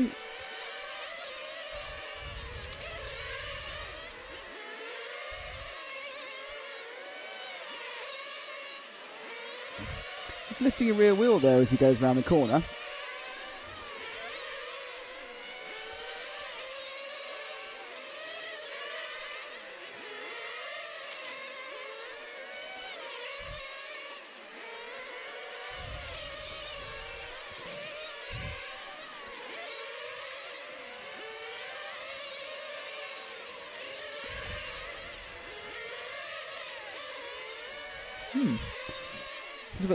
We just had a risotto delivered, everyone. Not quite sure if one risotto's turned up, but there we go.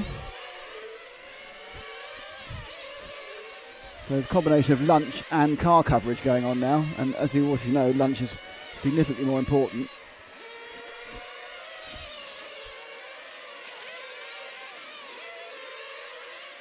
So it's Catanzani in the 4 who's leading at the moment. I think it's kind of changed every half lap. In fact, he's just gone to 5th, but he's actually leading on countback.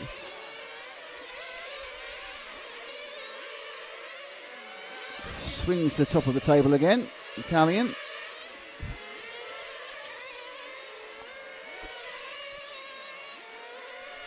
And a lot of good performances here. Now, Alessio Mazzeo has not been able to make the last 2 lap races, run out of fuel in the last lap.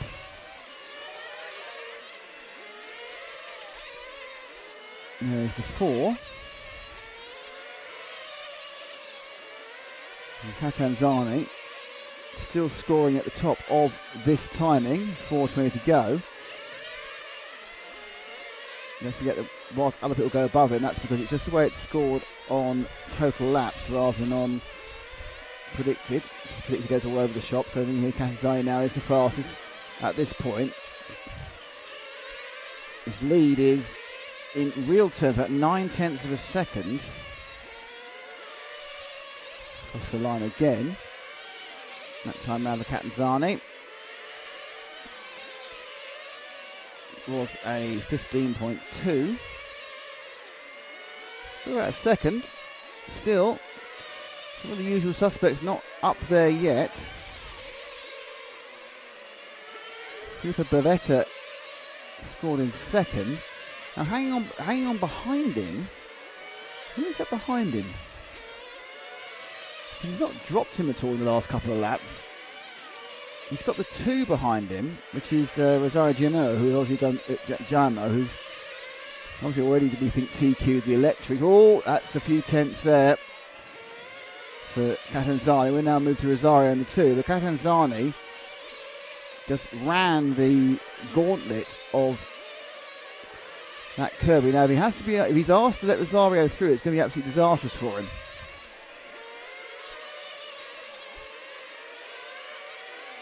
Still scored first, though. Rosario, I think, scored 5th. It's only a couple of seconds behind, so obviously he must have had an error at one point. Catanzani must have got past him. This is the 4 and the 2 we're talking about. 2 is the black wing, 4 is the clear wing.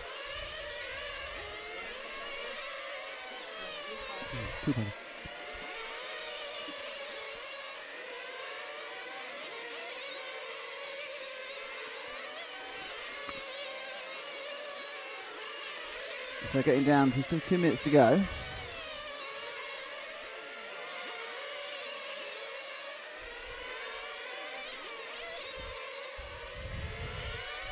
Okay, let's pick up Alessio in the 1. Let's see if he can last to the end of this race, because he hasn't lasted the end of the last 2 races.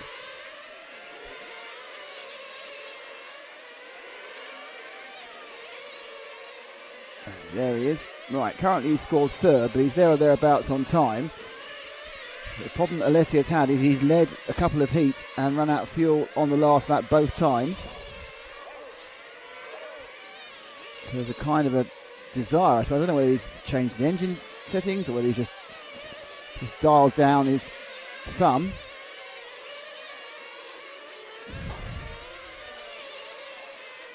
That is the question.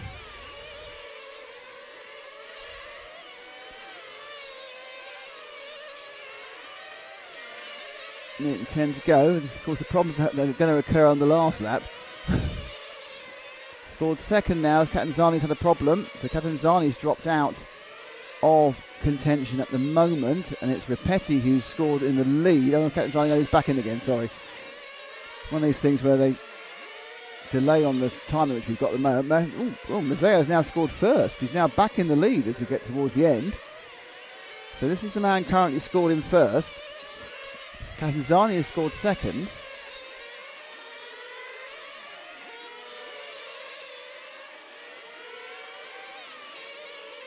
Two laps to go. So basically, he has to get this round 2 more laps. Surely not a problem. Well, it's been a problem the previous 2 rounds because he's run out of fuel. Senesi making a bit of a move now. Up the inside, that was good. Right, so now this is still looking slightly in the lead. I'm not quite sure whether Catanzani actually has gained the lead again. It's going all over the shop. It's going to be difficult to call this one, but this is the last lap. So this would be an absolute gain for Mazzara. No, he's run out of fuel, but he may be able to get the thing over the line. No, he's run out of fuel again. This time he's run out of fuel very, very, very close to the end. And that's, oh dear, oh dear, oh dear, oh dear.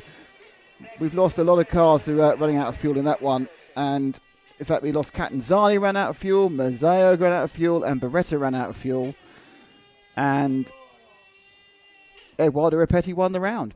Rosario GMO 2nd, Natanale Senesi is 3rd, and Alan Bernard Aladi was 4th. And absolutely, the mantra that was famous from Ron Dennis, to finish first you must finish. And that's what Alessio Mazzeo has not been able to do. So Rosario Jamiro has not had the greatest of situations, has managed to... I'm about to disappoint Matt now.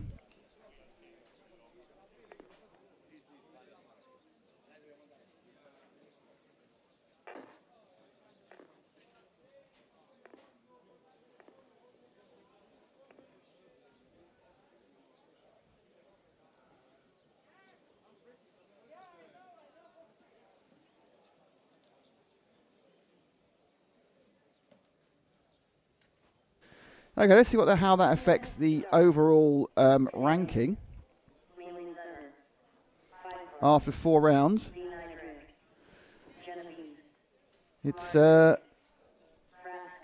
it's Giacomo Rosario now who leads, but Eduardo Repetti. So Repetti's got 2. Both of them have both got 2 top scores, and they're counting 3 out of 5 by the looks of it. So 2 top scores, both of them. So Repetti, who's actually managed to do that by actually finishing the race, which apparently is quite important, finishing an actual race. Can't think why. Zani's currently 3rd. B.A. Arnaldi is 4th. Mazzeo, who has only finished 1 of the 4 rounds, is still ranked as 5th because he's had those fast times, just not had the extra lap. Nathaniele Senesi is in 6th. Alex D'Angelo is 7th. Filippo Beretta is 8th. Loris Luiz is 9th. Daniel Shepis is 10th. Valerio Messina is 11th. Umberto Gentili is 12th. Constance Nicola is 13th. Herfried Poucher is 14th. Gabriel Polosci is 15th. Attilio D'Angelo is 16th. And Matteo Calavo is 17th. So it's top 14. Herfried Poucher currently on the bubble.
Rick and Pfeiffer swapping leads at the moment.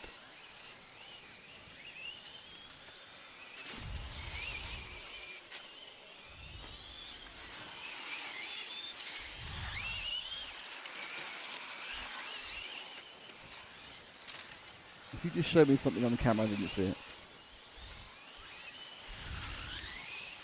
Ooh.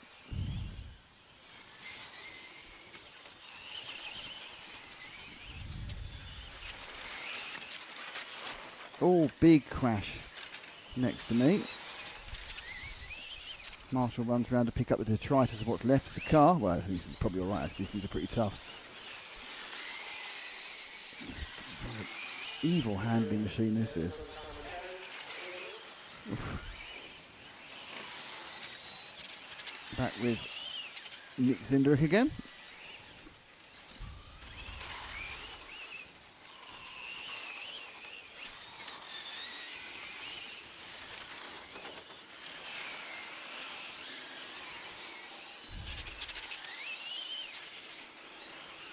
Let's find somebody else, Matt.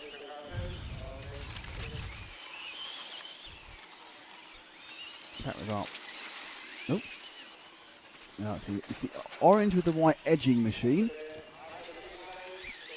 It's coming past now, and that is the number 4 car. And that is Frederick Miltzer.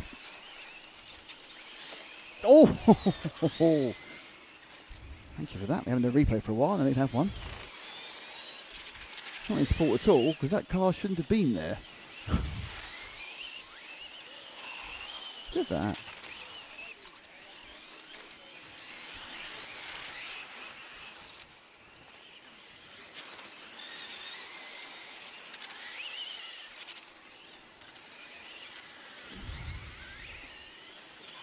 I think he's an ISO just one car for the sound and work out where they really are, full throttling and everything else, and where they're just running loose, and then kind of go a comparison trace between the people in heat 1 and the people in a later heat.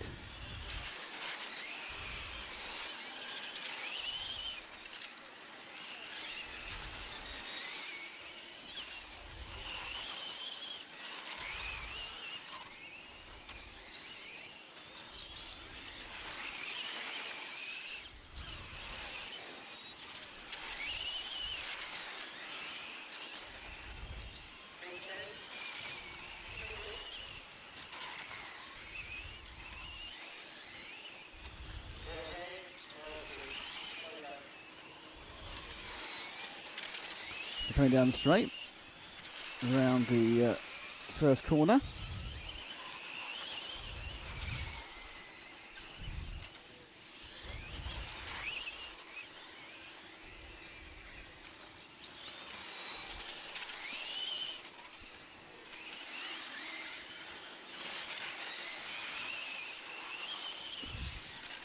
Stop 10. Stop 2. Stop 6. Stop 3. Stop 4. Stop 5. Sorry about that, a massive sneezing fit. Stop 9.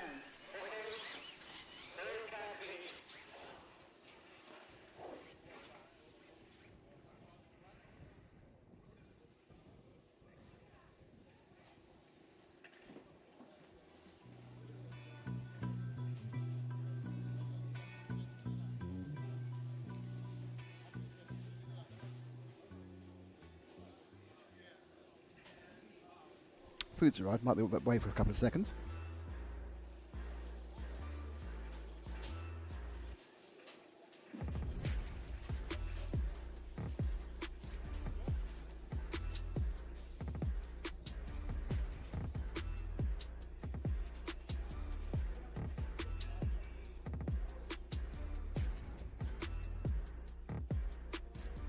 Few minutes to start. Desiderio. Naveria. Ramos. Bender. Hutcher. Senkar. Manon. Spagnolo. Milanois. Leclerc.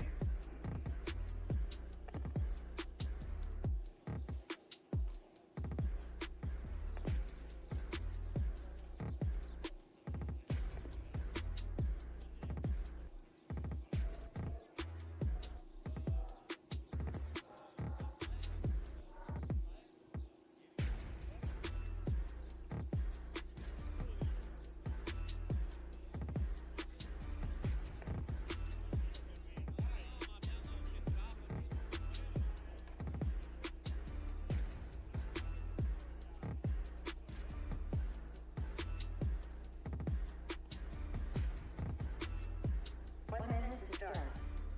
Desiderio. Naveria. Ramos. Ender. Sencar. Castro. Milanois.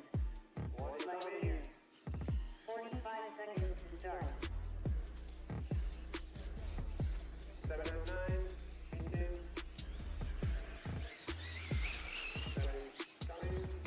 30 seconds to start.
So the second heat of the electrics underway. Hereford Pusher is currently leading this one away.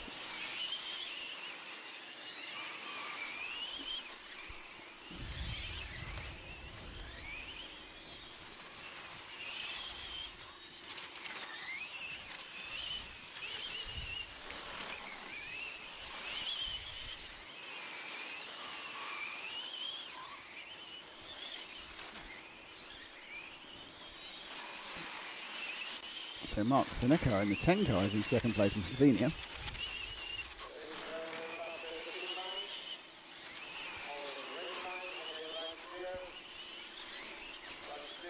Been quite busy marshalling recently on this side by the timing hut.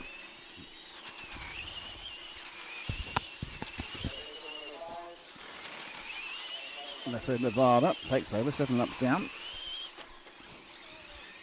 Both these drivers clicking the 15s.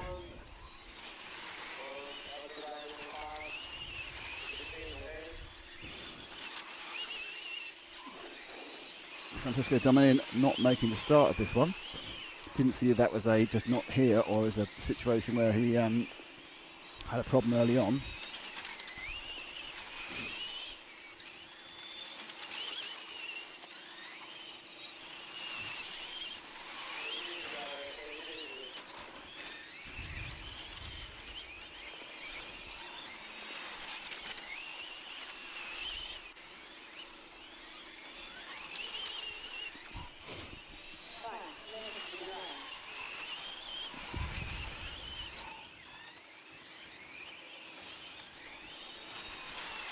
So rotating male, but it's Ambrogio Venda and Alessio Nevada who seem to be rotating in the lead. Michael Milanovic in Poland also there or thereabouts. I think High-Speed Pushers had some problems with the pull into the pits.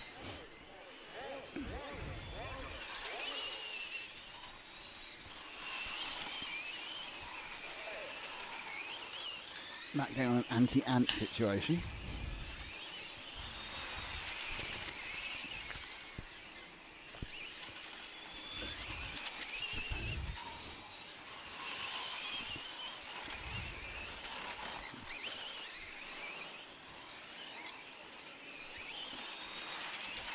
Sprinting down the main back straight. Get a kind of a view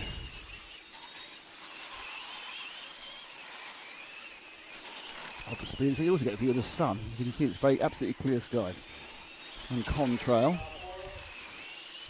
A bit of haze in the distance. About 24 degrees today. Very pleasant. This is the EFRA 1/8 GT and GTE World, brought to you by Senesi Motorsport, S-Works, Lens Bodies, Shape Model and X-Ray, and of course mostly by EFRA, European Federation of Radio Automobiles.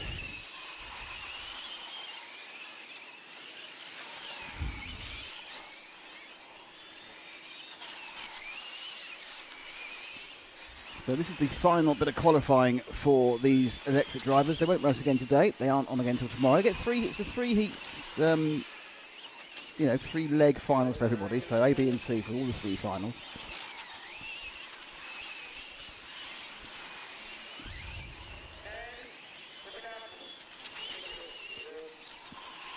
So currently in the lead, it's the number 2 car. And who are we on? The number 2 car? No, it's not. Number 2 car we need, which is Ambrogio Venda.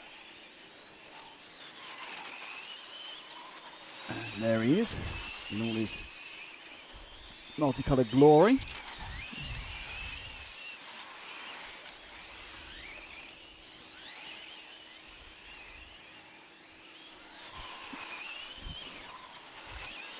And 20, a second ahead of Milanovic. Been trying to find car 7. I don't think we showed Mikhail Milanovic much so far today. Well, yesterday even. The sole representative from Poland. I mean, in fairness, he's like a lot of people. He's just gone for an orange body shot. I think there's been a lot of whoever sold paint around here has made a lot of money. There's a lot of paint sales for these one can buys. Don't forget, a lot of these drivers have been here since Monday. There's like 3 sort of free practice days before we started on Thursday, where it actually started counting for something. And you had to be there. Prior to that, it was kind of like, no, it's kind of when you want to turn up. But from Thursday, Friday, Saturday, it's the official event. I think it's on Wednesday as well, actually. It wasn't. I completely lied. It was a 4-day event. Wednesday was the official day. Monday and Tuesday were unofficial days. Wednesday was the first official day, and then Thursday, Friday, which is today, and of course Saturday. So the Open Ceremony, of course, was on Wednesday. And it was forever posthumously recorded by me badly. High attrition again. You've got 4 cars basically not running to speed here. Domenico Spagnolo, Franco Desidero, Jaime Pusher, and Francesco Dominero. Francesco has come in late, but he's a long way behind the lead. So 4 of them haven't really got the whole trip. So I see a little bit more attrition actually in the electric cars today than I'm very surprised about. Perhaps they've cranked everything up to 11 and things have gone slightly wrong. Don't know. It's supplies. That's all I can say. Supplies. That we're seeing elements of issues with the electric machines.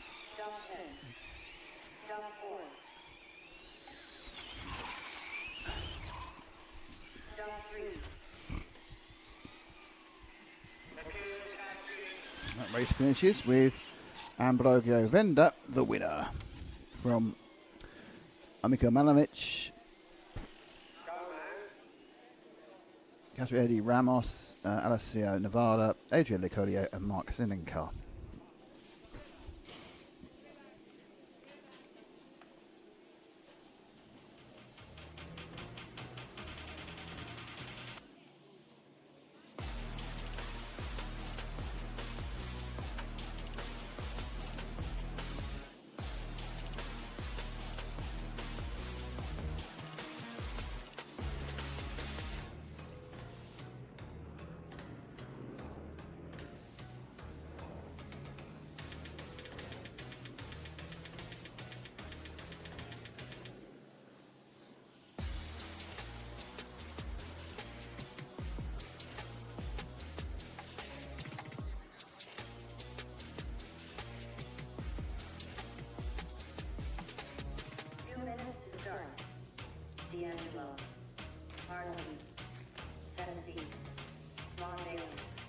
Rerun. England. Doris Anton. Senesi. Buildup.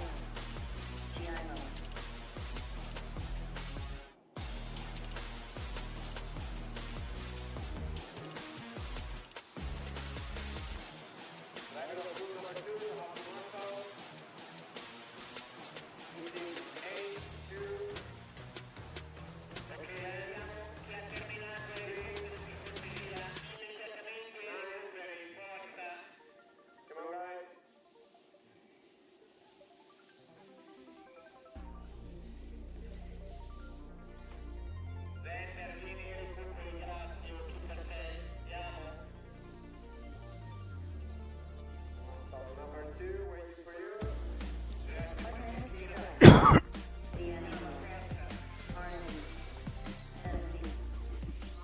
Okay, get ready now for his final heat.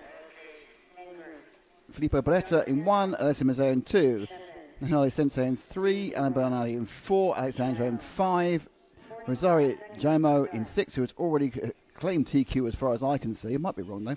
Pietro Lucafora is in 7, Daniel Ships is 8, Anton Randaras is 9, and Mirko Engelet is 10.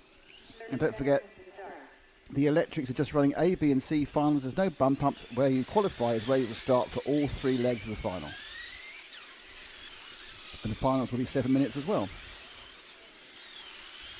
And everyone's up and running.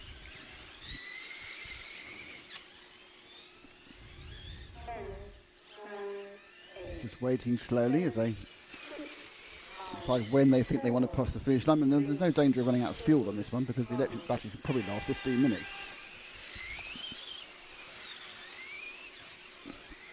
And away we go. And we're racing with the light orange number 2 machine of Alessio Mazzeo. He's only a bit more luck with the electrics. Actually broke down the last round of the electric actually from the Nitro cars. He's run out of fuel in 3 of the 4 heats. They've still scored well, surprisingly. What he can't afford to do is run out of fuel in the final, because if you don't last the 7 minutes in the final, you get a big penalty.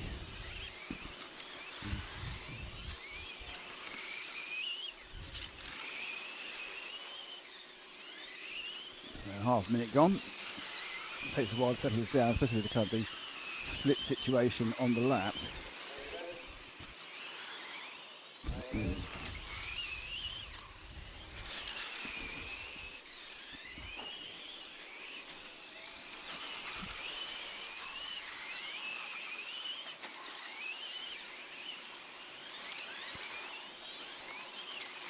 So the early scuffles see a surprise leader, something we're not seen towards top of the time sheets at all. I see he goes back there again, not so much, but it's been Pietro Lucifona who's been looking quite quick in the 7 car. Let's see if we can find the 7 machine. I don't think we've seen very much of him during the course of qualifying.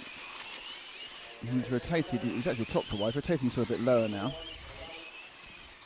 And he is the multicoloured Mondarian sort of look. Well, it's not square enough for Mondarian, is it? Painting, but he's a little bit tucked up behind. Well, I think he's tucked up behind. I'm not sure if he is. They're coming around at the same sort of speed.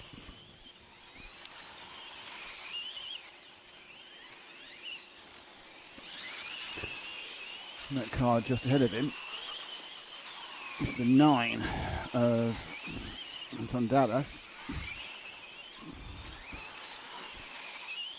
They're kind of running 7th and 8th at the moment. Well, Mazzeo's got the front. He's got the front by a reasonable distance. Not quite sure what's happening with... Rosario's had a problem, so our pole man's had a problem. And he's a long way behind after a problem on a previous lap. He's not going to be troubling the top of the time sheets this time round. I don't think that's going to open it up for another winner. I think there's possibly a Senesi when it might be, but it kind of depends what the countback is.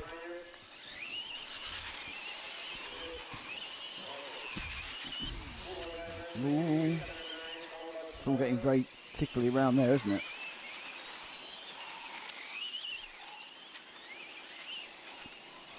See if you can find the 5 car, which is Alex Jones. We've also not seen a lot of Alex during the course of this meeting. And there's Alex. He's a bit part player. We've seen him occasionally there or thereabouts in the frame. On the electric side. Car looks to be riding a little bit higher. I think some people have gone for a very, very low mounted body up on the nose. He's giving us a bit more air underneath the car. Nose a little bit higher.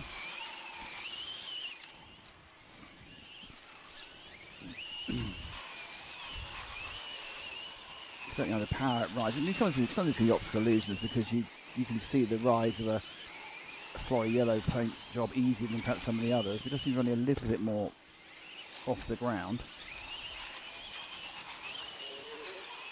As you can hear, a lot of the cars are scraping Lexington as they turn. There's quite a lot of body roll in these cars. They've got a lot of weight, a lot of momentum. They've got a lateral grip with the rubber tyres. So you do hear that kind of scraping of Lexington quite regularly.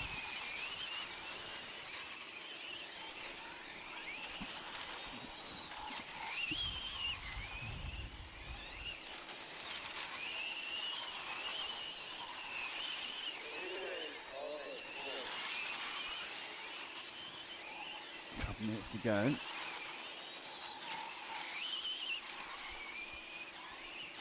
So number 3 is currently in second place, Matt. That's Senesi.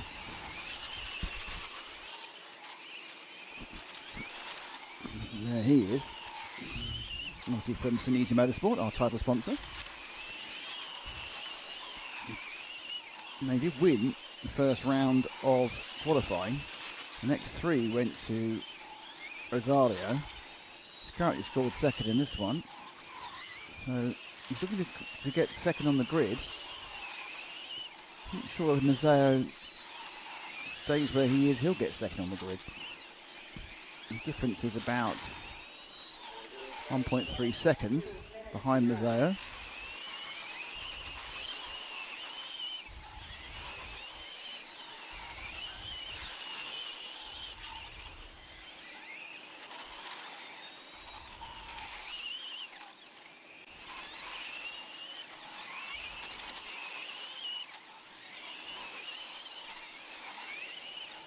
Back markerage for Senesi to get past.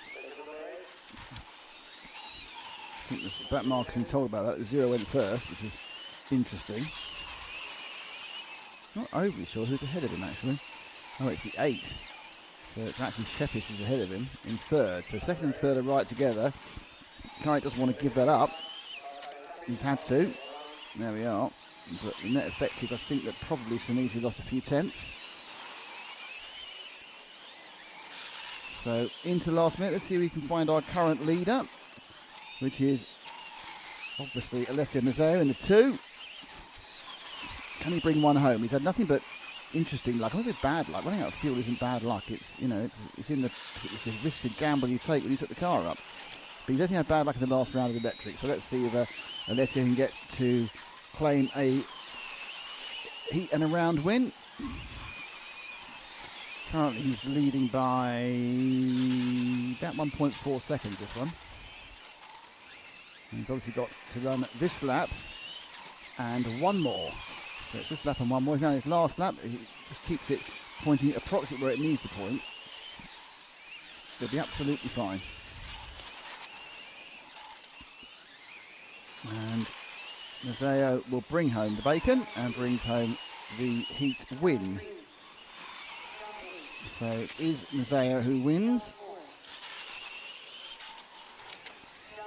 from Natalie Senesi. B.A. Arnaldi third. Daniel Shepsis is fourth. Just waiting for the rest of the finish. A few still to come in.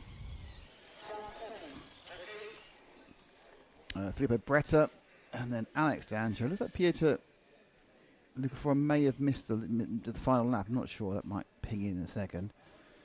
Then you've got Anton Raldadas in 9th and 8th row Mirko Engelbert in 10th. The man who's won 3 of the rounds has actually scored in last. So what we will do, we're now coming in, it's our lunch break next, but I will wait before we go for lunch because I will try and give you the updated ranking lists for the final. Actually, it is. Nope, it's not there yet. They haven't updated it yet. It's very exciting. No, still haven't done it. Need to wait for that to be updated and accepted. And then hopefully they'll accept it and I'll be able to give you the result. But at the moment, that's not possible. I think Bernard Arnaldi was actually disqualified from Heat 4 for some reason. Round 4, sorry. Here we go. Okay, we are there. It is done. It was 3 out of 5, and your pole man is indeed Rosario Giamo. He is your pole man. Joining him on the front row, well, actually not, I think it's side by side. It's in the line. It's Alessio Mazzeo qualifies second. Natanale Senesi is third. Bernard Arnaldi is fourth. Daniel Shepis is fifth. Alex D'Angelo is sixth. Filippo Beretta is seventh. Pietro Lucaforda is eighth. Mirko Engelert is 9. And it is Raul Anton Dallas who is 10, which I believe are pretty much the entire set of people from the last heat.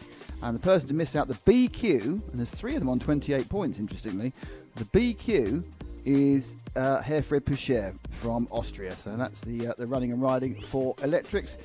We are now going to lunch, and we'll be back and seeing you. Well, let's hang on to find what the timing on this whole thing is.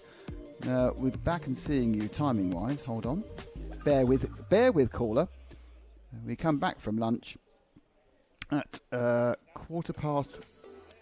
That doesn't make any sense. It's 1:05 now. Oh, 2:15. 2:15. We're back. 2:15. We are back with you from lunch. So we'll see you all at 2:15. Ciao, ciao, ciao.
morning.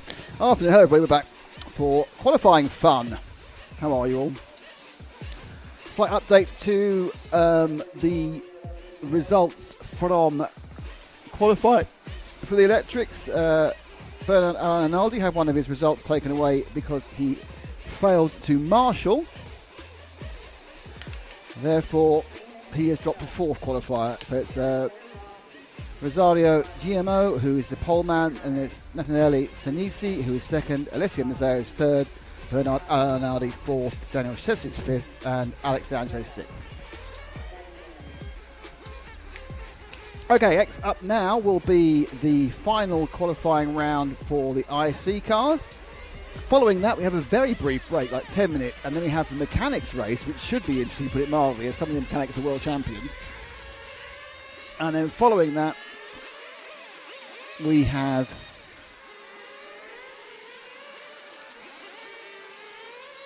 four of the finals.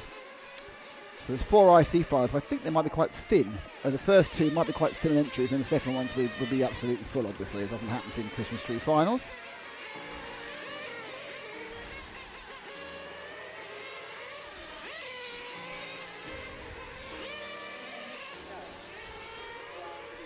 So it's car one is Massimo Fabini, then John Kosopoulos, Angelo Vicini, Emanuele Greco, Sanjin Svetlaric, Stephen O'Connor.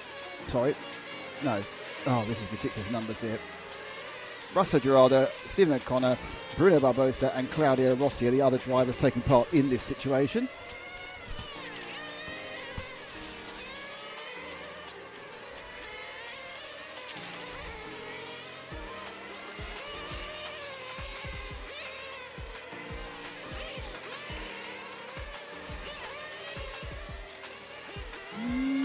God.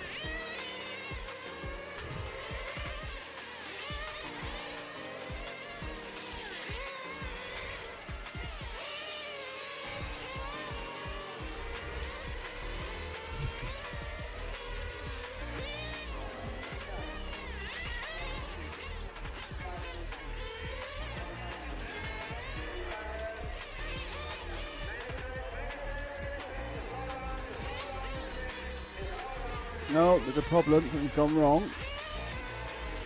They've stopped. This is in the warm-up that's been a problem, by the way.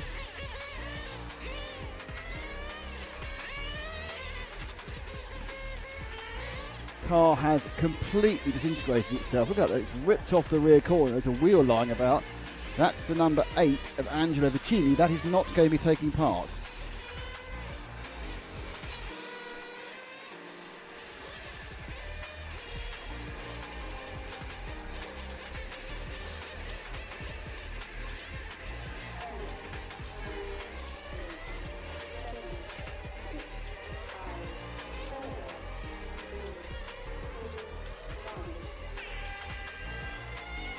Okay, let's get rolling.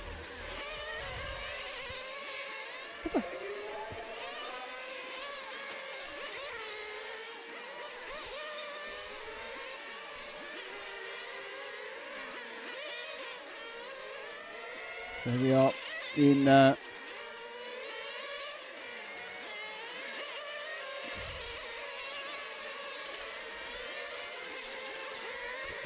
up and rolling. First car we are with. We have lost Vicini in the car in several hundred pieces.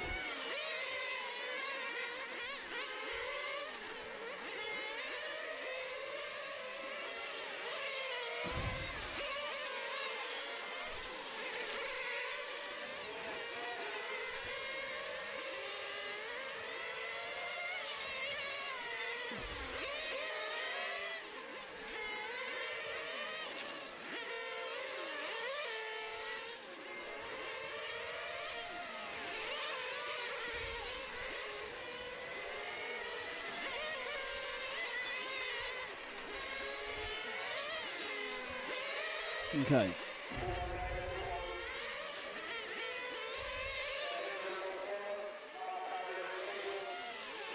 Five car.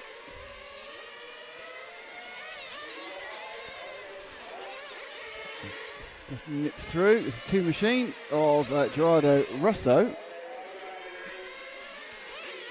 Matt, if you've got something on the Stream Deck phone version open in your pocket, because it's auto switching at the moment.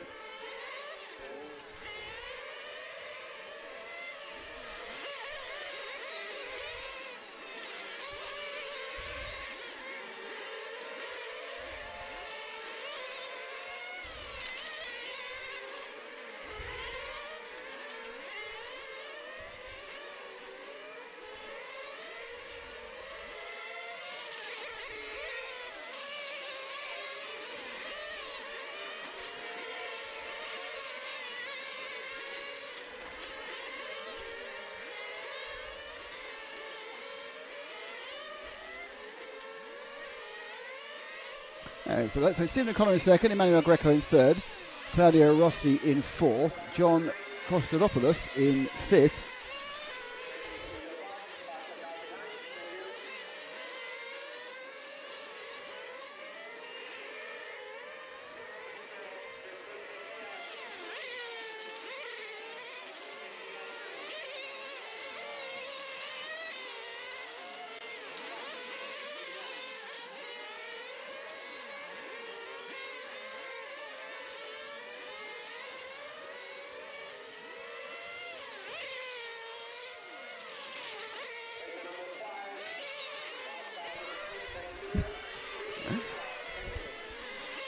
I don't think you should let me in charge of button boxes. It all goes horribly wrong on the whole. Hopefully you've been hearing stuff. I've pressed the right buttons on 3 occasions now. It's all gone horribly wrong. Cars are going round. Anyway, so we're back up and running again. Kept doing that.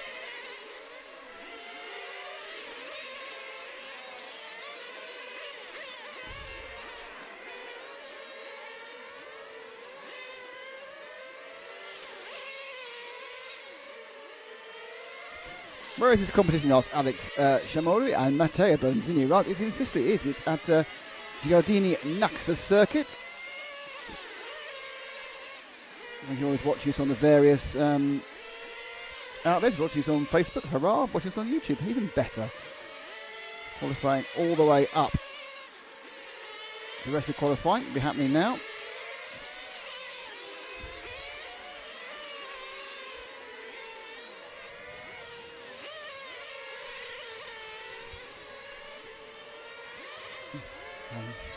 Okay.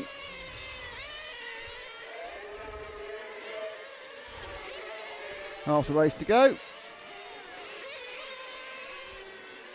Currently being led by still Gerardo Rossura, and there come 2 cars leading this. It's Stephen O'Connor in the 3, Emmanuel Greco in the 7, Claudio Rossi in the 5, John Kostopoulos in the 9. They're your top few runners and riders at the moment.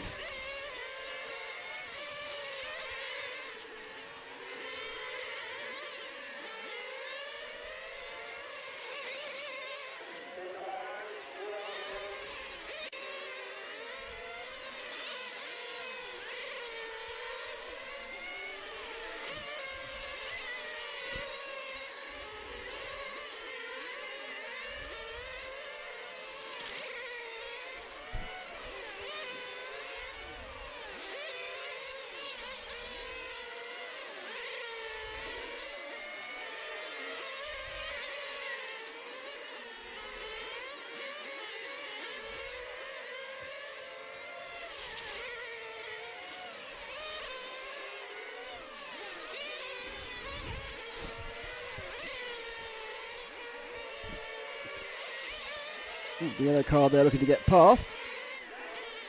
And that is the number 1. Massimo Fabini, who I think has missed his bit at the start of the race. We're still with the 4 here. And that's Bruno Barbosa.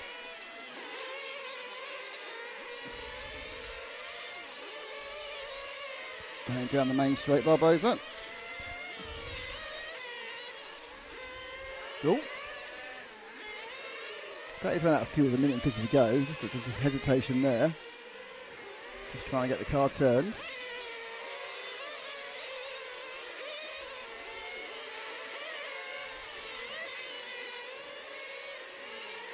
Car's not picking up out of corners, is it? I think there's definitely a little technical issue there. It's really not picking up out of the slow corners. Look. And goes. Might be a clutch issue. I'm not an expert on Nitro engines, but it's just not got much pickup. See if I get him to clear its throat every single time it comes. Look. There it goes. We've moved on to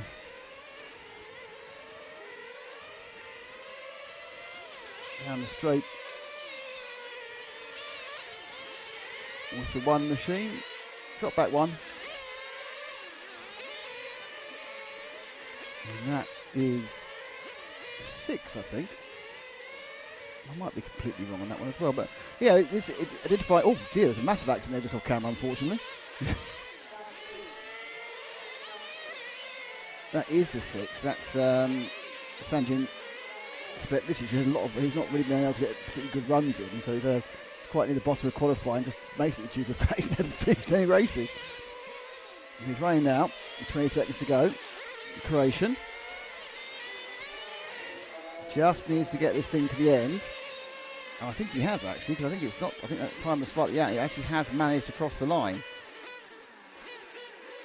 in 5th. So we have the result. Wait for one more car to finish actually.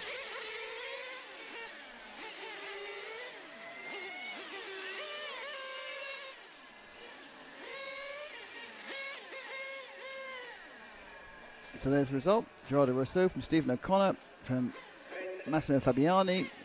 Claudio Rossi are your runners and riders in the first of our 7 Nitro heats. 5 minutes to start. Start order Newman. Quagliarella. Hyperion. DeWilder. Thanks for watching you with us after lunch. It's going to be good. We've got some good racing coming up today, so hang on.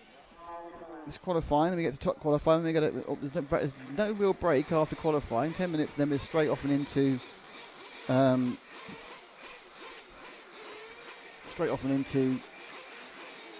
mechanics final, and straight off into the 4 lower final. So it's all go today from Giro Naxos in Sicily, under a beautifully clear sky, which is also, it's not too hot, there's a light breeze. Once the sun stops being in your eyes, which is, for me personally, it becomes very pleasant weather-wise.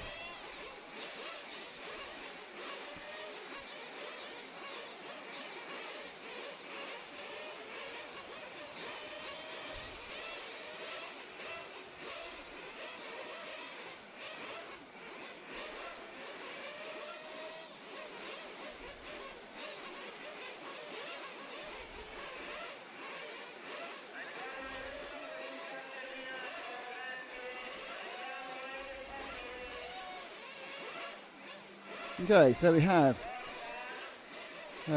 Christian Delgado in car 1, Gilles de Wilder in car 2, Alexandros Oglu in 3, Fabio Quadrero in 4, Jason in 5, Marcelo Atovilla in 6, Leonardo Lacesco in 7, Giuseppe Lizio in 8, and Fabio Calagardi in 9. For this, the final run of Heat 5.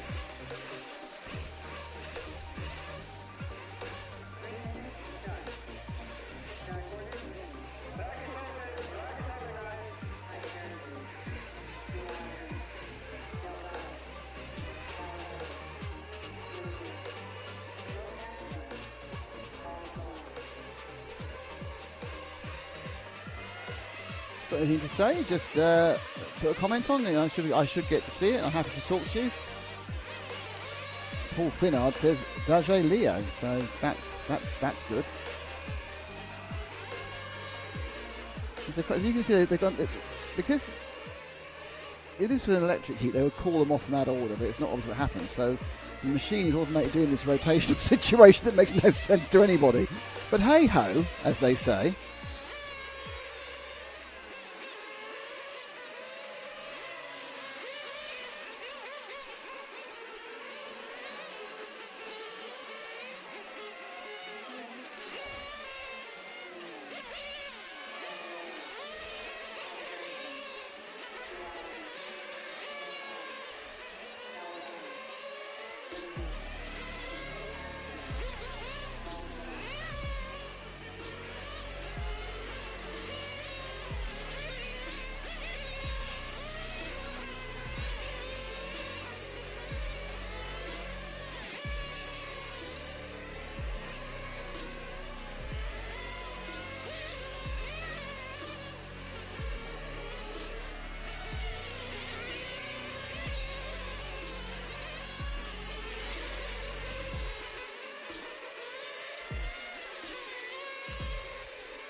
Everyone comes in now.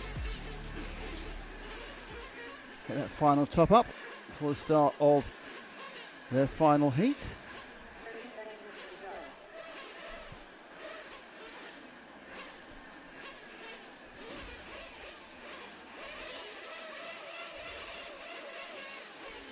Just worry when I look up. And they drop down, the way they go. Last car to go. Trundles down the pit lane.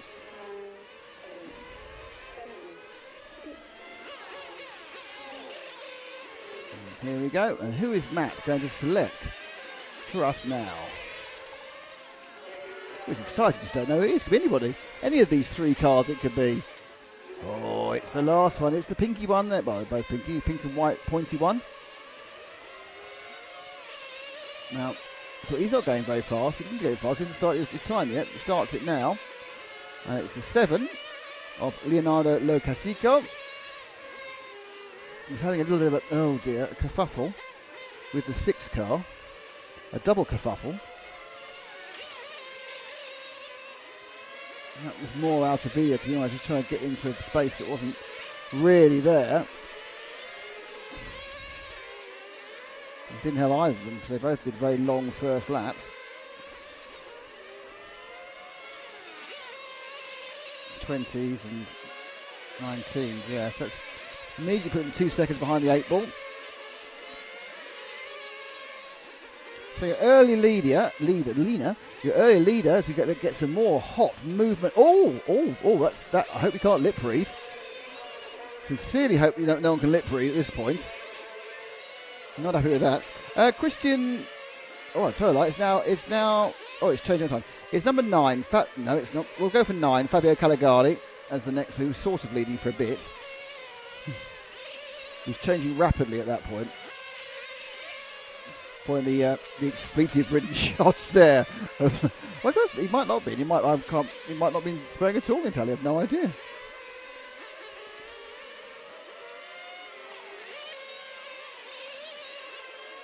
That isn't the 9. Who is that? The gold car is car number 6, which is Altavia, currently scored 2nd. There's the 9 of Caligari. Fabio currently scored, well, it's changing all the time, he's thought the 2nd. Ooh. Oversteer there. Track still won't be cooling. Track will not be cooling down yet. We're at 2:30 here, so the heat of the day really is sort of in 2 to 3 o'clock. I see a Mad Dog seems to go out in the midday sun. Well, the midday sun isn't as warm as it is about 3 o'clock around in southern Europe, so track will begin to cool from about 4 o'clock onwards. Stelgado shoots in through timing scoring now. They're in front of the roster, and then he goes through the switchback, left, right, and then it's a little kink. Before they move onto the not really hairpin, onto the main straight. Runs right down the main straight, guns the thing to maximum velocity. Left hand sweep into the turn, and that's timing again. That's a lap, and the laps are taking between, for this group, between 16 and 17 seconds. Oh my lord, Altavia really is having a nibble at everybody, isn't he?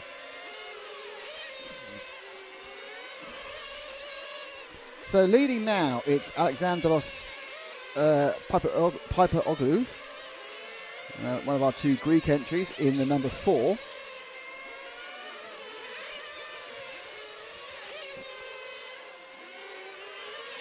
It's quite good I get to use Matt's eyes to find the cars because I can't see a blooming thing.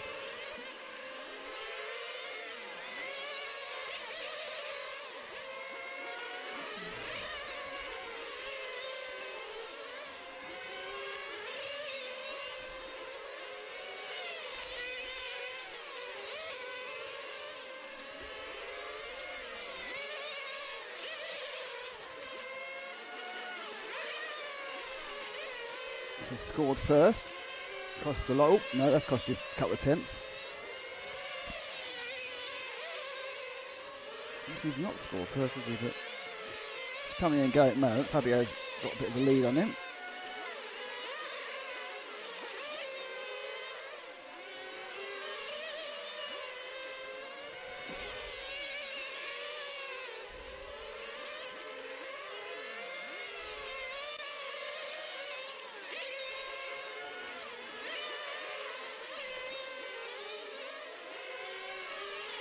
as you can see, the timing is updated very slowly.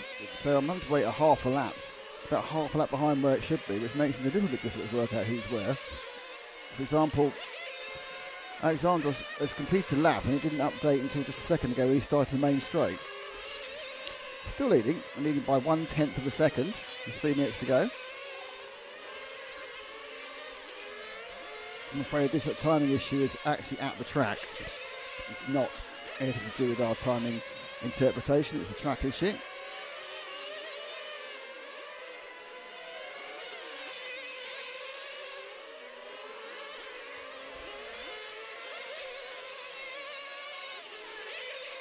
It's kind of every 7 or 8 seconds.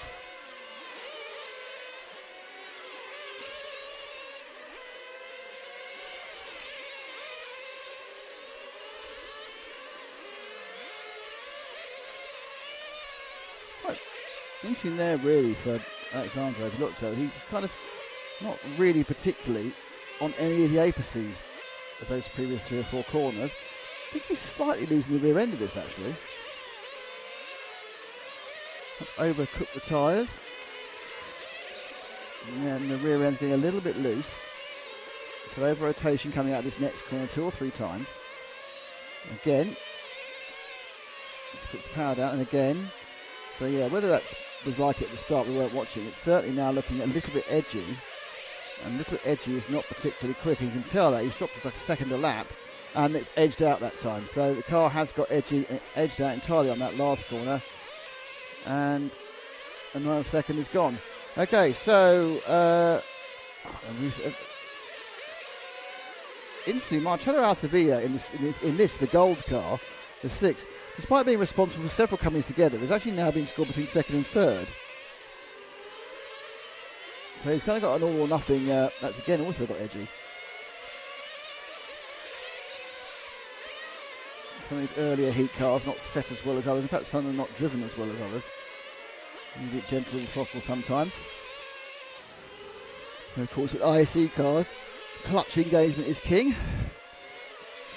Let's have a look at a couple of cars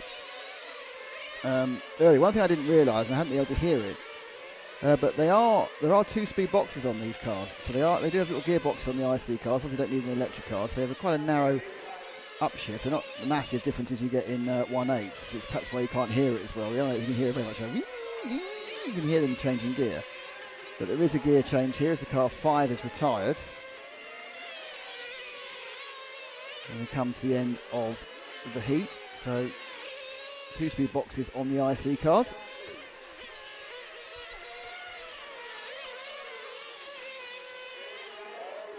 So with Fabio Quadarello who won that one from Fabio Cadagali. Marcello who watched Alcevilla watched the end was 3rd.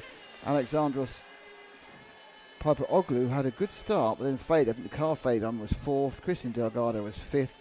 Gilles Duwalde was 6th. Leonardo Locascaio was 7th. 8th was Jason Noonan, who ran out of fuel. And 9th was Giuseppe Lizio, who didn't start.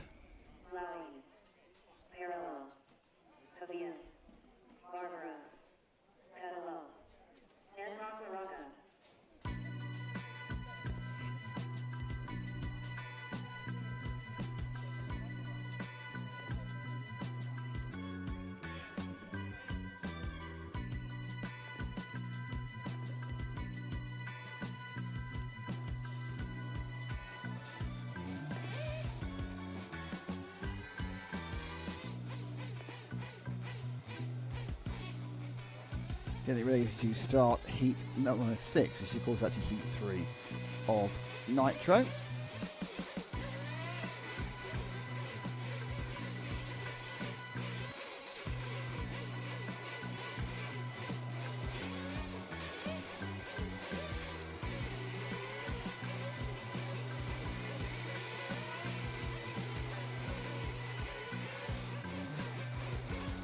Dun, dun, dun.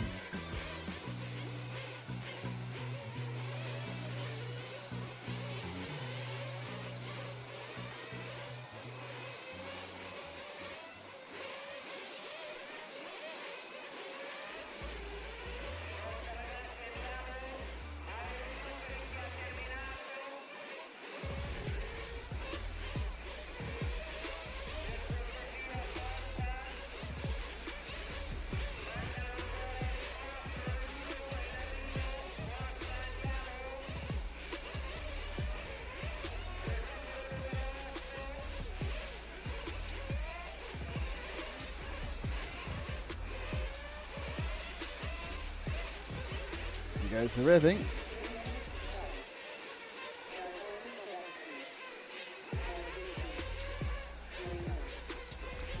Lawrence, was it Gruber or Balesti who retired from Nitro? It was Gruber.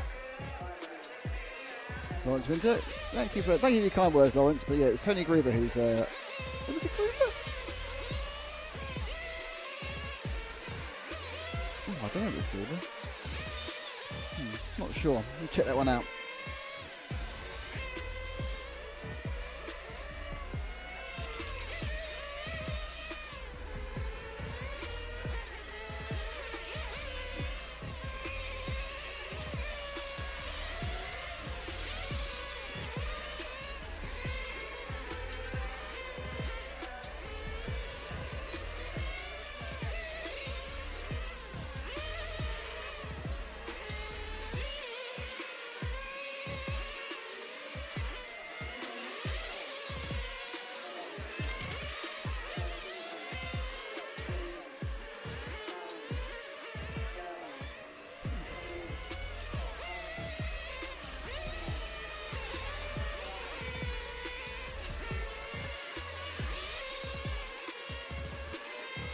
Yeah, it was Tony Gruber who won the 1/10 meeting here. He's the one who retired from IC.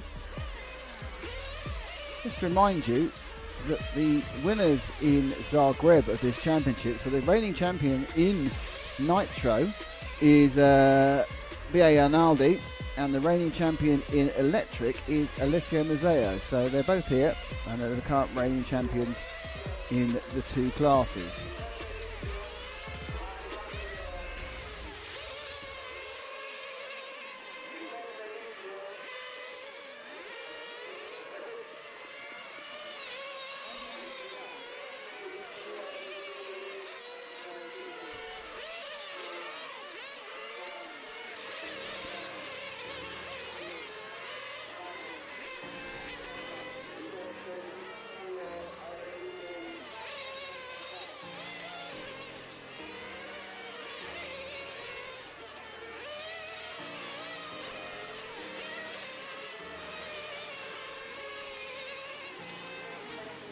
No, it wasn't. I'm talking complete rubbish. It wasn't Tony Gruber. I'm talking absolute, complete gibberish. Ignore me and everything I say.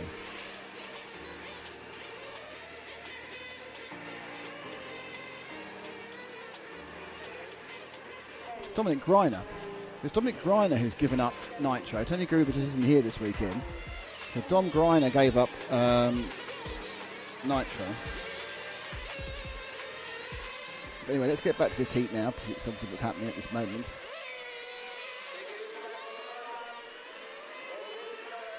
Hello to Raceway 1, how you doing? Looks warm, it's not too bad actually, it's very pleasant, it's about 24 degrees, obviously it's full sun, so it's a bit warm if you're actually in the sun, but air temperature about 24, light little breeze, we're off and running. And we're off and running with this grey machine, which from memory is the Irishman, the number 2 of Graham Loughlin. There he is. So Raceway 1, we're pleased to see the Irish on the screen. Ooh.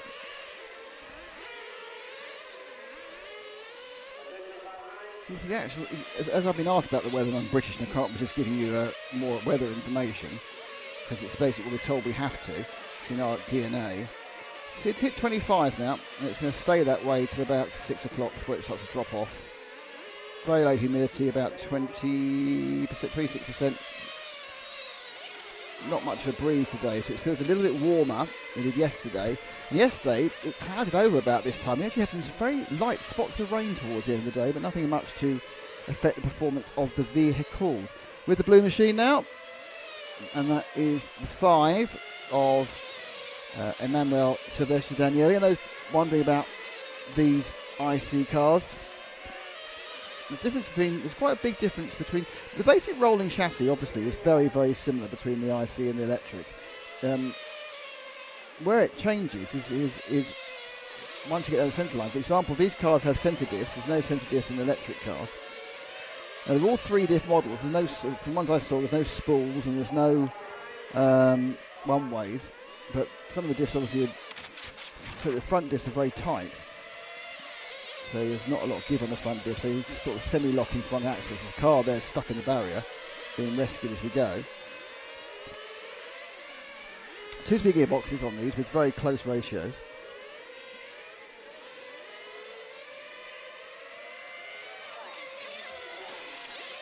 Put the lean in.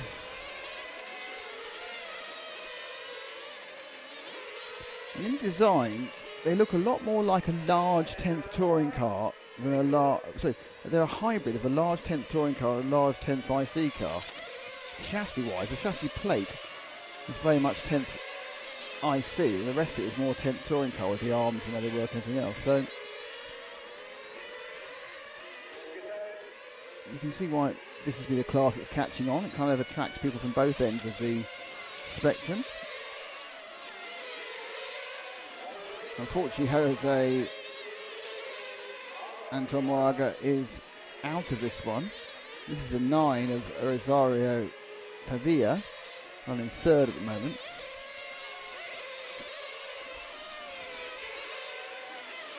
And of course, the big difference between this and the other Nitro Track Championships you see is it's on rubber tyres. And the rubber tyres are way more similar to large-scale rubber tyres than they are to the rubber tyres you see on touring cars, which isn't surprising considering the fact that with a 1350-gram touring car, with the power they now have, was it 1425 grams, with the power they now have, the tyres literally can't withstand it. So that sort of light rubber with a foam insert is pretty much has reached the limit of what it can achieve.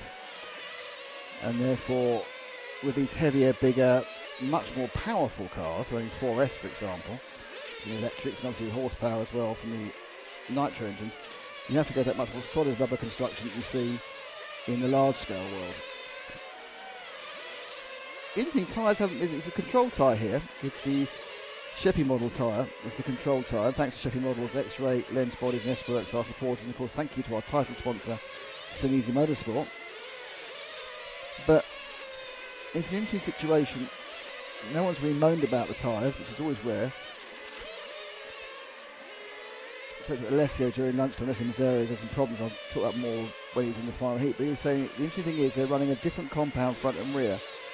So it's, I think it's softer at the rear than at the front. Same design but different compound. But it is standard, everyone's running the same.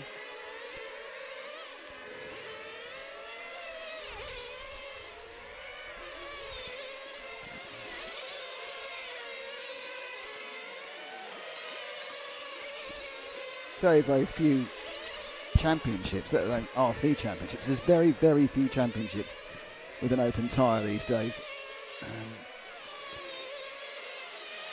The two I can think of, if I can think of three open tyres. I think large scale doesn't have a control tyre. I don't think it does. And of course 1/8 IC doesn't have has an open tyre choice as well. Everything else is nailed down as far as the tyre is concerned, and it's good because it keeps costs down. In the real world, I think Japanese Super Formula and the big event that's going on in Germany this weekend, which is the Nürburgring 24 Hours, doesn't have a prescribed tyre. In fact, apparently in the Nürburgring 24 Hours this weekend, there are 130 or 140 cars. There's 9 different tyre suppliers.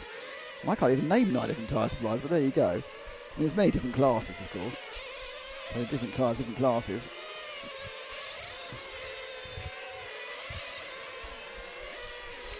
But of course, it doesn't matter how powerful your car is, doesn't matter how good a driver you are.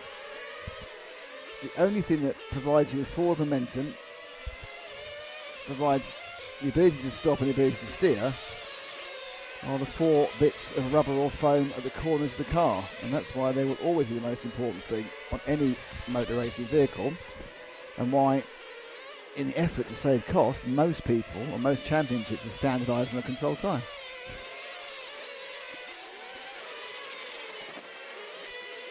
And I'm sure it will come to the other RC classes at a point.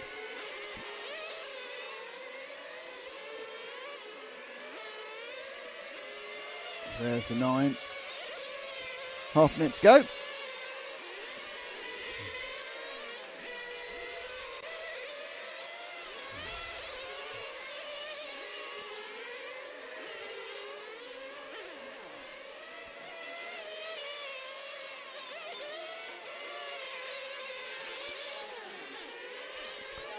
think actually almost only a point to lead. The number 8 car of Matteo Barbero. That's stopped.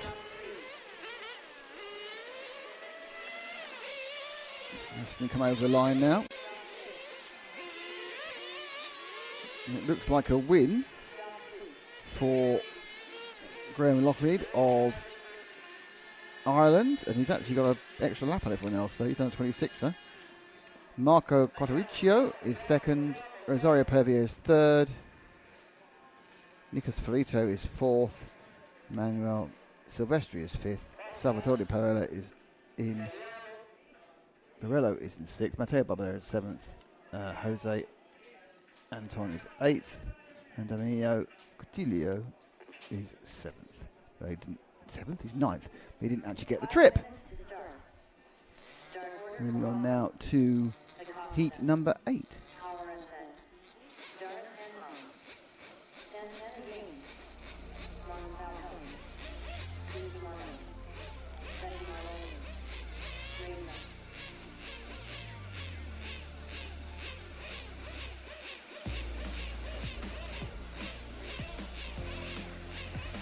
Lawrence Winter, I guess they're running 16% nitro fuel as European law, and the buggy's got exemption. Absolutely, yep. 16% is the maximum amount of nitro allowed to run in the EU these days. Not overly sure why. I think it's some big bomb making, which just sounds ridiculous. And quite right, for the World Championships there is an exemption, and they can get 25%. The ridiculous thing is, that, only a couple of years ago, people were running 40% nitro.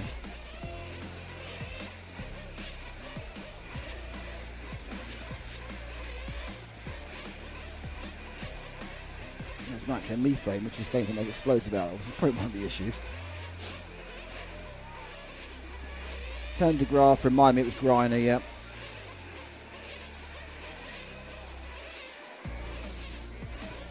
Lawrence, it's surprising they get more of like Ongaro, Hagberg and Bruno taking a pot shot. Well, Ongaro has taken part in this and a couple of times before in the Euros.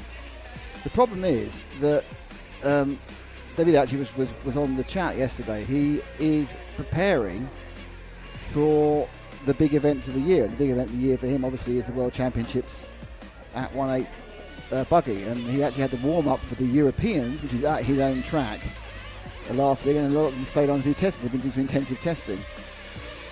Hagberg, I couldn't agree with you more.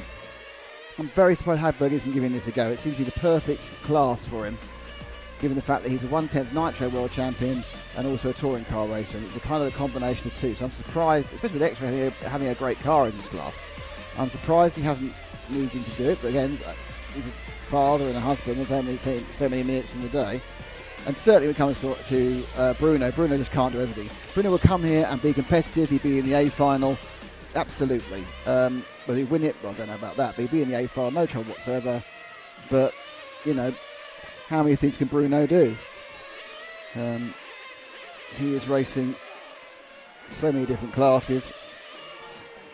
Obviously, his chief loves is the touring car class. He also does quite a bit of form of the buggy off-road. He is a European champion.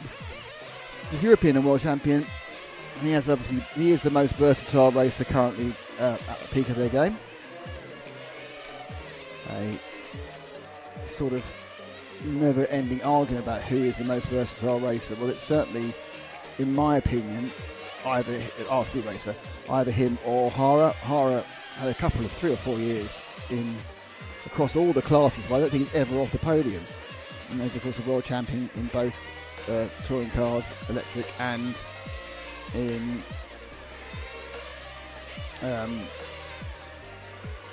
Nitro on road. Bruno, of course, is a world champion at electric buggy and electric tent. But he's also obviously European champion at 1/10 IC and 1/8 buggies. He's won European championships in about 5 different classes.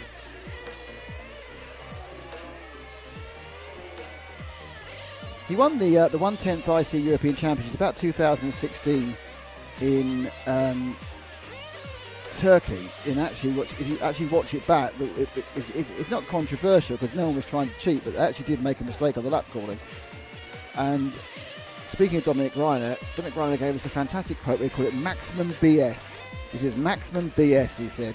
And he was right, it was, but, you know, people make mistakes sometimes. And Bruno got the win on that one in Turkey. Lawrence mentions the other driver, of course, is also very flexible at the moment, which is Michael Olowski. Olowski won 10th, won 12th European champion, obviously an electric off-road European champion, and also in touring car he's won the ETS, so he's done pretty well. Hasn't really, I think, did he win e-buggy as well? I think he won e-buggy, didn't he? Some very well e-buggy. Hasn't yet really moved into the nitro side of things, and I always think you need to win in nitro and electrical. It's petrol and electric to be one of the true masters of the event.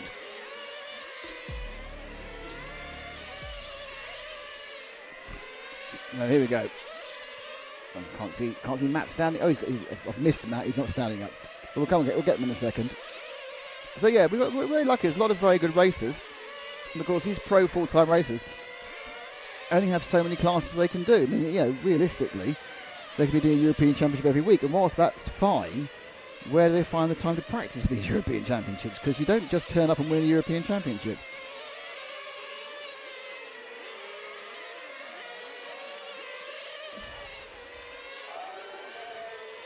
That's the 9 car of Pasquale Malfalcone. Not even sure what there was an announcement about someone being in trouble. I don't know what it is.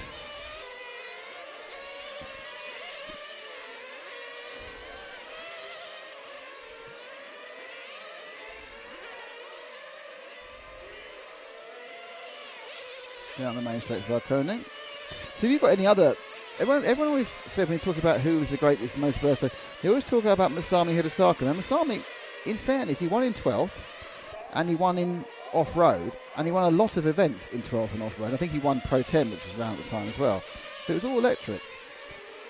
I'm not saying he wasn't brilliant. I'm not saying he wasn't a fabulous, incredible, amazing, unbelievable racing driver. I'm not saying he was the best RC racer.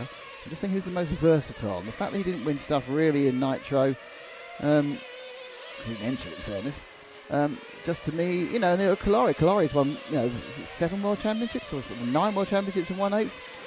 Brilliant, fantastic, unbelievable, lovely guy, great, but he could be down there as the greatest ever RC racer, but he's not going to be the most versatile RC racer, which is a completely different argument. So people talk about the greatest motor racing driver, the greatest racing driver of all time. And they say, you know, say Ayrton Senna, and he may be the greatest Formula 1 driver of all time. But then you look at Jim Clark, and Jim Clark also ran sports cars, touring cars. And you look at Graham Hill. Graham Hill is the only one who's done the Triple Crown. He's won Indianapolis, he won Le Mans, and he won both Monaco and the F1 World Championship. So, yeah, doesn't make him the best driver, racing driver. It makes him perhaps the most versatile. You look at Mario Andretti, who did almost all that and added NASCAR to it. So versatile and great in an individual discipline are two different things. Personally, and I've said this 1,000 times, in my opinion, the greatest racer of all time, and I will fight anyone about this, is John Surtees. And the reason is he was a MotoGP world champion, or motorcycle world champion, was triple moto, and he also won an F1. So he's the only person ever to be world champion on 2 and 4 wheels. And that'll never be done again. And to me, that makes you the greatest racing driver, racer of all time. But again, that's not racing driver, because he's a rider and a driver. So off you go in the chat. Enjoy that concept. Who is the most versatile racing racer, racing driver, RC racer, the lot? Versatility, not the person who's won many championships in a single class, who could be considered the best individual race RC driver. Very different arguments. Anyway, enough of that. Number 5 on the screen, Mattia Calavo. And who we got now?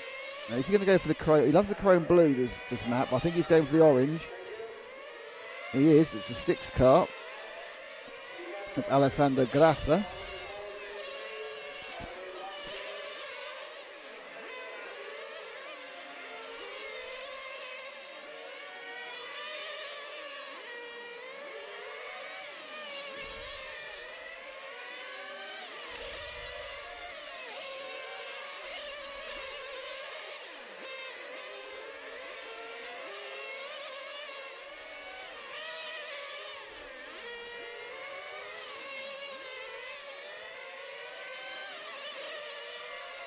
Grasso down the straight. Into the timing hairpin.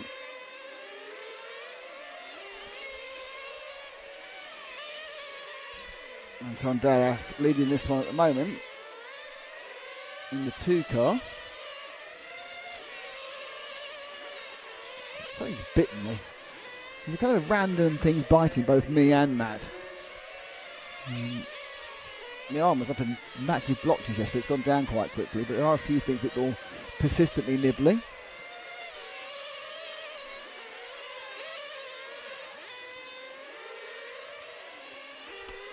Who will Matt choose? Who's the next victim for the camera? It's number 1 of Yanez Santana. That's not the one, is it? Is it the one? Oh, okay. Thought his car was orange. Never mind. Couple of minutes to go. This man is currently down in 8th. I think he's missing. No, he's in 5th. Oh, well, you know, that's the horrendously delayed timing is the issue. But there we go.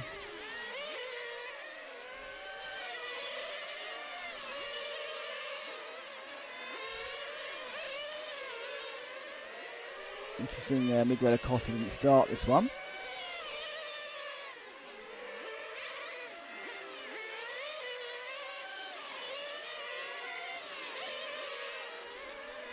Three car on the screen. That is Alessandro Calaresi.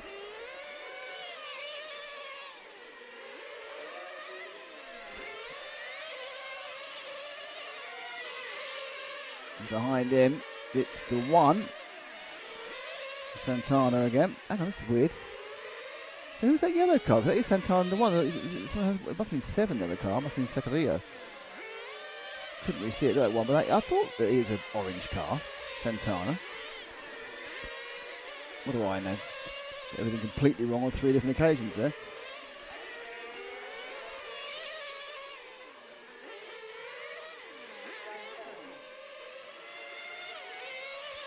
Yeah, it was a 7 car with earlier.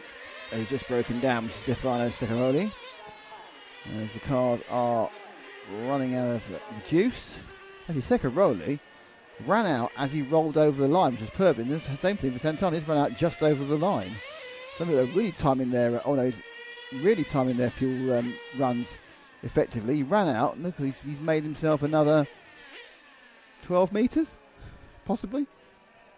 Dario Grasso.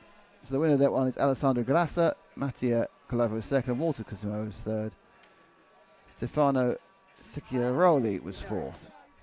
Start order Grasso, Ferragini, Colley, Figuera, Kennedy, Curtino, Desiderio, That's Akim Seeley.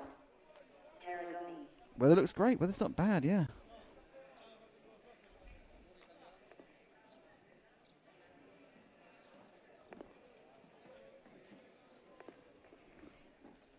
So for those of you watching, just to explain, we're on heat 8. We've got 3 more heats of Nitro. And we have a very brief break before we have a fun final, believe it or not, a mechanics final for 15 minutes. Who's going to lend their car to a mechanic? Who'll probably wreck it, I have no idea.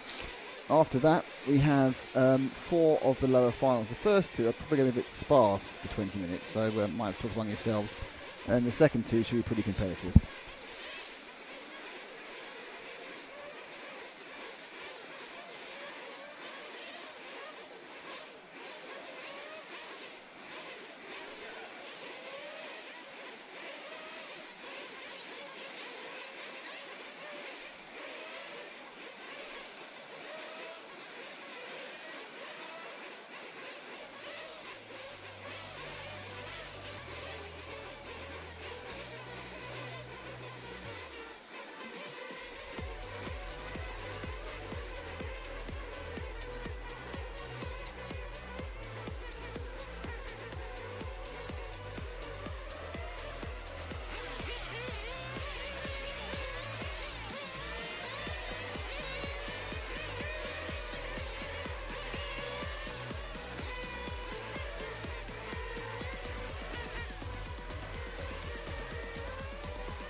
So in this heat we have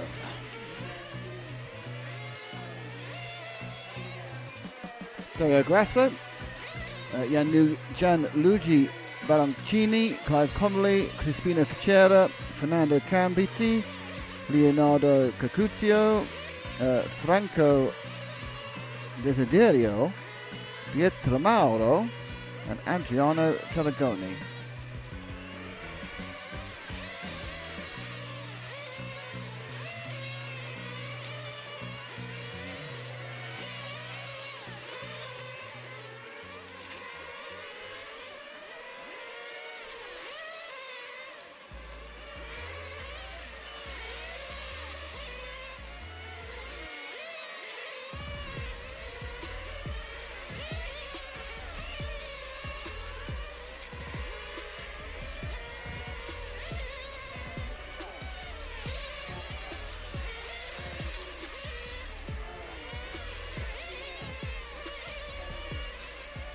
So 3 more heats to go before we start some fun finals and then the real finals. Still waiting for the timetable to tomorrow to be updated. It's currently not correct. It's showing races that won't exist.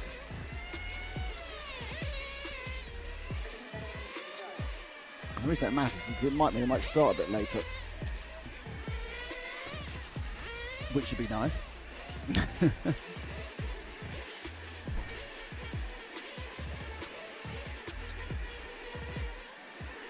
Okay, so the car's getting ready to go back to the pits as the countdown clock wends its way. In fact, some of them are coming out of the pits again, actually. Well, they're waiting not to pass it. And now they've clumped awfully. Well, that's just not clever.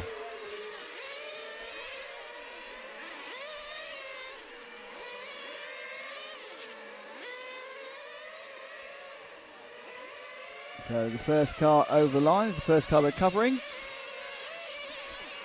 And that's the number 2 of Crispino Ficera.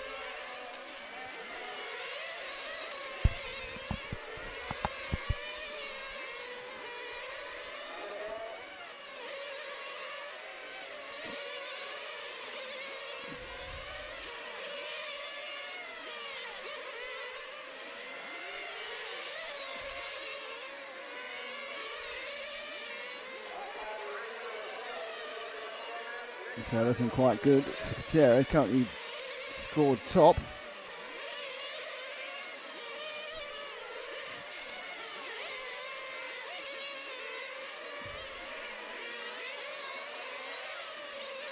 Oh, that was close. We've seen someone take too much of that inside curve going onto the main straight, and it's not worked out well for them. They end up in the barrier the other side. Nice bit of chromium turquoise. I should know that number of the car by now, shouldn't I, really, but what can you do?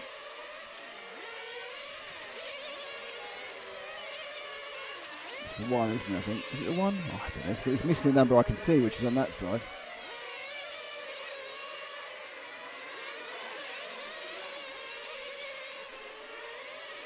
Yeah, it's the 1. So it is Fernando Campetti. 9 now of Caduto. Leonardo, yellow and black. Buzzing around like a wasp. Oh yes, I can do those sort of jokes. Everyone well I didn't, but there we go.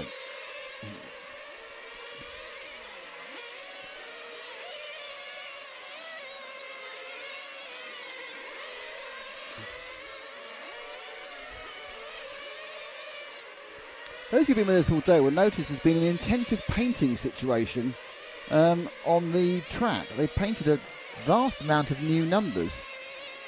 And interestingly, they've painted them both on the side and they've painted them in the middle. So look at that on the straight. Now, we think, why are they painted them on the side and they painted them on the middle? Well, the reason being, thank you. The Nitro cars will start. No, stay on the numbers. That's it. The Nitro cars will start on the sides. That's 7 there. That angle. So that's where a Nitro car will start its final with his little Marshall friend, who will put him down and then go. But the electric cars will start in the middle of the track because they don't need to kind of be put down because obviously they can stop. So that's why there's now 2 sets of numbers at every number, because the Nitro are on the side and the electric are on the middle. There won't be. There's only 111 because the only 11 we'll see is for the main final. Well, those are the old numbers as well, so they've had a bit of fun. The old numbers are there. They're not being used. They're old numbers. Boo with the old numbers. And the new numbers have been painted in there's 2 sets in the middle of the race for the electric, middle of the track for the electric, and the side of the track for the Nitro. Also, a bit of information. I had a chat with Javier, and it's the top 4 qualifiers go straight into the main final. Big change of the rules for this year. The top 4, well, actually it's reversed to how it used about 7 or 8 years ago. The top 4 qualifiers go straight into the main final. Semi-final, the next 14, 3 bump up from both semi-finals, and the 8 who don't bump up, there'll be 14. Anyway, the ones who don't bump up, there is then a last chance final, which one person can get into.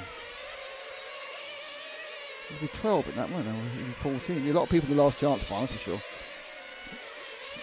It'll be chaotic. It's 15 minutes as well, which is irritating for the fuel runs, because it's do you stop once or do you stop twice?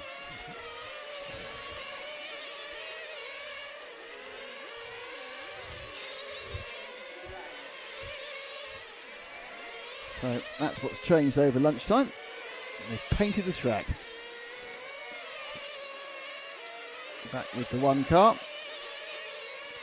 Minute 14 to go. Leader actually is Crispin Ferrer, we saw earlier. Andre Arno Tarragoni is second in car 6. So he's the only one of the leaders. We haven't had a quick shifty yet. But we have had a shifty at the numbers on the track, which is always important. There he is. No, oh, look at that. He's gone for a plain white body shell. Exciting. How novel. The effort that must have gone into that. But I was saying earlier that I think that there's been quite a lot of attrition of body shell. I know a lot of people, it's very expensive to get your body shell painted properly, and sometimes they only have one. And there's the thing about them being a bit heavier, they've got multiple layers of paint. But so many cars are not running any sort of livery for a European Championship, and my feeling is that they've got through quite a lot of body shells, and they have several. I mean, if you're in the pits, there's like people got the body shells hanging up from the roof, and they've all got 4 or 5 each. Big heavy things, very aero dependent. You can't really have a body that's not pulling its weight or weighing too much, and then pulling its weight of not getting enough aero on the car. There's lots of pace in these machines.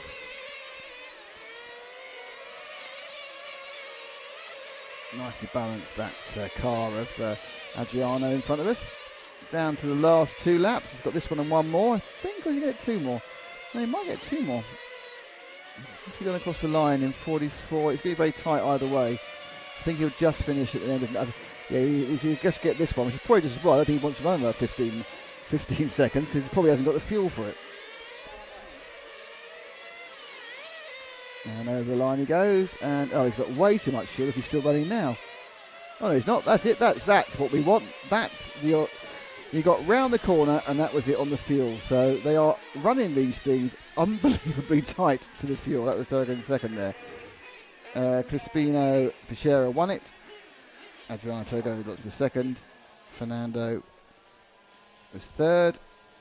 And then it was Clive Connolly, Dario Grasso, Pietro Mauro, and Leonardo Cahuccio. Franco Desidio and... the Gianluigi Paroncini didn't actually make the trip. There's a video, I think, just ran out of fuel, but obviously, as you can see, Baroncini was a long time not in the race. 5 minutes to start. Start order Coco. Chavez. Ruiz. Pulaski. Medina. Maryland. D'Angelo. Hunter. Senesi. Hello to Massimo Mochi. Hello to Alberto Ibanez. Hello to Johan Sempinje. It's good to see you all with us.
Okay, so penultimate qualifying heat of the event.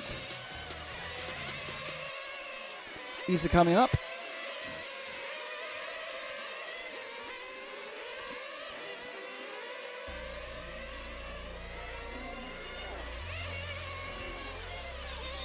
We're running out for 2 minutes still to go of this warm-up.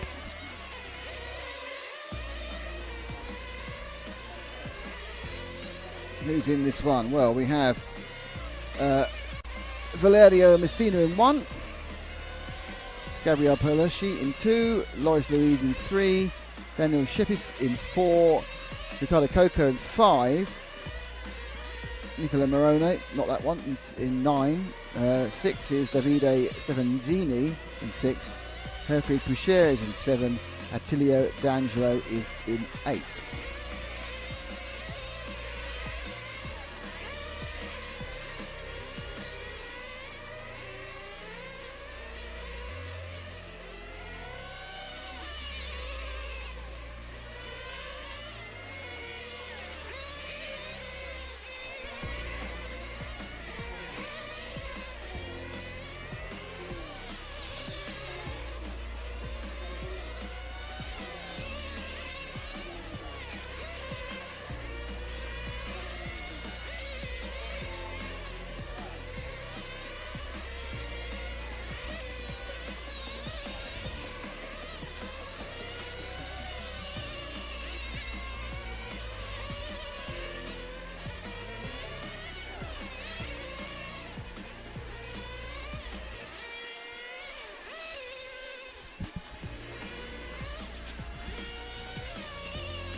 Okay, as I say, let's get ready to rumble in Heat 9.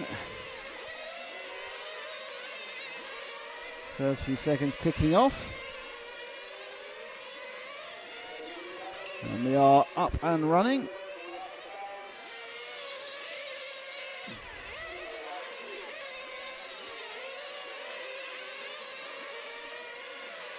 With the 8th car of Attilio D'Angelo.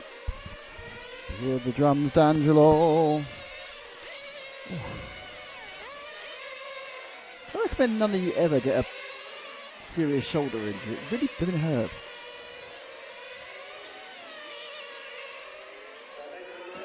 A couple of cars go past. The all grey machine, I think, is the 6th. I'm prepared to be wrong on that, but we'll find out in a second. He's going to come past my eyesight. It is the 6th. I should probably put, and that's Davide Stefanzini. Stefanese, actually. Stefanese. Enjoying a bit of grey racing.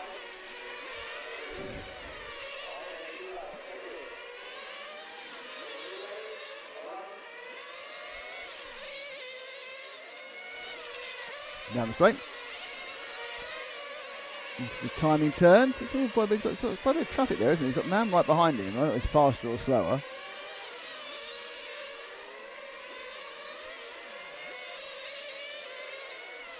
I'm not sure whether the rear wheels are actually locking under braking, or that is one of those optical illusions caused by the frame rate of the camera and the rotation of the wheels being in line together, so it makes them look like they're not moving because they're photographed at the same position each time.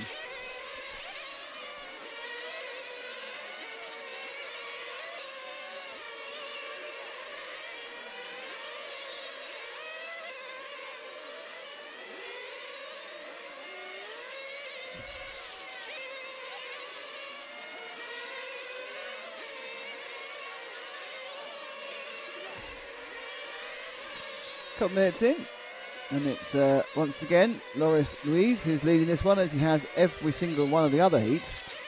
Probably should be in the top heat, but he will qualify through the semi-finals, so that's what matters. I don't think he'll get in the top 4 automatic A final, main final qualifiers.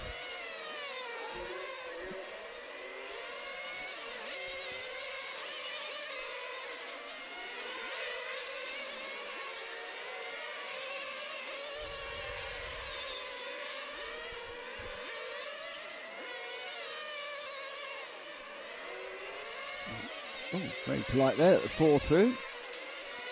That is Daniel Shepis from Chile Models.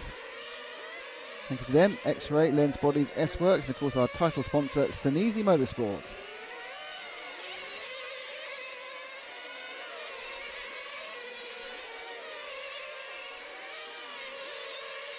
(3:20 in Sicily. We'll be racing until about 6:15. So plenty more action for you all to enjoy on YouTube or Facebook or anywhere else you get your fix of RC Racing TV and the EFRA European Championships. Don't forget, tomorrow is finals all day. The electric cars have a straight 3-legged final, A, B and C. You may have no bumps. Christmas tree all the way for these Nitro guys. Top 4 qualifiers go straight into the A final. The next 14 go into the semis, and there's 3 bump ups from all the other races.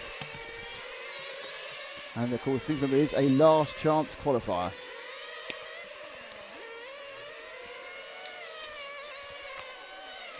So if you aren't one of the top 3 in either semis, you can last chance your way in.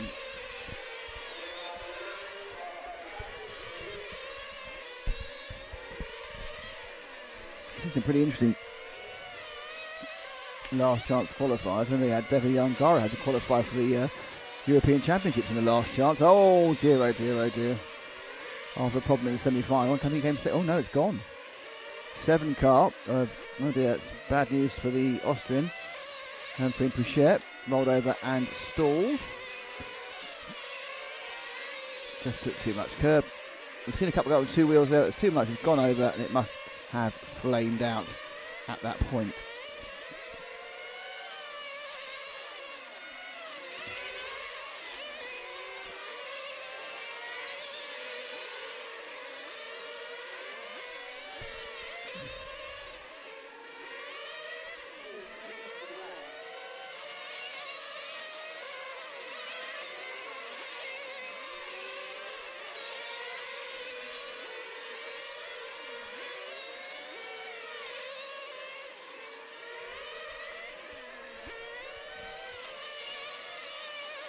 So this is the 8 car. D'Angelo, Tilio. So you've got, with about a minute there, you've got Loris Louise in number 3 car, Matt, who's leading this whole one, as he has led every other race in this Heat 9.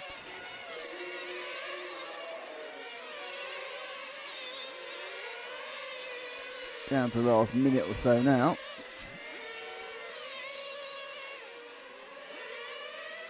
There we go. Is that the 3, is it? It is the 3. It's very grey.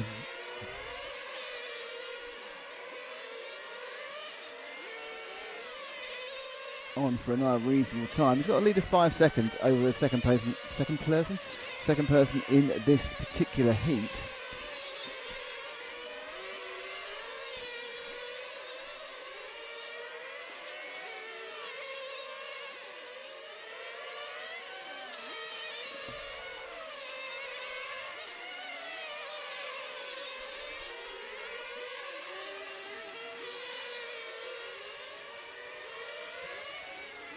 So he's got this one and one more. Let's hope he's got the fuel for it.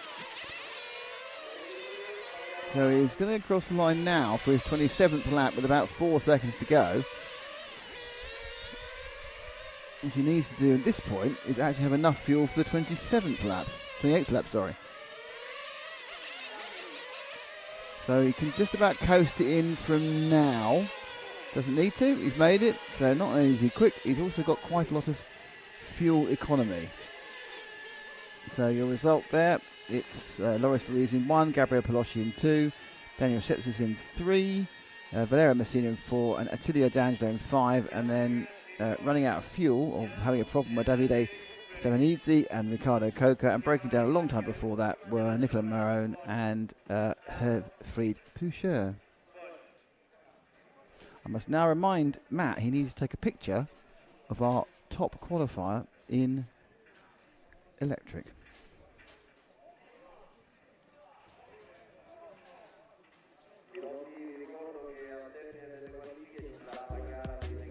So, top heat. Car 1 is Alessio Mazzeo, who hasn't had a lot of luck getting the thing to the end. Car 2 is Rosario Giamio, who is the man who has TQ'd electric. Car 3 is Filippo Barretta. Car 4, Andrea Castanzani. Car 5, Alex D'Angelo. Car 6 is Eduardo Ripetti. Car 7 is B.A. Arnaldi. It's Natanali Senesi and Umbert Gentile. So Eduardo Ripetti and Rosario Giamio both had 2 round wins.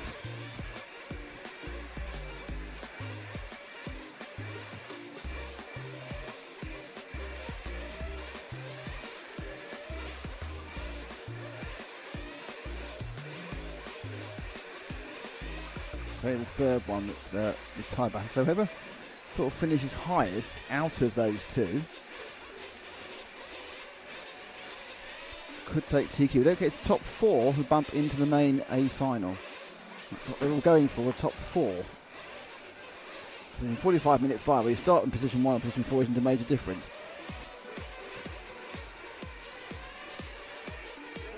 Let's start the 3-minute warm-up for this one.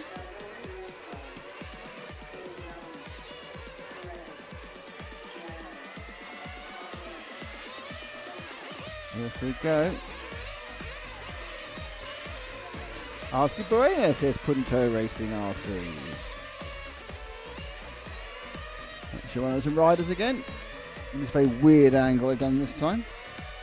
Don't forget, you've got Bernard Arnaldi, who is your reigning champion, which he won in the Glory. That was Croatia.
Okay, down now to the last 2 seconds of warm-up.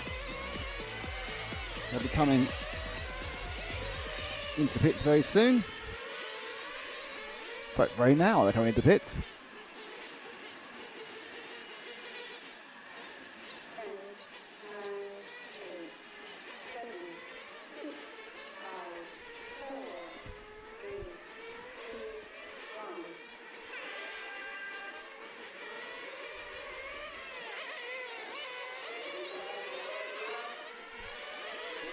And off they go. And we are immediately with the multi-card number 3 of Filippo Beretta.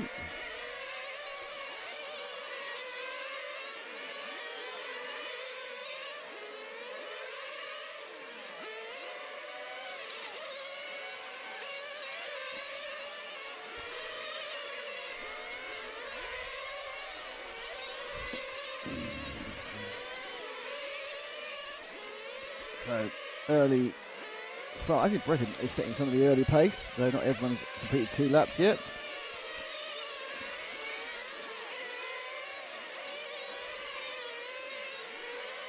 And Bretta continues to set the early pace. Nice bit of clear track in front of him, it's always nice to see for a driver.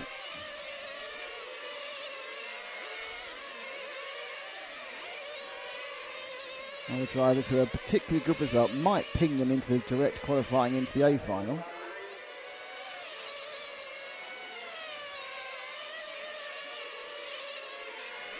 Rosario, GMO, Edward Repetti, they're the ones who are battling out for overall TQ.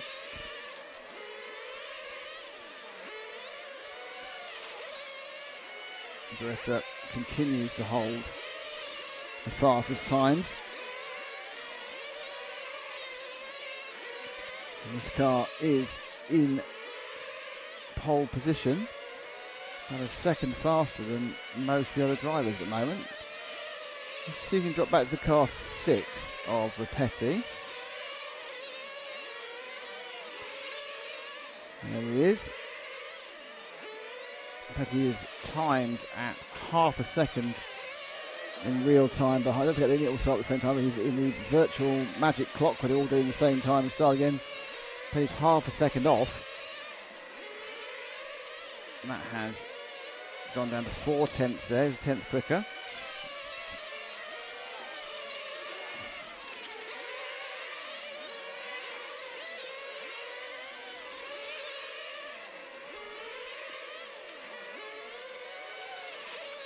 Paddy has TQ'd the last 2 rounds.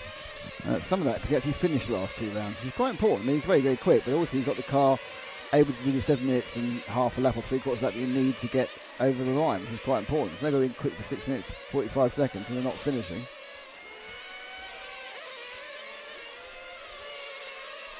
Catanzari not showing today on this one at the moment too much. He's looked quick too.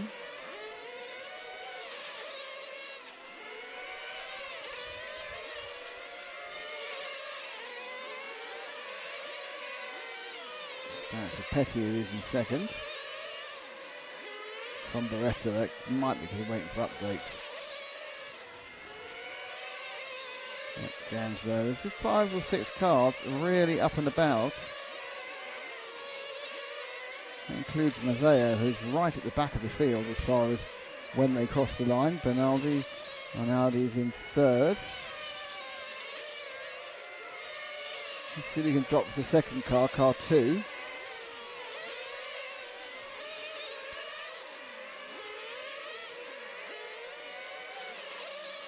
This is Rosario Giamo. It's about half a second off the lead. So it's all really very close.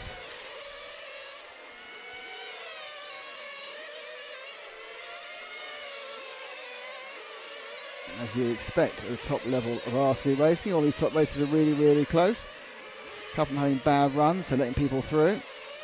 Top 4, straight, not top 4 in this race, top 4 qualifiers straight into the main final. This man is guaranteed that, as is Edoardo Ripetti. Everything else is kind of up for grabs for other drivers.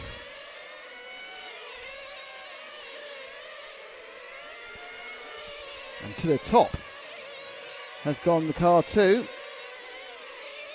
which makes him currently your TQ man. Oh, who stopped there? Who's that? That's bad news for Beretta. That's him out of it. He'll drop back several positions there.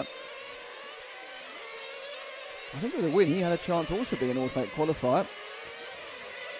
Here we are now with the 2 car. That's back with Giuliano. He's got a little bit of a lead. Zaya's only a second back.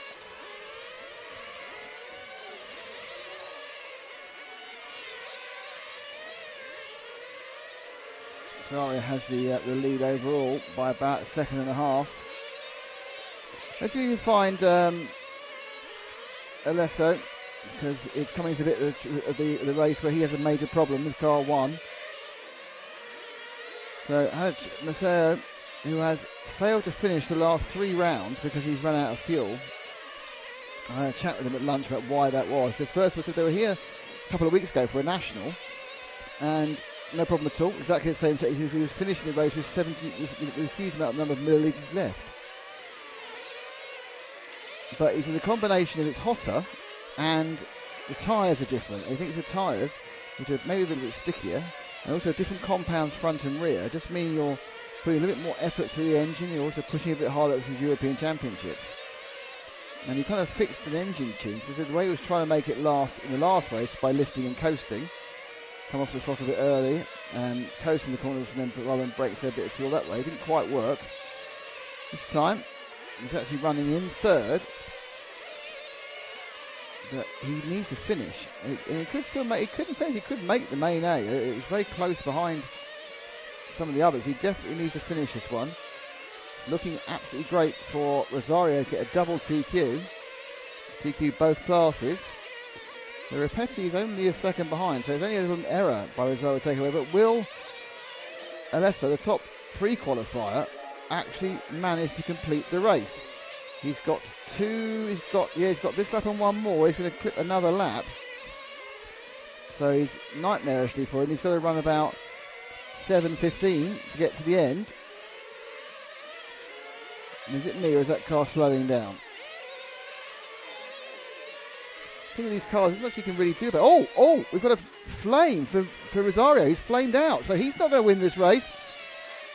That's the 4, it's the 2 as the other one's flamed. Has Mazzeo got over the line? He has, but it's Ripetti, so we lost 3 again in the last lap, and I think that means that Ripetti has picked up TQ, much to the delight of Daniel Lazy, especially the engine manufacturer, who chuffed up this, because actually it was Giuliano Rosario also flamed on the last lap or so. So all over at the end there, Edoardo Ripetti wins his 3rd in a row by finishing. Alesso finished finally and got a 2nd. Umberto Gentili from nowhere got a 3rd. B.A. Arnaldi was 4th. And I think, not finishing was Andrea Catanzini. He didn't make the trip. He missed it by a couple of seconds. Filippo Beretta did finish, but he loused it up with an accident earlier on. And then Rosario Giamillo, Alex D'Angelo, and Anello did not finish and say. So that is the end of the qualifying. Quite remarkable bit of drama at the end there. Let's see how that affects the overall qualifying. I think you're going to see Edoardo Ripetti as your TQ from this kind of concept of actually finishing. It is. Okay, here are your... I'm going to put a bit of a drink before I do this. This is the runners and riders.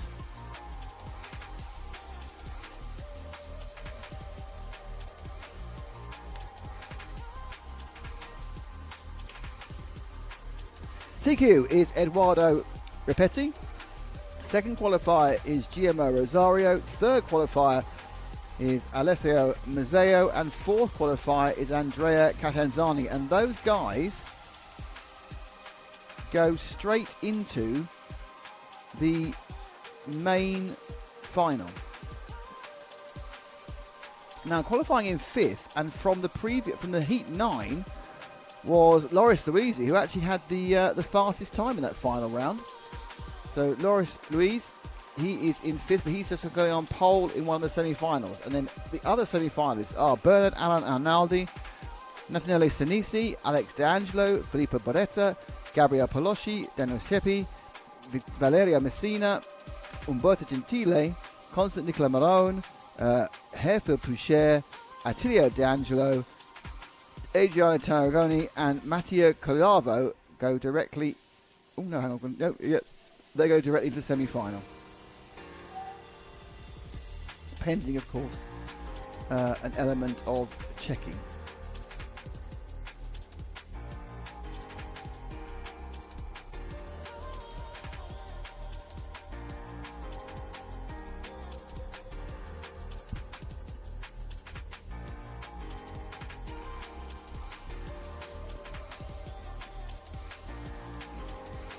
So, looking now at the time schedule.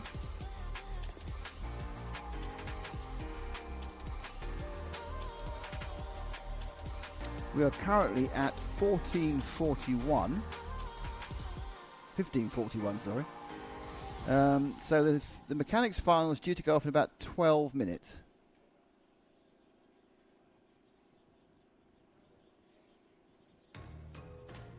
Now still doing some adjustments on the other heats. So the mechanics final off in about 12. And we will see you back then.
Attention, team manager meeting will be at 4:30.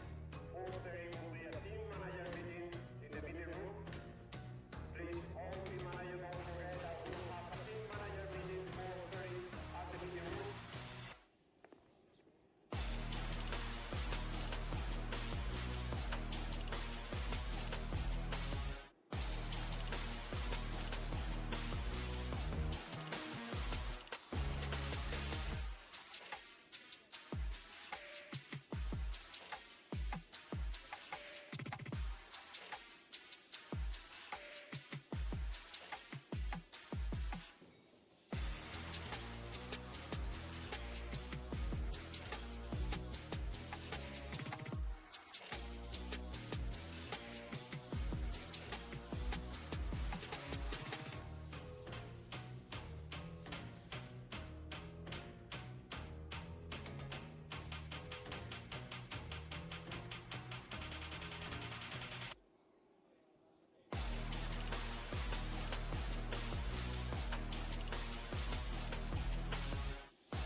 Giacomo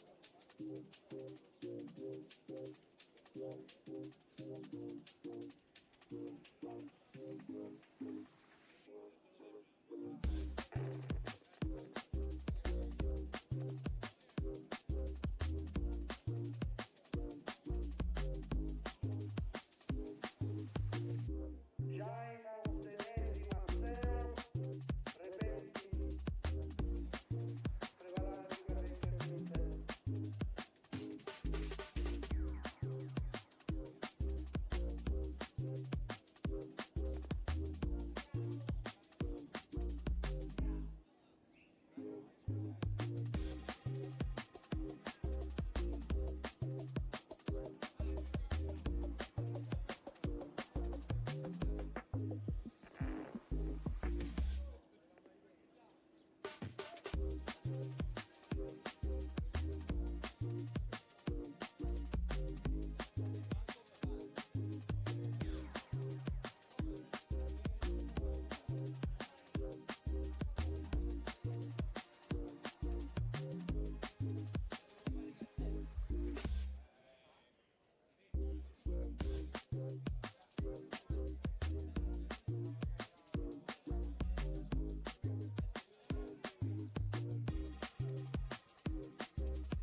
Javier please come to timekeeping box.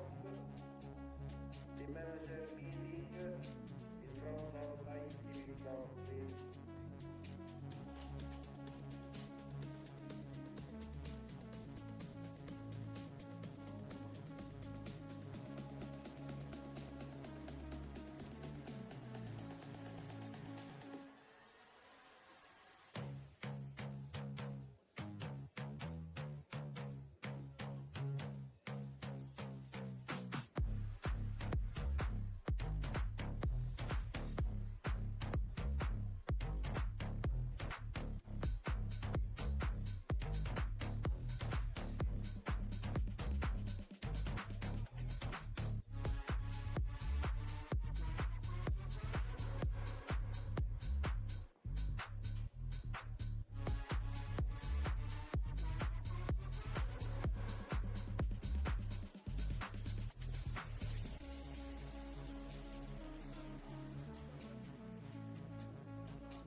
Hello, everybody. We are back. It's not the mechanics race. They've scrapped them. I don't actually know what's happened in the mechanics race. Who knows is the answer to that question. And it's also not the 1/32 finals because they've been scrapped as well. We're going straight to the 16th finals. 20 minutes. It's very exciting. A lot of hanging about today. People on cam is a good sign, Jacob Fry. Let's go, says Joan Russell. They're racing today. Yep, there's more to come. It's just a very long delay. The weird thing is they cancel the 32nd finals and just run the 16th finals. The kind of thing where they're just sticking to the timetable. It's a little bit frustrating when you've got people who are watching. But we are getting ready to go racing. And this is the first race you will have seen because it's actually a race, not qualifying. And once we start racing, that's when things really start to improve. Obviously, it's marvellous I'm involved. So we have 8 cars in this one. It's Jason Noonan from Ireland in 1. Alessandro Caladesi from Italy in 2. Damino Coutillo from Italy in 3. Massimo Fabiani in 4. Jose Anton from Spain in 5. Claudio Rossi in 6. Should be Luiso in 7. And Bruno Barbosa in 8.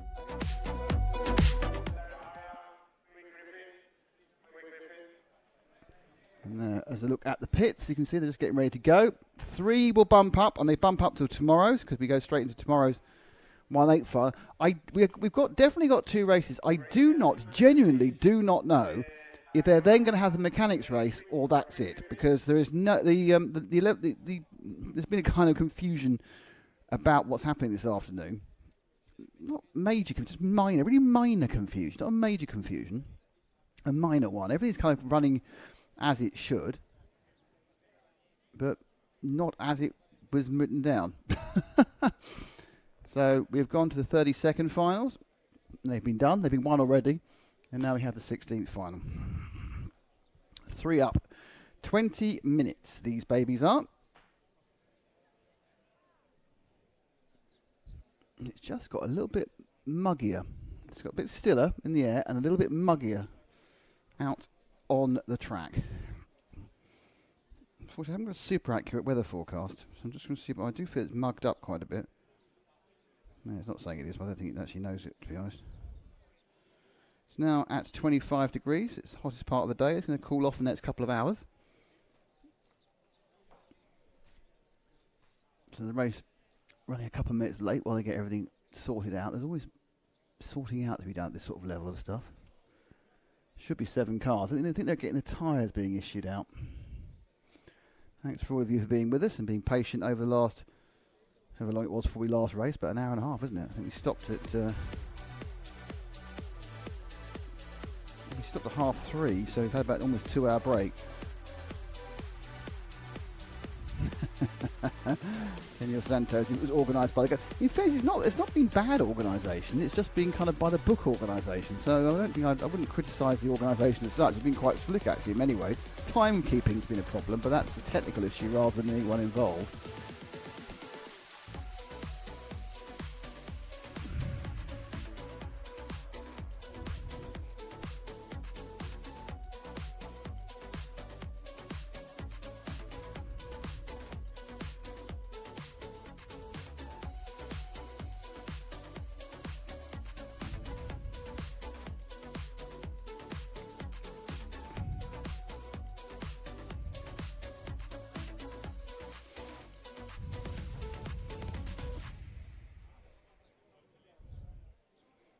So as you can see, we have a selection of marshals out and about. Some chatting there. These are actually A finalists who are marshalling.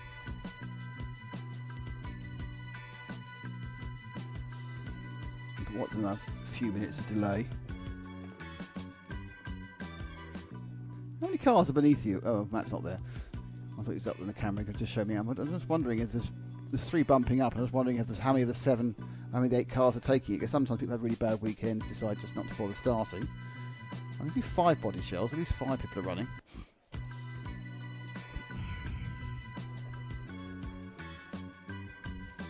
There's been a few little what's the word for it? Complaints. That's probably right. Some protests, that's what I was actually looking for, protests, and some of them upheld and some haven't about various situations. A couple of people lost their best times due to non-marshalling, which is a very silly reason to lose it.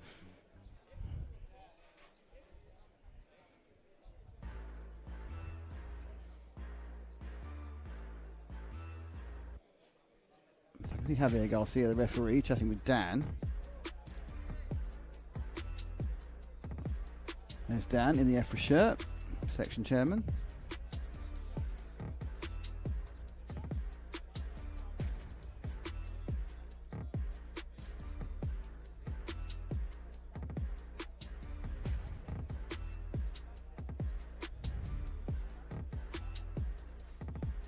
Hello everyone.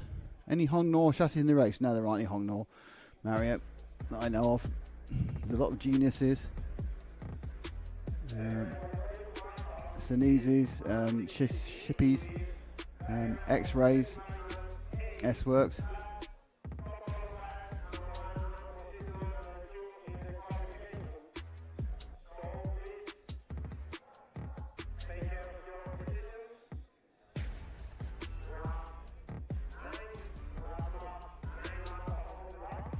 You need to have 9 marshals on the track.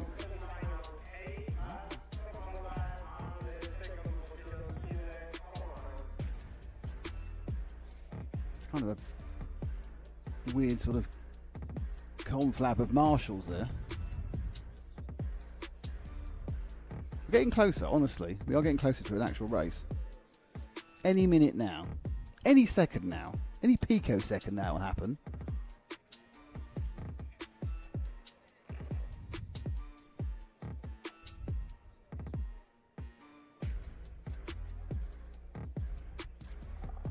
Our start finish line we used for the first time, the beautifully painted starting boxes.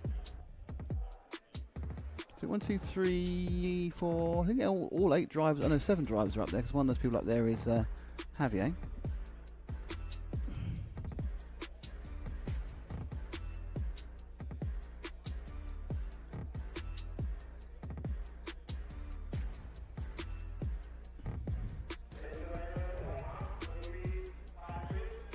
Oh, it's a 5-minute warm-up. Oh gosh, treat yourself, boys.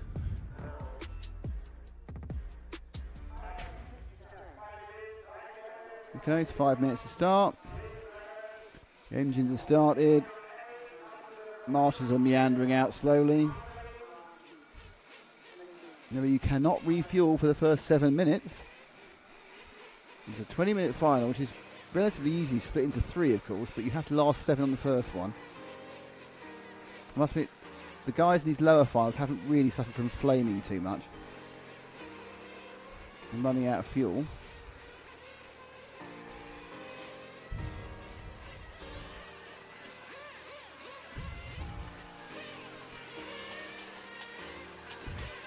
See how many people register in. Quite a few cars still in the pits being worked on. And here are your runners and riders. 2 Irish drivers. 1, 2, 3, 4, 5 Italians and a Spaniard. Jason Noonan, Alessandro Calaresi, Damiano Cotulio, Massimo Fabiani, Jose Antonio Moraga, Claudio Rossi, Giuseppe Lizzo, and Bruno Barbosa.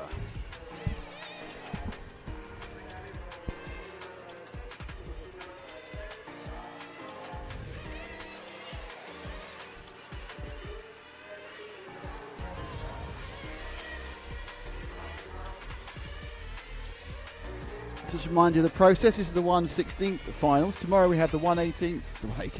We have the 1/8, the quarters, the semis, and the final. 4 drivers are qualified directly through to the main event, including Repetti. A couple of, I think Analdi did he? No. Analdi is our reigning champion. The other next 14 are in the semi-finals. And from this, everyone bumps up 3.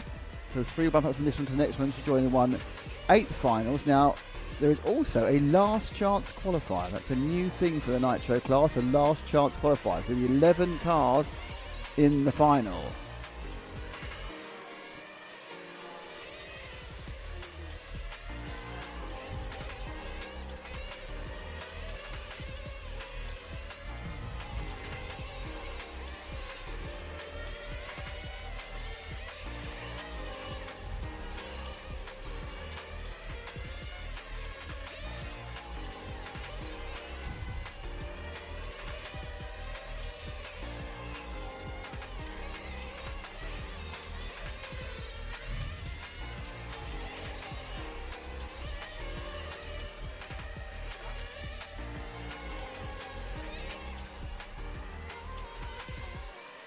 So it's Giuseppe Lizzo who's not checked in. The other 7 are up there and running. I think that means Giuseppe decided against taking part in the rest of the meeting. Obviously had some problems during the course of the last couple of days.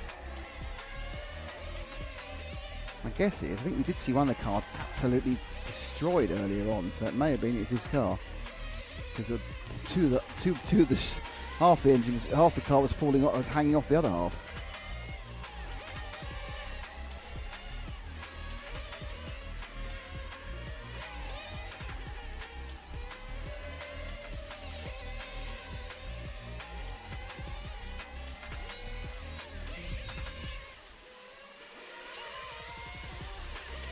So 1 minute 22 seconds of this to go.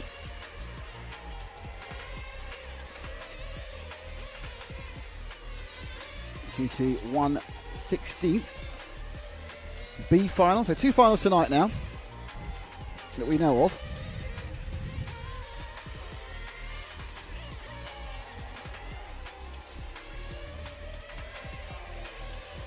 So they're going to pull the cars back into the pit lane in a minute.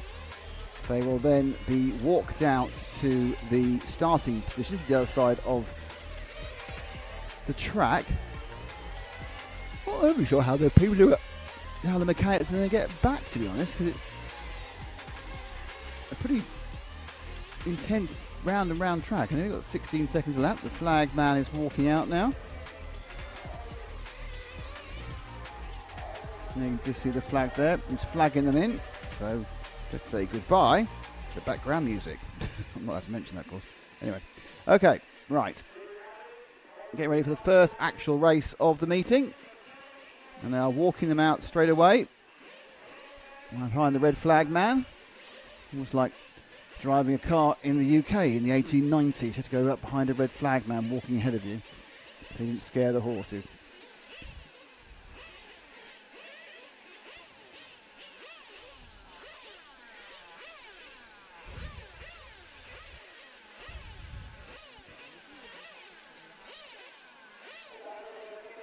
Okay, coming in from the side, that's 1. Is Jason Noonan. 2 is Alessandro Calaresi. Counting down, fueling up.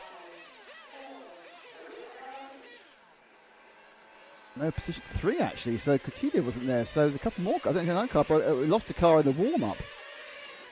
And he's joining late, so the car 3's joining late, almost a lap down.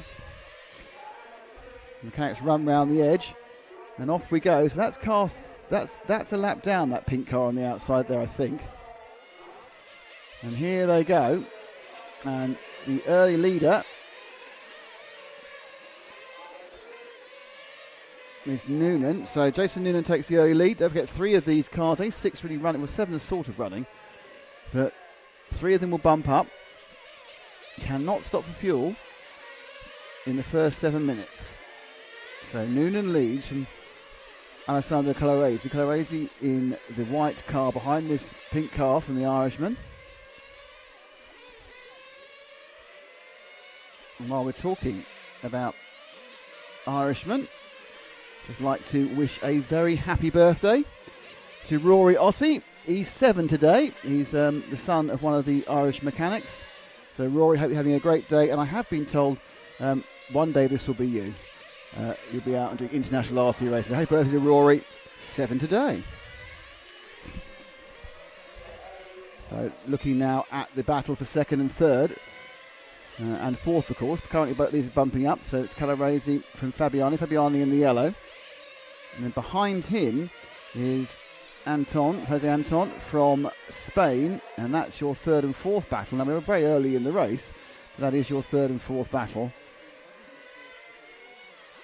And the pink car in between, I think, is a lap down, or several laps down. It's having some problems. So that car's not involved in the overall race. There's the leader in pink. There's 2nd place in white. 3rd place is coming round now in Tiger Stripes, orange and white, which is the Spaniard. So position lost there by Massimo Fabiani last lap around. So this is your bottom bump up. Oh, not anymore, it's not. That's not what you want to do in a final. Sitting in a bump up position. Turns and just takes a little bit more. Almost gets away with it. I think actually he tried to spring it. When he tried to spring it back on with the steering input, he just took it over. Oh, another one's gone. Woof! That is the 3 car. It's having a nightmare. Cotillo, he's a lap down.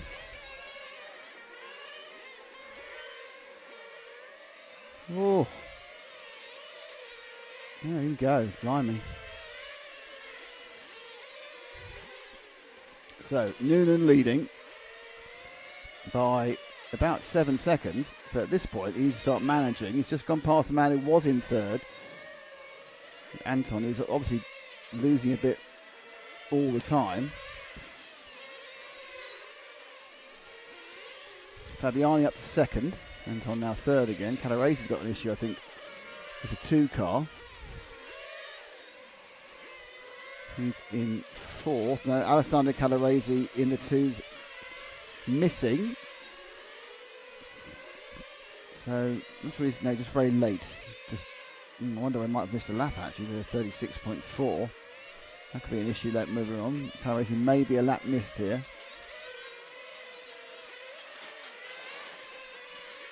More action you can hear rolling next to us. There's the pink Irish machine. Number 5 being brought back in. That was our 3rd place man. So the Spaniards had a lot of issues. He's brought the car back in. They cannot refuel this car. They can restart it, but they cannot refuel it because we're not into 7 minutes yet. I think they realise that. Trying to start it. They're going to get it's got going. Yep, they didn't refuel. That's absolutely legal. No problem at all. Well done, men. Back with Noonan. So we've got a couple of cars already who are a couple of laps down. I'm slightly concerned that Cotillo has missed a lap, which would put him up into 5th. So I'm not sure if it goes through. So Noonan now appears to have a lap on everybody. So Noonan has lapped the field. So 2nd place Matt is car number 4, which I think might be right behind him, but a lap down. I might be wrong, by the way, so don't quote me on that. Just look like on the timing screen. Timing screen, yeah, it is. That is the 4 of Massimo Fabiani. Lap down to Noonan. Obviously, he must have qualified, had an absolute nightmare qualifying, and is below where he should be. But he's established a lead. Now he needs to drive economically and within himself. Don't flame out. Don't crash. Don't make a mistake. Obviously, easier said than done.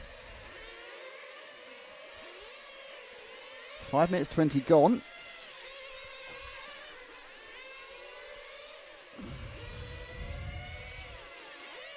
Calarese towards the end of the track. He can turn under timing screen. You see the lights a little bit lower, giving that kind of sheen off the track you get at this sort of afternoon light. Just coming up to 5:30 here in Sicily. Quite a lot later. The final is currently due to go off at 4 tomorrow, but I think it's going to go off earlier due to the fact they've got the timings, including bases, that don't exist anymore. Oh, skippity, got away with it. Bit of a tank slapper. Now he's got the leads are stretching out. Just it's 6 minutes, so about a minute from people being allowed to actually refuel. That didn't help anybody. Slightly tripping over one of the other all-orange cars. Just coming in there. And just, it's just one of those things. Absolutely tiny misunderstanding. In fairness, the orange car was actually trying to let him through. So now he's up behind the Spaniard. He had a brief sojourn in the spotlight, but now not so much. Was that the 8 actually? It could have been the 8 of Barbosa actually. I'm just a couple of cars that raced. That was the 8 actually of Barbosa, who's in 4th at the moment, not bumping up as the field spreads ever more. 6 minutes 42. So the pit lane will open. We had another flamer out there. That's the 3 car of the Cotilio, and the that was close. That was actually he's rolled those into the pits on 7 minutes. Absolutely on 7 minutes they rolled into the pits there.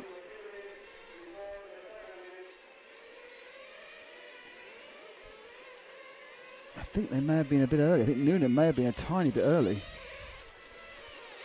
I don't know, whenever like 6:56, he might have entered the pit lane before 7 minutes, but he wouldn't have been fueled before 7 minutes, so I think he's probably okay. Calarese may have actually started.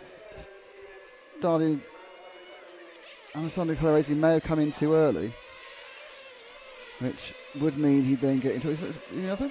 You're allowed to pitch, just allowed to refuel as far as I understand. Surely that's when the gun spike goes on. They were quite close. At this point now you can fuel whenever you like, it doesn't matter. You can fuel at 6 minutes, knock yourselves out basically. So Noonan a lap and 5 seconds ahead of this car, who himself is exactly a lap now. So I assume the car behind him is the 2, is it? Yep, that's your 3rd place man, Fabio Calarese, who's just run out of fuel. Had a problem, so the 2's out, or temporary out. Let's see what happens here. Just stopped. Flamed. Run back by the marshal. So that car was in a bump up position. They can fill it up if they want to. So I've gone 7 minutes. Get it on the restart. Yep, top her up. That just came to a halt. No, not starting. There's a technical problem. Just trying to see whether they couldn't get the. Looks like the engine may be an issue. They can't see whether they can actually. They actually seize the engine. See some of the wear and the pickup on the tyres there. Looking like that's it. And that will be it for Calarese. It's becoming a bit of a kind of a battle of endurance. Noonan and Fabiani, okay, and then we got a big gap to Barbosa, who we've seen having problems, but he's now scored in 3rd with the 8 car. 10 minutes to go. There he is, just popping in the corner of the screen. That's Barbosa. Now, Bruno Barbosa obviously sounds Italian, but actually he is Irish. So, one of the more Italian sounding, Bruno Barbosa. But no, he's one of the Irish team.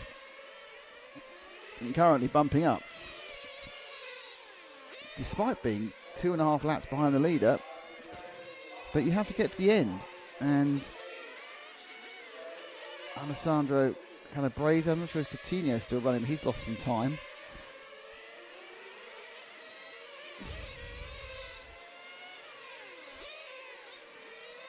Going through the kink. Oh, he didn't pick up at all, did it?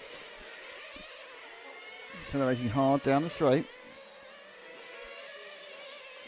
And the other camera shows the change in light quite works from the side there, not getting the sun coming right into it. Down the straight now with Barbosa.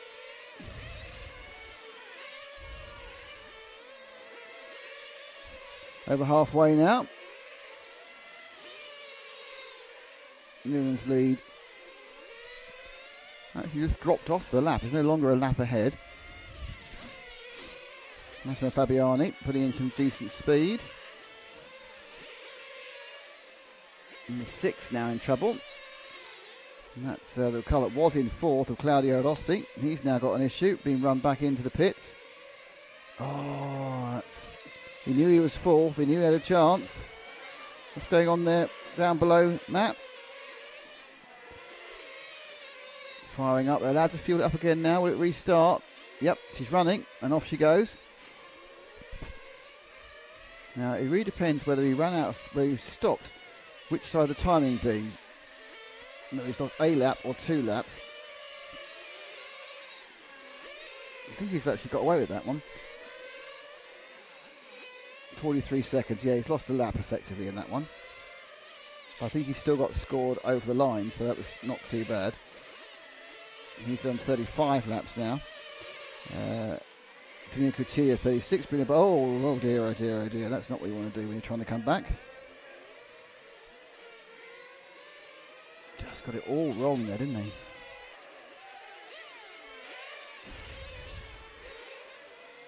Eight minutes. Top 2 looking pretty comfortable, to be honest. Fabio Massiani is quite a bit quicker than our lead at the moment. It's getting on him by about a second a lap, but of course Newman doesn't need to win this, just needs to come in the top 3. Barbosa is 3rd by a lap and 2 seconds. People are going back out again. We've only lost one car has actually stopped. One car didn't start, which is Giuseppe Lizio, and Alessandro Calaresi has broken down. Still 6 cars going though. So I think at least 3 of them have made unspecified or unexpected pit stops. The 6th car, Rossi, having a bit of a struggle. I'm not sure whether the body show looks a little bit squished, so there may have been some issues earlier we didn't see. It's really not picking up well.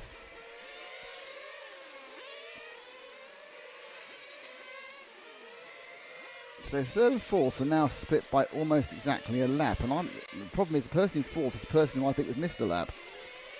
Let's see if we can find car number 3. That's your 4th place man. Is he the multicoloured car there? No. Is he the pink car? So I think this is finding car number 3. There it is. He's in the pits. That makes it quite hard to find car number 3. That should have been. I'm pretty sure that was just a standard stop with 6.5 minutes to go. So that was just his 2nd fuel stop. So if you are a Damiano Coutinho fan, don't worry, that's just a standard pit stop. Puts him a lap and 2 laps now down Barbosa. I assume Barbosa has to stop again.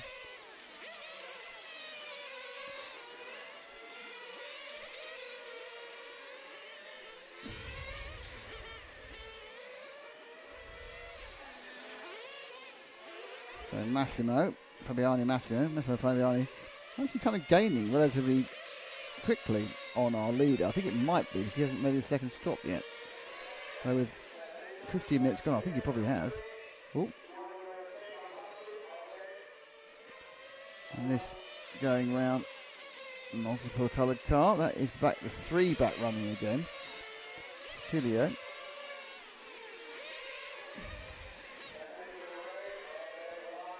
In 4th, a lap and 10 seconds behind. No, is he a lap and 10 seconds behind?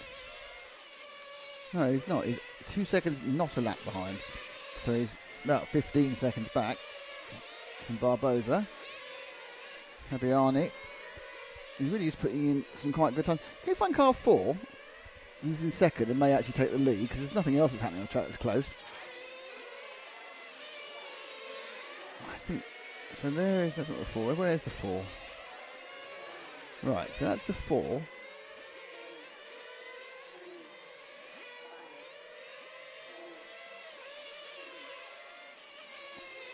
I think he's lost a bit of time. 17.676 before he came to him. He's done 15 laps. The lead was down to 5, and now it's up to 7.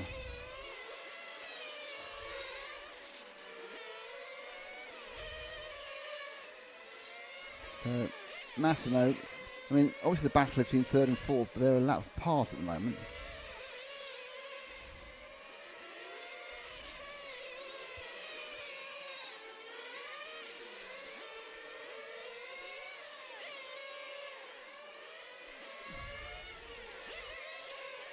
Noonan has led from the start.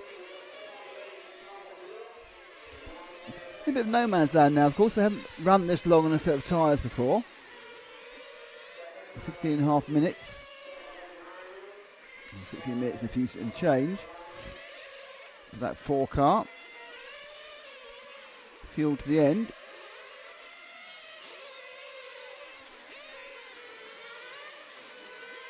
And looking to gain on Noonan. Gap now between the two of them. Yeah, it's about 10 seconds actually.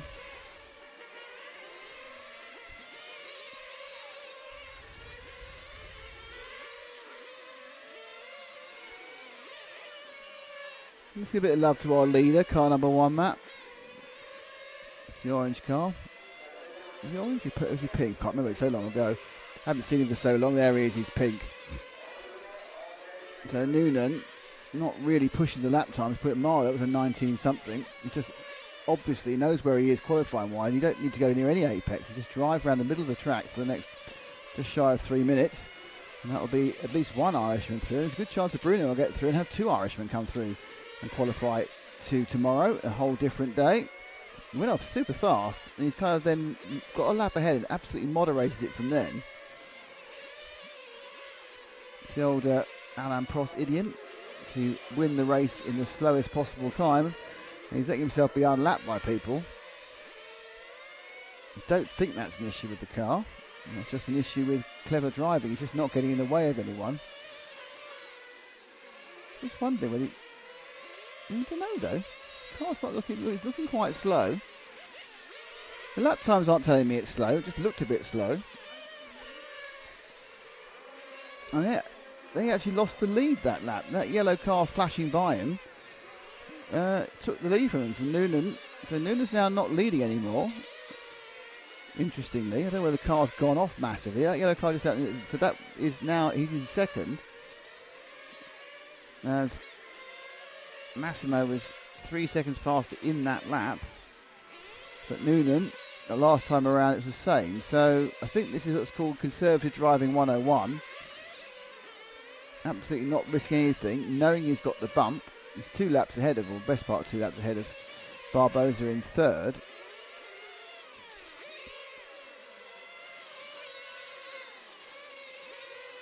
Coutinho's over a lap behind Barbosa, so with a minute to go.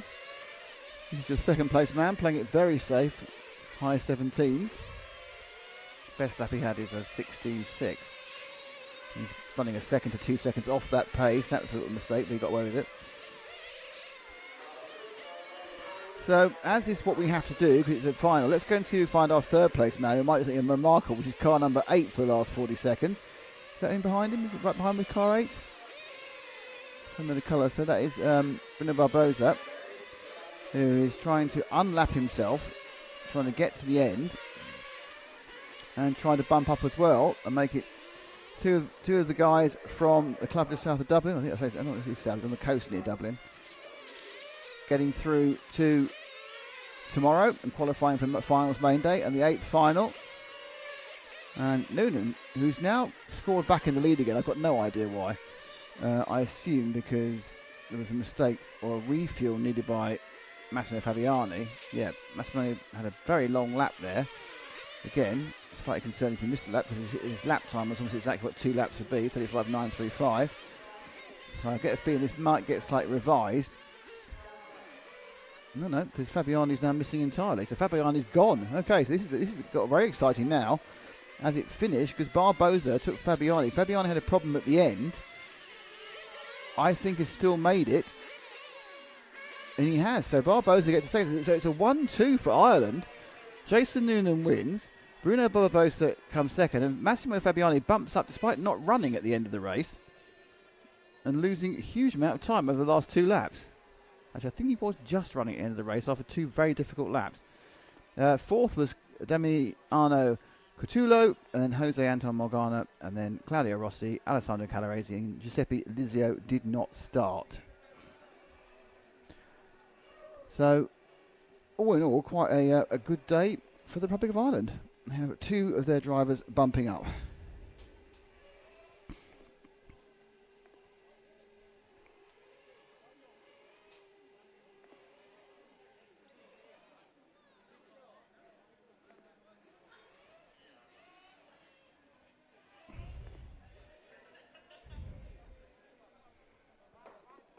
So, changing over for the second of the semi-finals. Semi-finals, which second of the 16th finals. They will also get 5 minutes of warm-up first.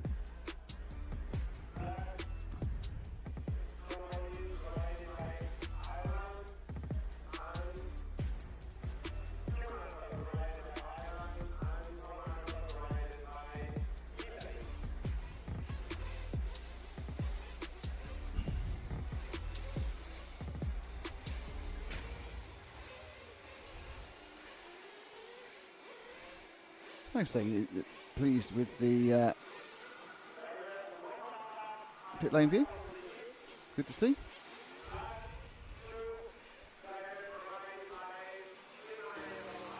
Why this terrible noise again? Because it's nice here, but no. Stop it. Okay. There'll be 5 minutes of warm up.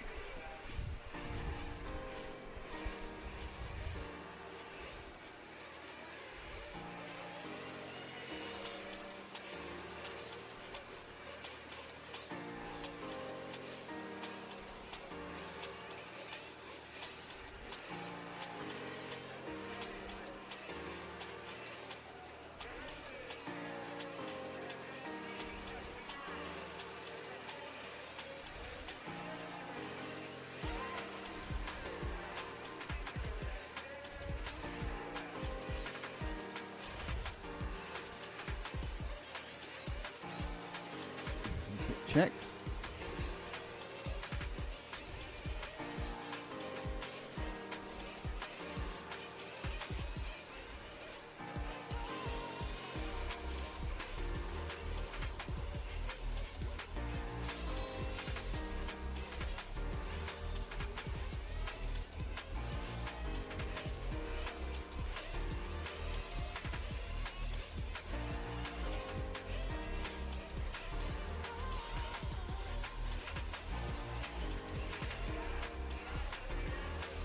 Everyone now.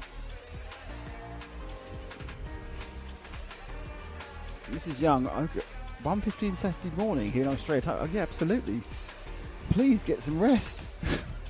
Thanks for being with us the whole time. Okay.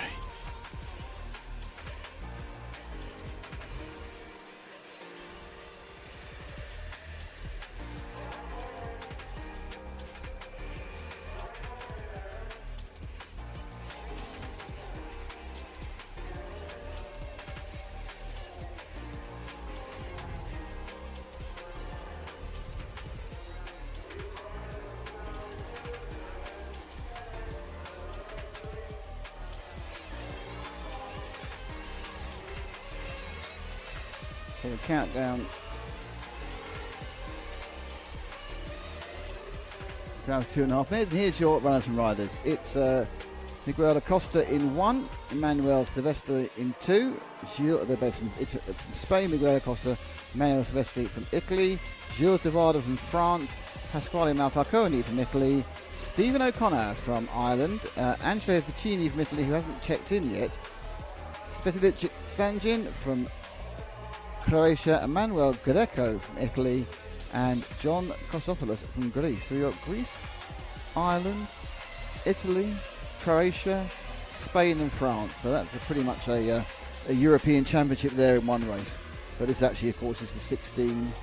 I never can work out why the A's are run after the B's. I mean, it doesn't make a blind bit of difference, but it's just why they call the 16B. Should we use the A side first? Don't know is the answer to that question, but what can you do? I'm sure there's some fantastic reason it's written in stone in a EFRA rule book somewhere, but I've got no idea what it would be.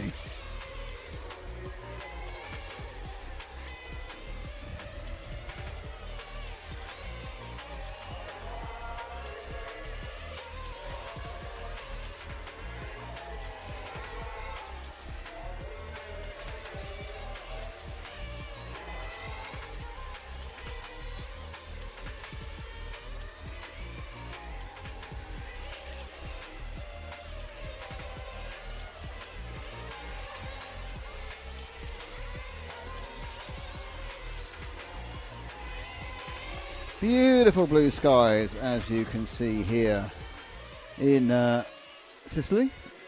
I would say not a cloud in the sky, but there's one there. You can see right in the middle. It's very very white and fluffy, and quite thin, to be honest. Down to the last 40 seconds of warm-up.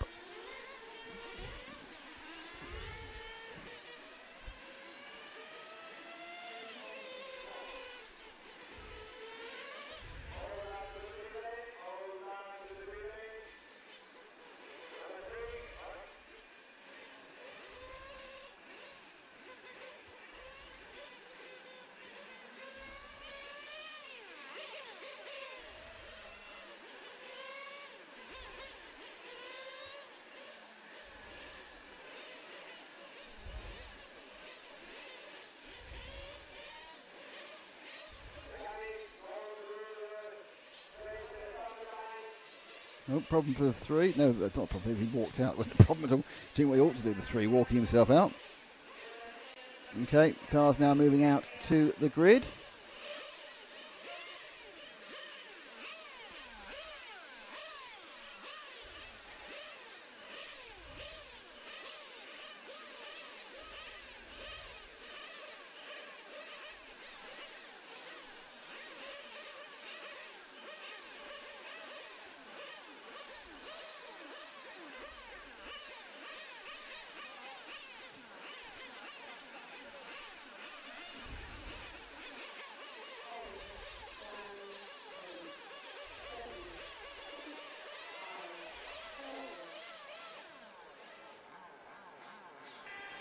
And they're away.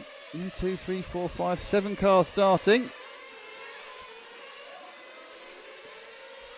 That'll be 8 actually, enough in grid order.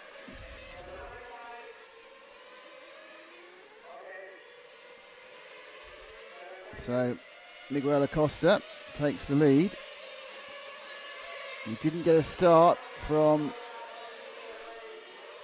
Svetilic Sanjin or Angelo Vicini. Sanjin must have had a problem during the warm-up, which he checked in initially. And now it's the 2 car of Emmanuel Silvestri who takes the lead. Just slightly ahead of Devalda. Acosta in 3rd. On Falcone now in 3rd, and then Acosta and then O'Connor. There they all go. The orange car is currently the machine that's holding the 3rd overall and the final bump-up position. We're only a minute in, so that might change. Obviously, that's the 4, being chased down by the 1 of Acosta. You've got O'Connor not far behind. Oh, scrapping about now. I think that's put the red and blue machine into 3rd place. It should be De Wilder, I think, in the 3. He's being chased down by Acosta.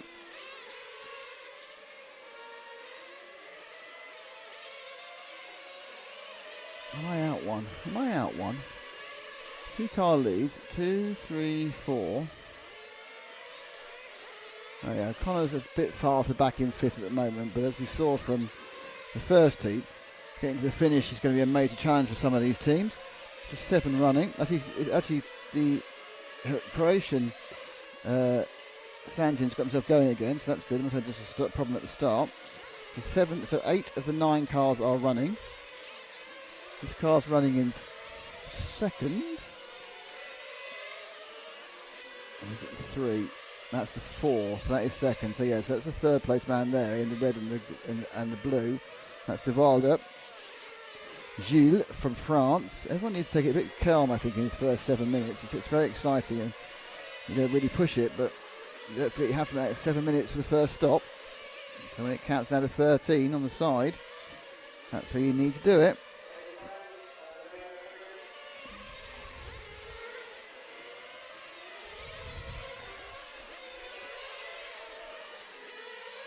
While just sort of stretching the gaps down the straight to Acosta. Interesting, there's no breakaway here. 1, 2, 3 and 4. Well, 2, 3 and 4 are very close together. Just put a lap on one of the other machines, but on the other cars. But interestingly, the leader's only a couple of seconds ahead. So we had a huge break in the last one. Don't forget, these are the same, just evenly sorted. The sort of the qualifying of this semi-final, 16th final, the previous. Oh dear, that's not worked well for De Wilder. Didn't lose as much time as I thought he would actually. He was already up and running again. Skipped it. And then did it twice. So he managed to do 2 hooks round a curb. So the 1 car now of Acosta, I think, has pushed himself into 3rd. That's Miguel from Spain in this yellow machine.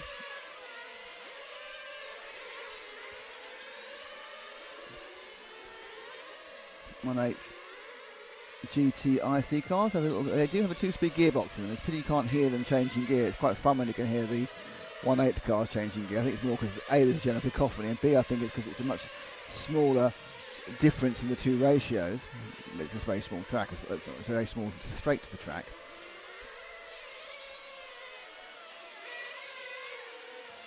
So it's still holding 3rd. 4 minutes gone, 4:20 or so gone. Top 3 quite close. But that, I'm not sure if that's 2nd place or a back marker. I think it's a back marker. He's been asked to move out the way. That's the 8 car of Emanuele Greco in that flory orange machine.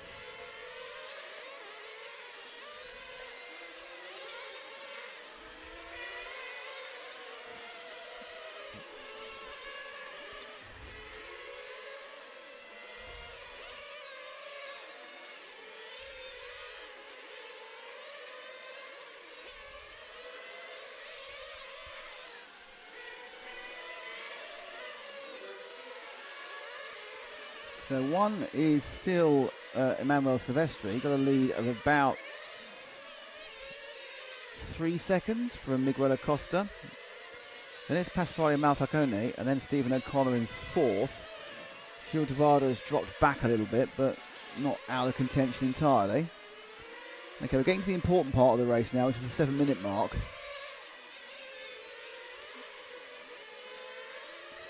That car looks a little bit squirrely as we put the power down.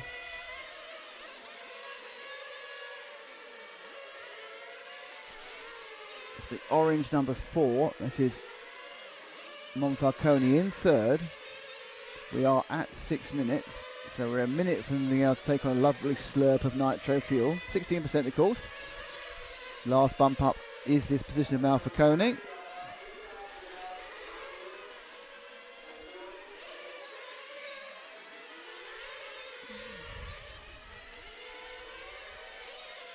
Oh, out the inside there. Malfacone, put a lap on some of the other drivers. Kostopoulos and Sanjin are really the ones who've dropped off. The others, okay, not so much, all in sort of contention. Oh, another car being run back there.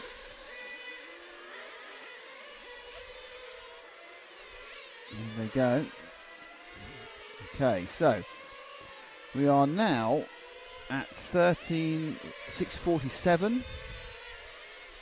I think we'll do is have a little bit of the pits. So they're early. By my not sure, but I think they did wait. They waited on the clock to fuel them up at 7 minutes. My personal feeling, some problems in the pit lane. The pit lane's blocked. That's not gone well. Looks like there's a problem for De Valder as well. So out on the track, the 5 car of O'Connor is clear and running and scored in third. Because De Valder had an issue in the pit stops. Not sure if he got going again. Still not sure he got going again.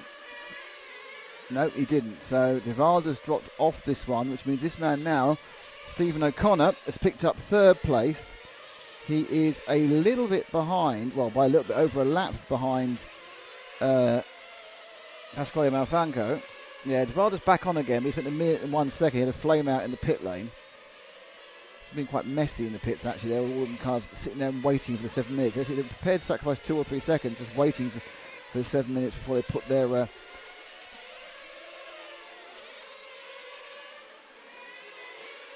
plugs in.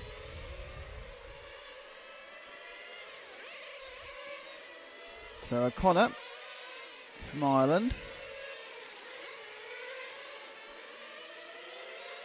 in third place. Don't forget that we had there were 3 Irishmen in the bottom 2 finals. So far they have a 100% bump up rate, and if O'Connor makes it, means they all have bumped up. At the moment he's in the right sort of position. He hasn't got a massive lead over Emanuele Greco. It's about 8 seconds. Greco is, however, about a second slower than him in the 8 car. Now, the car that could come and spoil the fun is our earlier leader, the one of Miguel Acosta, who's kind of recovering from, obviously, a completely botched up stall. No, you don't want to do that. He's recovering from a difficult period around the pit stops. So don't forget, it's Pasquale Monfalcone who leads, and then Mario Silvestre in second, Stephen O'Connor third, Miguel Acosta fourth, Manuel Greco fifth, Gilles de Valder, who's kind of out of it. Well, no one's really out of it, because we saw in the first heat people end up flaming and having problems. We aren't even halfway yet. Certainly Monfalco and Emmanuel Silvestre have got a pretty good chance because they've got a lap on everyone else. So they've even got a kind of they've even got a minor problem in hand. Now Acosta is actually going slower, well, let's say 1 lap, than O'Connor. So O'Connor is currently effectively 10 seconds ahead. He was last time round. That was a 17.1. Costa goes round in a 16.9. So Costa beginning to kind of push the issue. 17.3 that time for O'Connor. Just gone past De Valder. De Valder's behind him. You want to get past, try and sort of pseudo unlap himself. Costa's running at huge speed, 16.4. So Costa's a lot quicker than O'Connor. And that lead is coming down quite rapidly. It's down to 8 seconds now. He's running a second a lap faster. I'm not sure if O'Connor's aware of the steam train that is Miguel Acosta trying to catch him up. Let's go and see if we can find Acosta's car number 1, Matt. He should be 8 seconds behind. It's one of those two, I would think. There he is. So Acosta, he looked good at the start and had a problem. That time round, he gained another second on O'Connor. So it's a matter of time. He's hunting him down quite quickly and quite rapidly. But of course, the problem that befell him before might befall him again. So I'm not sure whether his pit crew are keeping O'Connor informed that he's got a problem. Literally, this lap's going to be okay because Acosta's been heavily held up by the orange number 4 of the leader. So Pasquale Monfalcone doesn't want to particularly let somebody else past him. Oh, that's going to be a way of letting people past you, and that's probably not what you want to do. Woof. So that's why you should let people pass you, obviously faster, even if you're feeling they're in the lead. He just went too fast, pushed too hard, and he's off all over the track. Certainly stopped the massive progression towards O'Connor from Acosta. Last lap, that dropped out, but immediately it's back on again. Stephen O'Connor can run about 17.1, 17.2. Unfortunately for him, Miguel Acosta can run about 16.3, 16.5. So the gap is now down to, well, it's down to 3 seconds, so it's really rocketed down now. So next car that Acosta comes to will be, well, it's not the orange car now, will be Stephen O'Connor, and that will be the bump up place changing hands. But he's just run off the side of the track. Up there, he got run off the side of the track. I think he ran himself off the side of the track, to be honest. So a bit of a breathing space now for O'Connor in frame. Not a massive one, because there goes Acosta after him. So Acosta's going to be with him in a couple of laps. It's not obviously mistake-free, as he made one earlier. But these two are fighting for the final bump-up place. And at the moment, you would think that it's advantage to Acosta. He's got a much better ground speed than O'Connor. In the white car, has the position. Look at that, coming straight after him. It's Acosta. We don't need a gap anymore, you can see it. Going through the kink and now onto the, not hairpin, onto the main straight. Powering down that straight, the two cars. Acosta going to get him actually on the, yeah, oh, got him on the straight. Got him on the straight.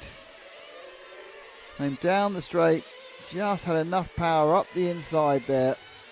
No harm, no foul. And O'Connor drops to fourth. Not the end of the world though, because there's still 6 minutes of excitement to happen, and they have made that final fuel stop. Nice and rich splurge there with 6:20 to go. Now, fuel stops are always risky. I'm not sure if Acosta's made his final fuel stop yet. No, he hasn't. So he has to do that. Things can go wrong. O'Connor, I think, may have dropped that. He's dropping down to De Wilder now. He seems to have lost a little bit of momentum following that stop, unfortunately for him.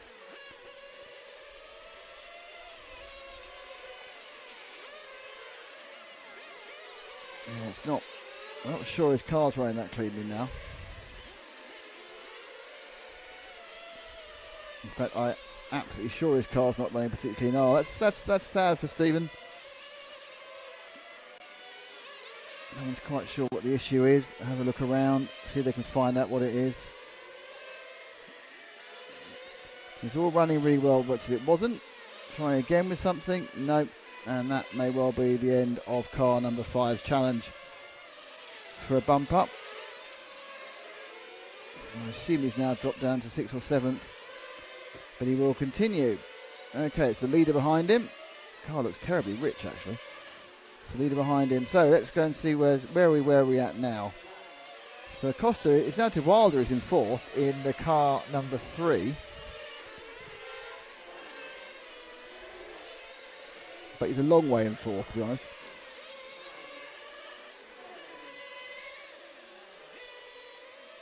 Oh.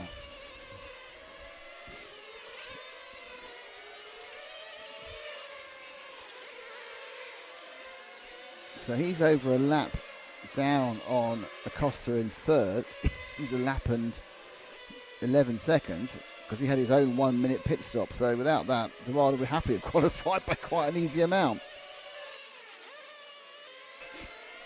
So 4 minutes to go. This one looks quite static at the moment, but you can never tell. Things can go horribly wrong for people almost immediately. Oh, skippity-dippity. Gives me a chance to say you are watching the final race that we know of today from the EFRA 18 GT and GTE Euros 2024 from Giardini Naxos in Sicily in Italy. Brought to you by EFRA, the European Federation of Automobiles, the organising body for all European championships, and also the support body in IFMAR for the World Championships held in the EFRA region. We have a title sponsor, and it's a fantastic Senesi Motorsport, and we have some other supporters, including S-Works, Lens Bodies, Chevy Model, and X-Ray. So thanks to all of you for making it possible. My name is Nick Damon. I've been chatting inanely all day, whilst doing the real work of moving the camera, working out and doing other interviews and getting B-roll. B-roll is very important, as being Matt McCallum. So thank you all for being with us.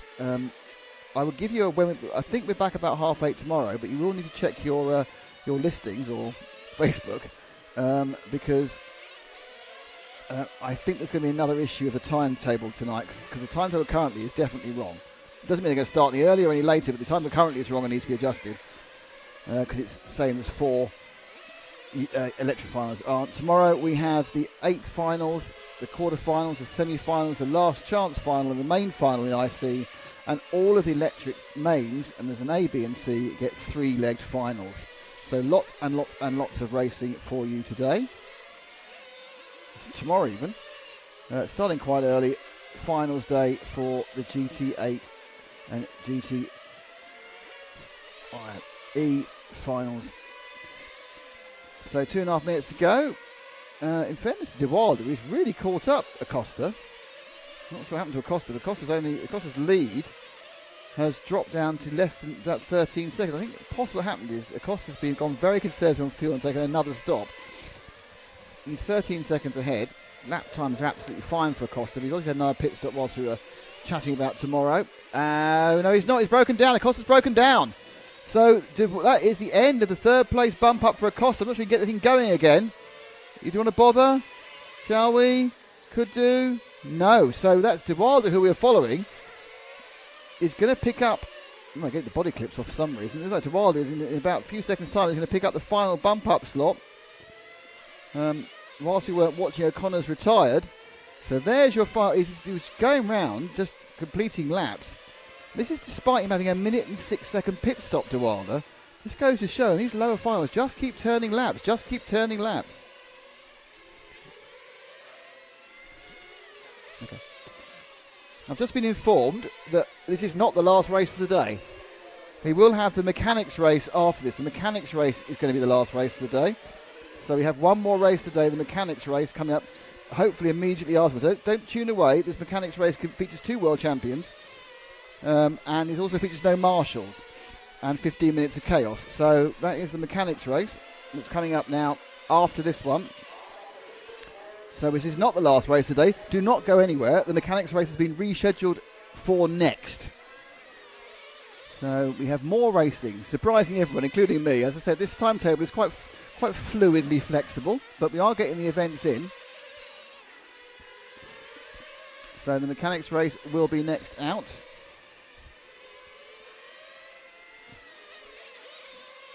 And we're just watching De Wilde knock off his last 30 seconds. The winner is going to, it looks like it's going to be Pasquale Monfalcone. Emanuele Silvestri will be second, and Gilles De Wilde will be the final bump up. Emmanuel Greco will come fourth, even though he's 2 laps behind De Wilde. The man who didn't get started, Sanjin Svetlana, is going to be in 5th, but he's a number of laps off. We've lost Miguel Acosta, we've lost John Kostopoulos, and we've lost Stephen O'Connor, and Angelo Vicini didn't even start. So it's a rough old sport at the when you start running long races in IC at the lower levels of the qualifying groups. But De Wilde is going to come across and bump up. So victory of perseverance. There he goes. And your bump ups are Pasquale Monfalcone and Emmanuel Silvestri. And I remind you, this is not now the last race. We do have the mechanics race next. I have no idea how long that's going to take to organise. My guess is some time. But the mechanics race will be next. So Pasquale Monfalcone, Emmanuel Silvestri, Gilles De Wilde are the next people involved. That's the result of the previous race. So they will be taking part tomorrow as well.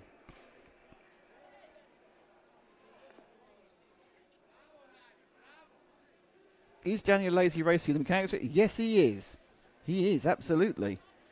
He will be... he's there, as is Adrien Berton, who's our other world champion, taking part.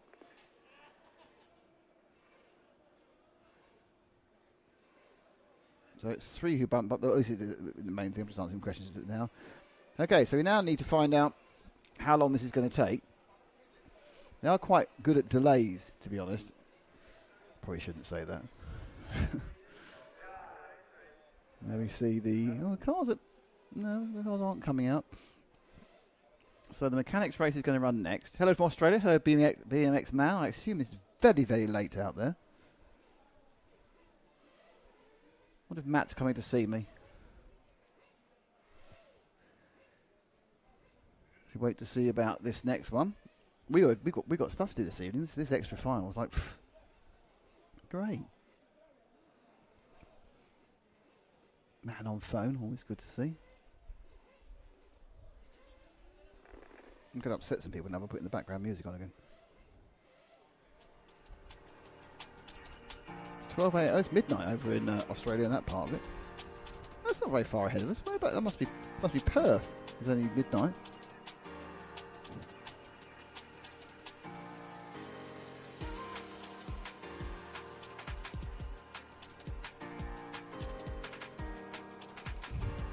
Happy Smiling Matt's turned up. Hello, Happy Smiling Matt. Big thumbs up from Matt.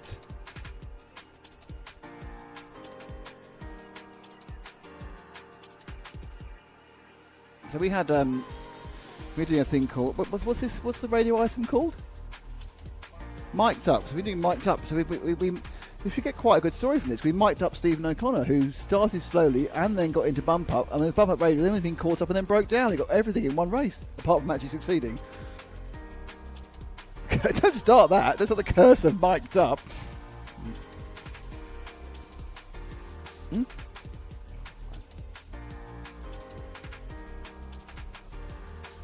Man, he's got waving. He's on the phone to someone. He's waving at the camera. Look at that.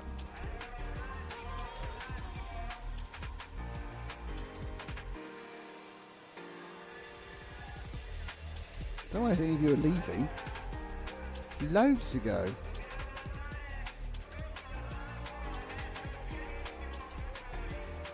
We'll chat about what's going to happen next. There's an element of confusion, to be honest. We're just sitting here kind of like mumbling, hoping for another bit more racing to go on.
I think people are thinking about getting out and about, you know, getting involved in this final.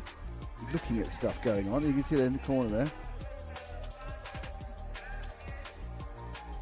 It's all happening in the corner for this mechanics race. 15 minutes of mechanical fun.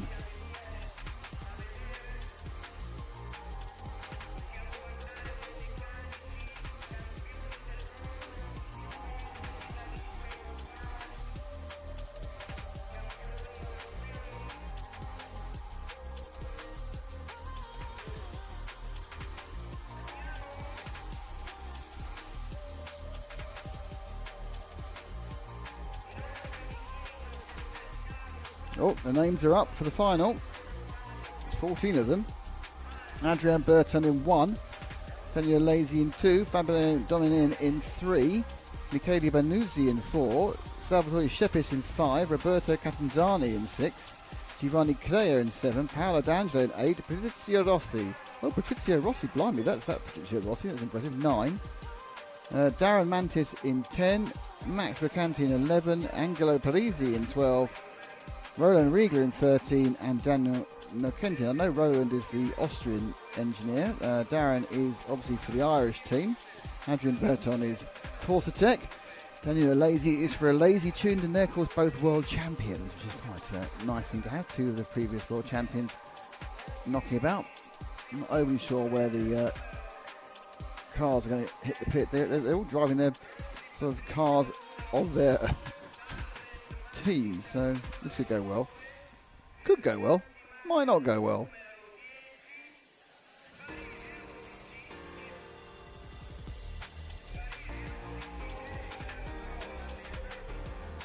So we're now getting a lot more action. I wonder if they are sticking to the idea of no marshals, which is one of the ideas they have. Looks like no. Looks like they're getting some volunteer marshals nipping out in the corners.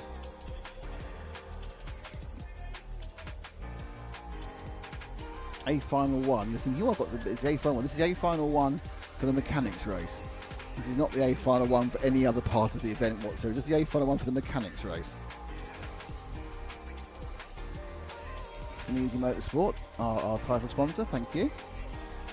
S-Works, Lens Bodies, Shipping Model, and X-Ray are our supporters. As are all of you who are watching, whether you be watching on the RC Racing TV YouTube or Facebook, or the EFRA YouTube or Facebook. We thank you for spending your time with us today.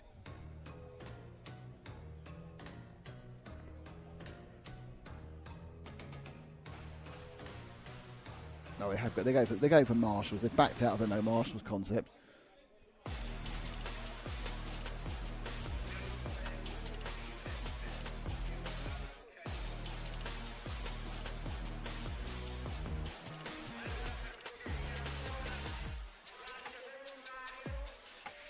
It's just the attempt to get the marshals that are taking the time.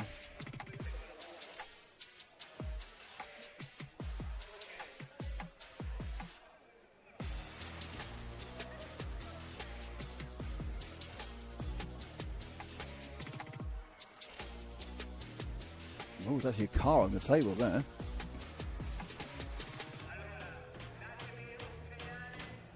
So we are awaiting the start of the mechanics final. 15 minutes of fun. We get 14 people up on the roster. That could be quite tight as well. Instead, he came from Spain. Thank you, Glenn.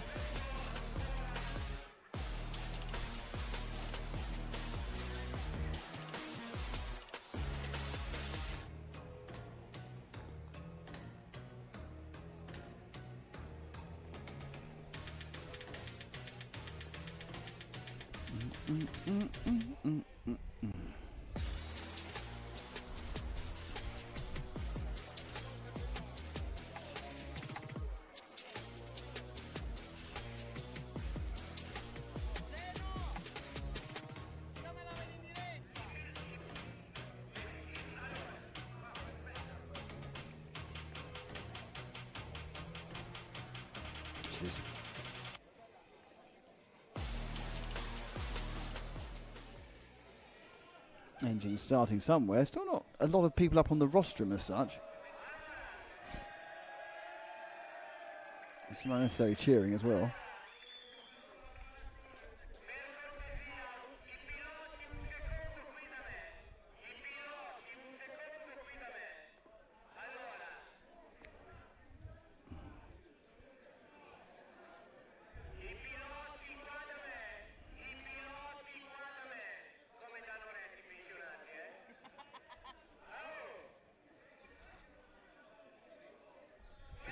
They're not trying to speed this up, are they? They're giving this the full, let's drag it out.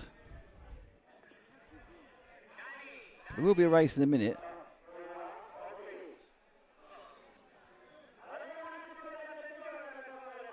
Oh, they're rousing the crowd now. It's always good. Just get the cars on the track.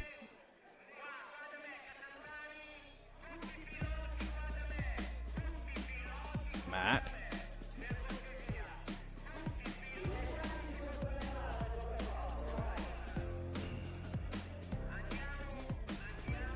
There's a Lazy, ready to go. At least he's got a stick radio. I mean, may have had to change the receiver on the car because his charge maybe. Oh, he's not happy about something. This is the competitive nature. He's not happy about something. However, it's a fun race. I think it's a no gouging, no biting. I want a good clean fight. Touch gloves before the start.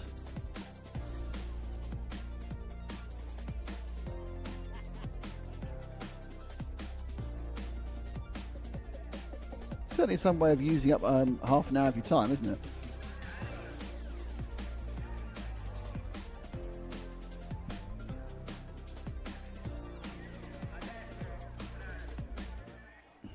Yeah, close-up view of the chaos there from the pit cam.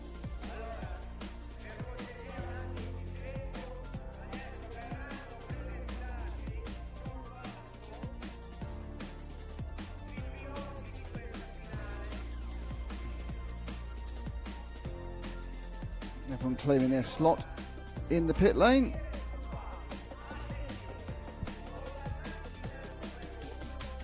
No one's claiming their slot on the rostrum yet, which is slightly odd.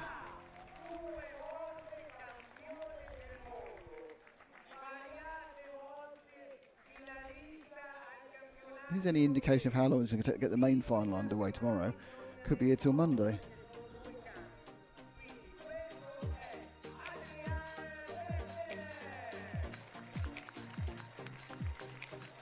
You're going to show him waving at the crowd if you can. He's gone, that's a waste. We've got a camera locked off in a position that's not particularly useful. There we go.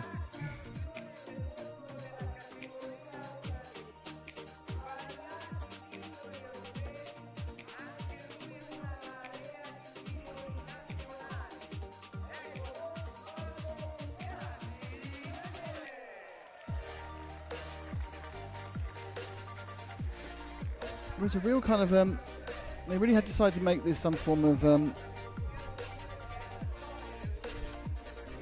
do a full announcement. These people, there's 14 of them. It could take hours. We've got things to film tonight. It gets dark at 8. The referee? You don't want a referee.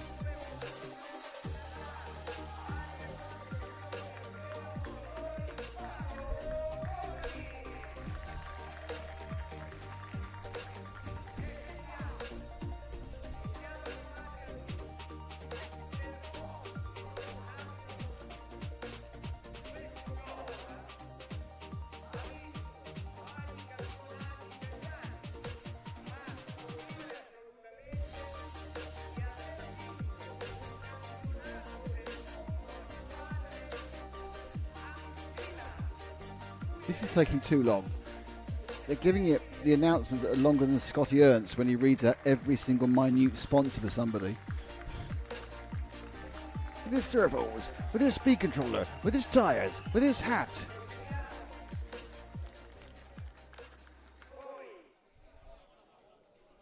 I think he's Mr. Baruzzi. Salvatore Shepherd should be next.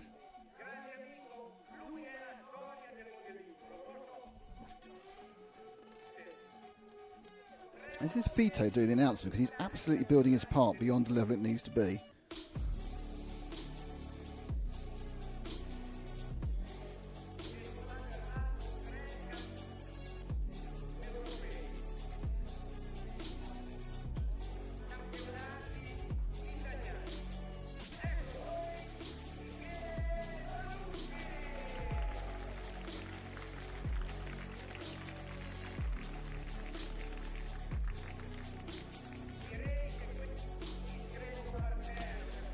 Everyone's having a lovely time. We just want to see a race.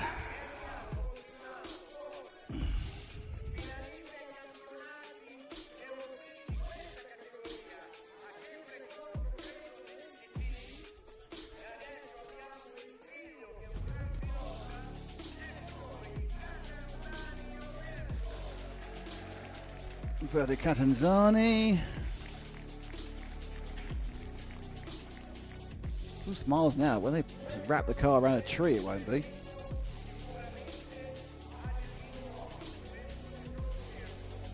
Not even halfway through yet, these announcements. don't want to sound impatient, but come on.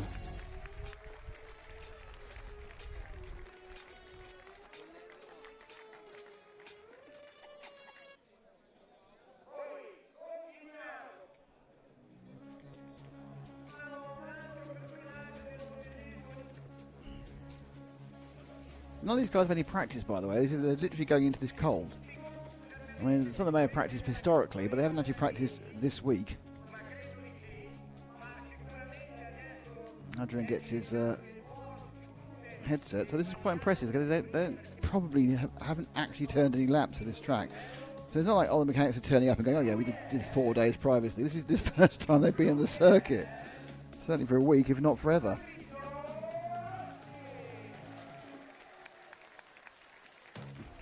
Rossi waving away.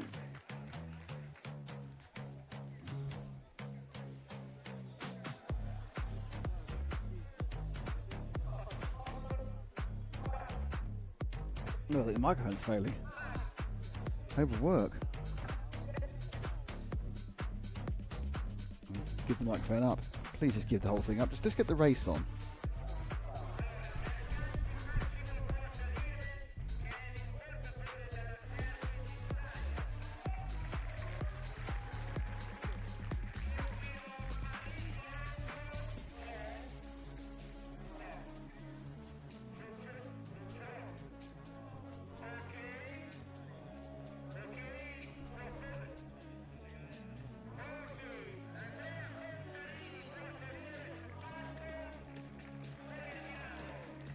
For those of you tuning in just now, this is not the A final of anything. This is the one and only mechanics race.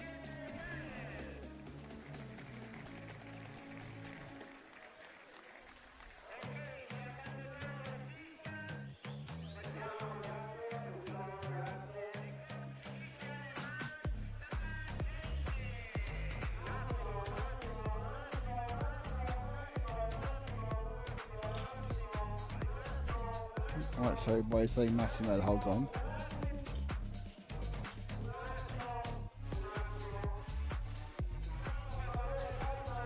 You can just sprint through the ones at the end there very quickly. Like an hour and a half over the first 3. It's very close with someone's head. There's a lot of hair in that shot. That man now has been immortalised with his ear.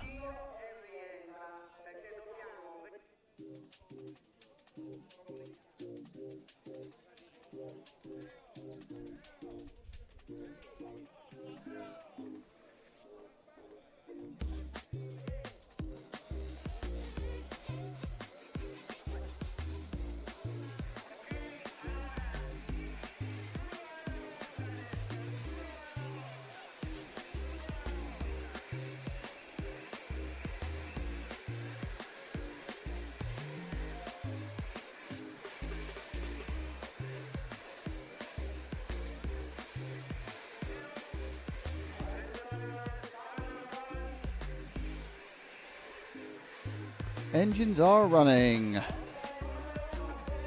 ear is no longer on the screen. Guys!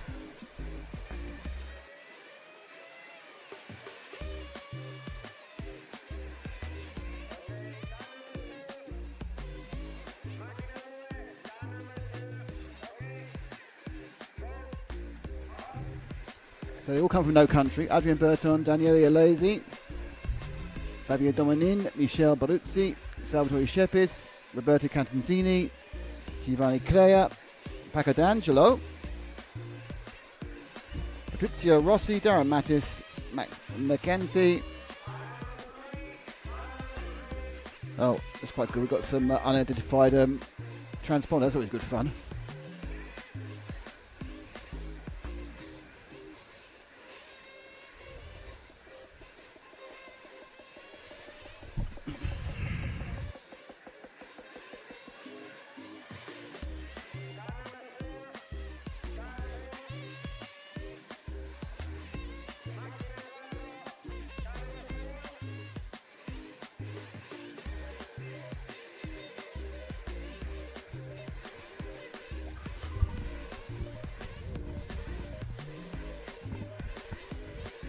Okay, so they've not released them yet, because that would be too easy, wouldn't it?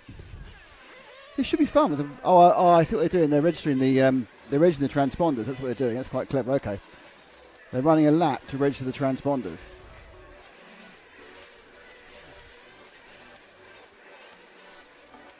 So that'll be extra 15 laps of running. That's why you suddenly hear transponder number pick up. And they add edge to that, that's car number 6, and just add that to it, so 15 becomes 6. There we go. There they go. So they actually do get a lap's practice just to register their transponder.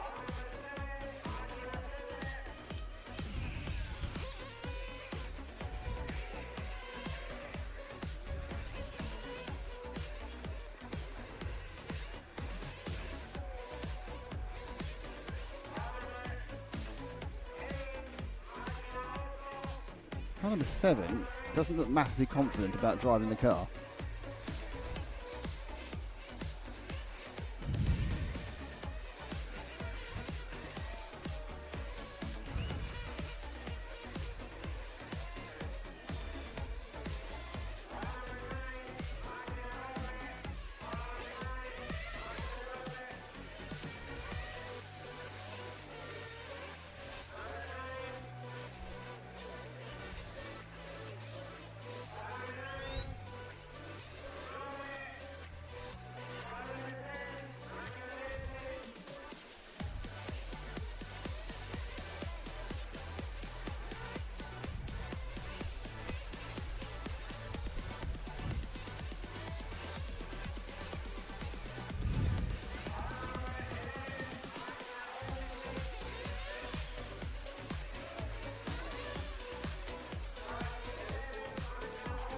Might be a problem with 9. I think Patrizio Rossi might have had an issue with the car.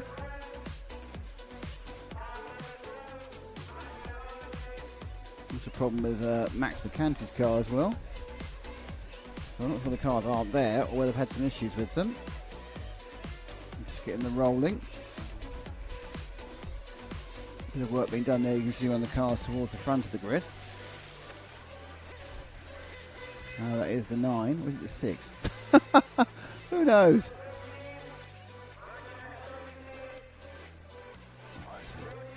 Advanced preparations going on there. I think we are going to get to the race any second now. So that is the 6. That's Catanzani Senior's car. That has been registered in. We've got a few that haven't yet been registered. It's going to be our last car. So 3 cars haven't managed to register.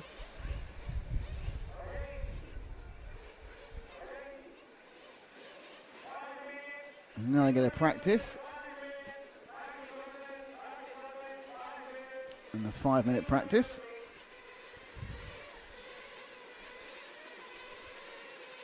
Daniel Lazy's car didn't register apparently either.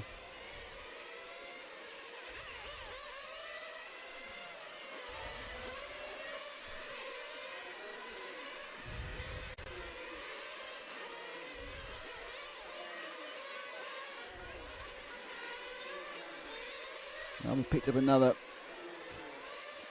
unknown transponder. That must have been a Lazy. There's a small dog outside the thing.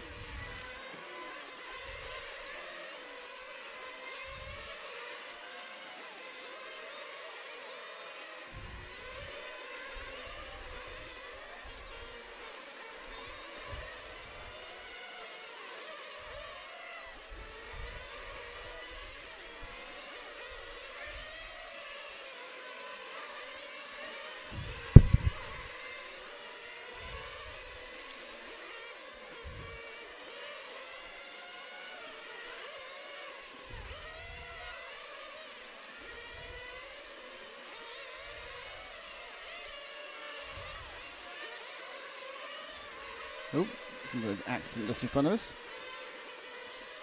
Sun now glinting off the shadows. We do seem to only have 12 cars.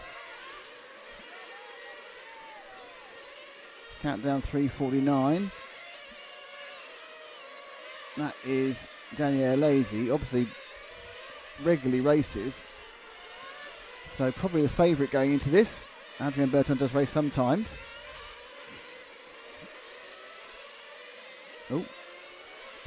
Also, they've picked up the cars from their charges, so they're balanced to how their charges want them, rather than how they may want them. A little bit of a fish tour. Usually, it now appears to be a 20-minute race. It's going to be a 15-minute race. It's now a 20-minute race. You're giving 5 more minutes of chaos.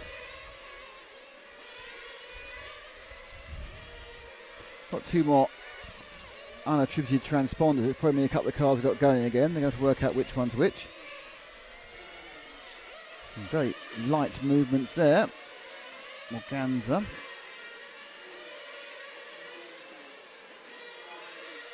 I don't know how you use this. I just don't know how you use a steer wheel. Steer wheels is just not for me at all. I'm a stick boy, as they say.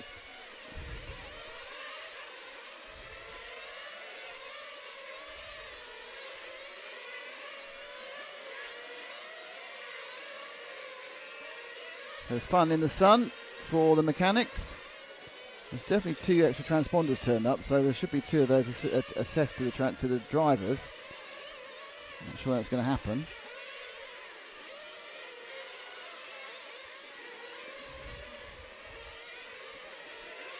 Yeah, 3 cars that didn't check in.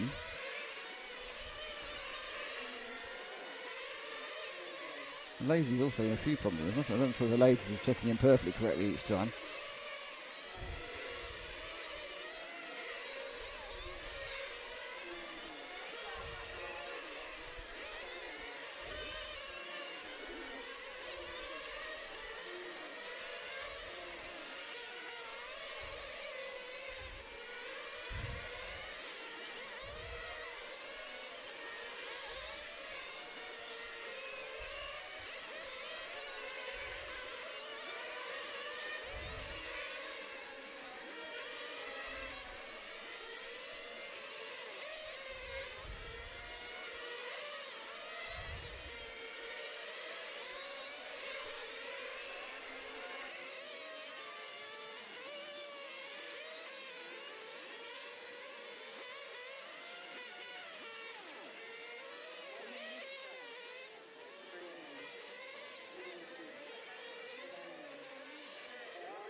We're doing audience marsh at the moment. They're all kind of standing sort of where I'm trying to see the track from, which isn't the greatest thing ever.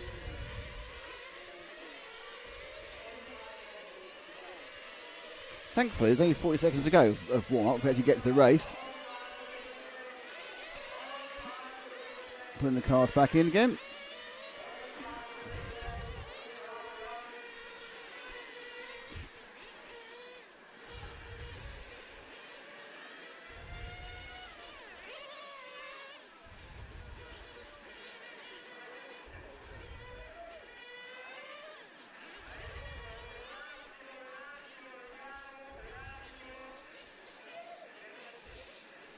So some sort of announcement going on. Again, another announcement.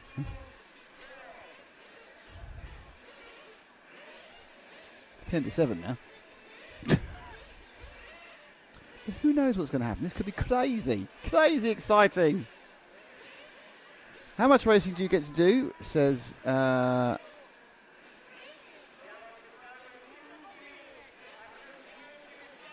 what class do you? Well, I haven't raced for a while actually, but I was... I've raced in a few European Championships at 112 in the past. As a bloke who makes up the numbers, not anything else. So I did a lot of 12th, did a lot of 10th off-road initially, then 10th on-road. Always electric. I've not got the knack on for how to... I do love Nitro races, but I haven't got the knack of actually running... I haven't got the knack of running a Nitro car. Right, out we all go. But I haven't raced for about 18 months due to other commitments. The stuff's all still there though.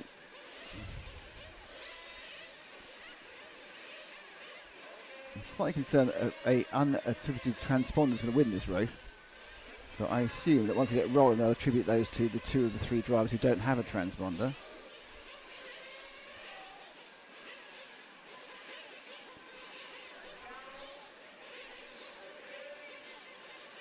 we run out to the grid. I'm not quite sure how they decided on the grid order. I assume it's something like how famous you were.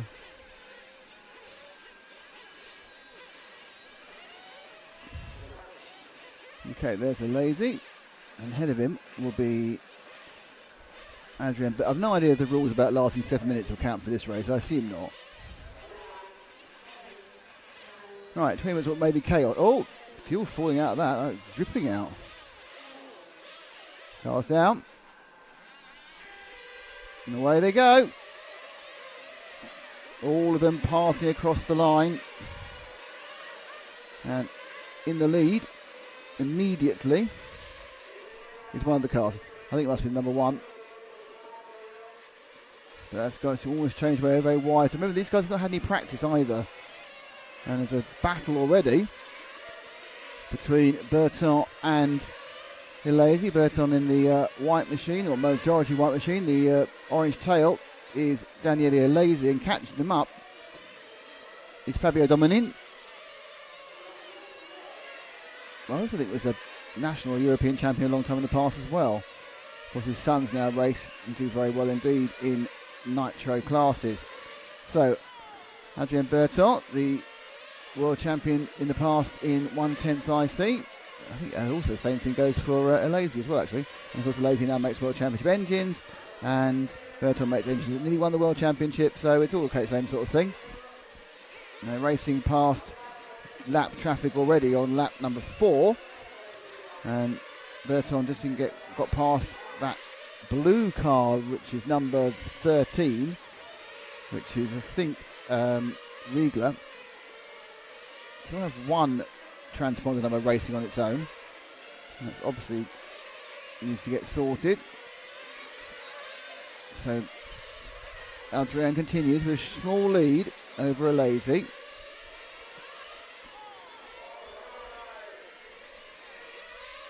And down the straight, the pair of them. Well, if anything, I would say that Berton is dropping Hilesi. There was about a 10th in it last time. Daniele looking a little bit tail happy, or at least the car is. Certainly lost a bit of time over the last couple of laps, just getting close up behind one of the other machines. The car went just past then, hasn't got a number, which doesn't really help. So Hilesi, after a difficult last lap, is now a second bit behind. Oh, there's a big cheer there, but a wall, not sure what the wall was for.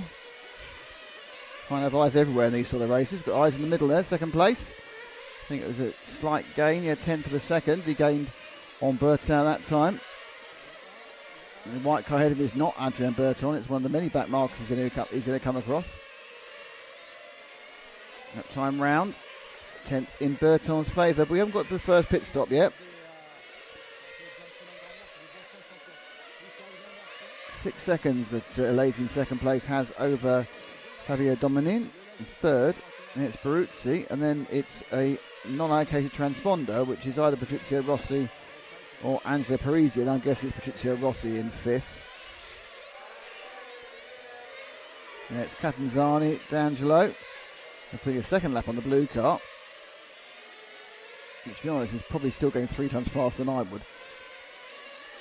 So don't forget, they don't need practice. They've come out absolutely cold here, so they're learning as they go. Adrian's down to 16 already. Hilesi 16-1. Oof, and that was a problem. Was it Burton who spun there, lost the lead? I think that may have been. That may have been a change to lead. It's hard to tell. We don't quite know what the body should, but I think there was. I may be proven wrong. I have been proven wrong. It's a different car. It was a different coloured car from Berton's one. It leads now 4 seconds from Berton with a white car with splash of colour. It was a different white car with splash of colour, which decided to get involved in that accident. Fabio Dominin is a long way ahead of Michel Peruzzi, and they have decided that 5th place was Patrizio Rossi. So he's now ahead of Roberto Catanzani, Paco D'Angelo, Roland Riegler and Salvatore Shepis, but there's already a big spread. We lost a couple of drivers, but like in 11th it's done 10 laps and the leader's done 16. And Hilesi 4 seconds off the lead now. Won't be liking that. Car looks like it's running quite rich as well. That could just be the evening tide. Means we can see the fuel a bit easier. We can see the smoke. Might not actually be because it is running richer. Coming up to go past the 7 car of Giovanni Cadea. Of course, this isn't scoring any laps, so he must be one of the unattended transponders with 11 laps. So he's actually got 12 laps. Rossi now has a gaggle of traffic there. Not Rossi, sorry, that's Elasi has a gaggle of traffic there. We've lost one of the cameras, which is slightly irritating. Not sure why that is. I guess it is because someone's trodden on some cables.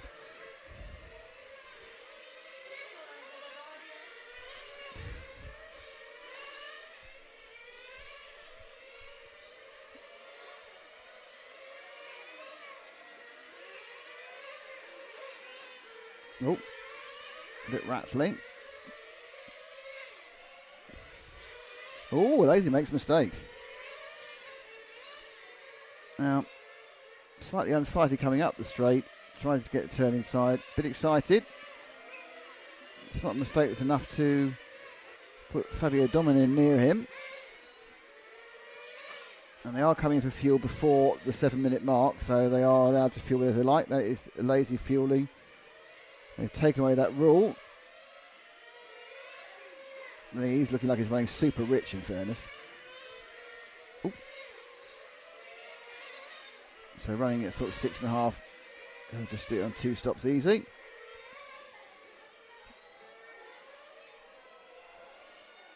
Ooh.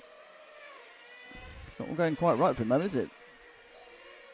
So, because of that fuel stop, Dominic is now in second with the 3 car. We find the 3 car. A couple of laps, unless he stopped for fuel. Fabio may well have actually stopped for fuel just now. He does. There we are. So he's out now. And I think these two actually could be pretty close in the battle for second and third. I don't think Elasi's a lap ahead. So Fabio Dominin in the Tiffany blue sort of green colour. Elasi's had a little bit of oversteer moments and the car's not really behaving as he would like it to.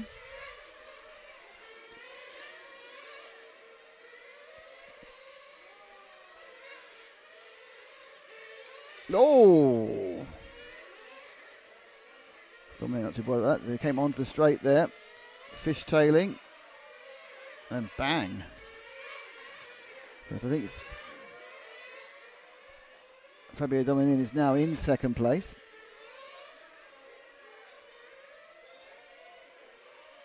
He's not scored in second place. Apparently he scored a lap down. I'm not quite sure. Okay, so he must have missed a lap at some point. I'm not quite sure how that happened because Lazy didn't look particularly quick prior to that. Dominin is not second, he's third. Burton's got a couple of laps. Oh, squidged off. Coming down the inside of the car. That was going to kind of miscommunication more than anything else. So that body shell's taking some battering from Mr. Dominic Senior. Rowan Riegel's done well. He's got himself up to 6th place, the Austrian. From 13th. 8 minutes in, we're beginning to see some of the attrition kick in.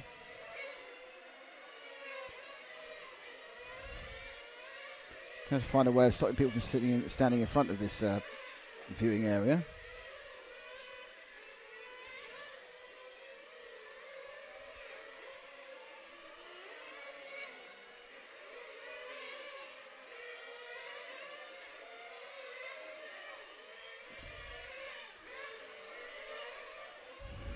Okay, so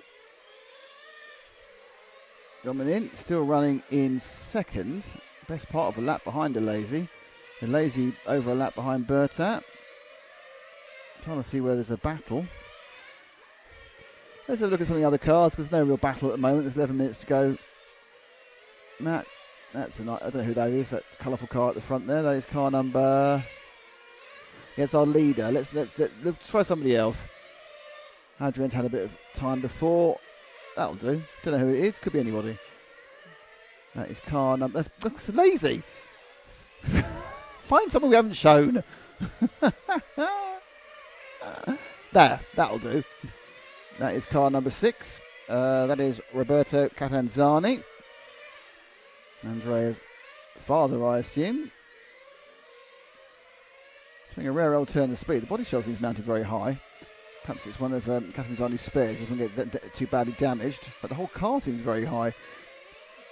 Perhaps ground clearance is the key to minimise the expensive damage. Running in 5th at the moment, Catanzani.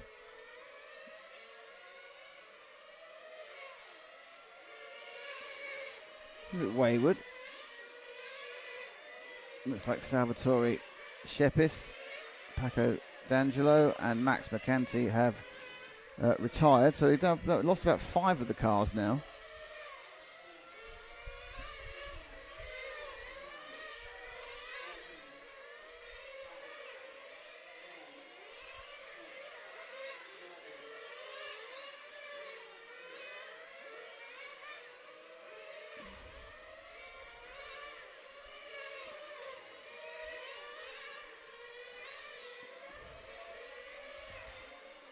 Oof. 2 wheels off the ground there.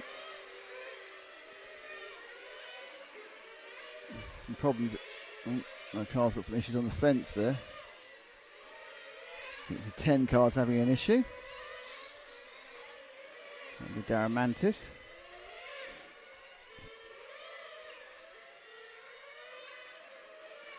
Drop back 1, see what we get. Oh, he's getting the fuel to him. Was it the leader? Was it 1? Who was it anyway? Or was it the other shiny car? Oh, God, we can't avoid these women leaders, can we? Second stop. It's quite early stop. He's going to stop again. So, an early stop for Berta. And this is a lazy also stopping, so they're also going to have to stop again. Twice, in fact. Oh, no, some problems there. I'm sure Daniel was down there tuning it himself.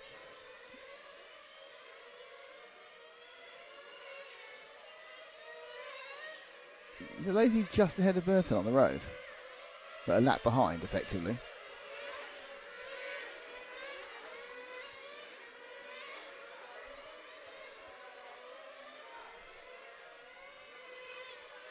Yep, not far off that one. Ooh. Oh. One person not to cut to a camera that's no longer working.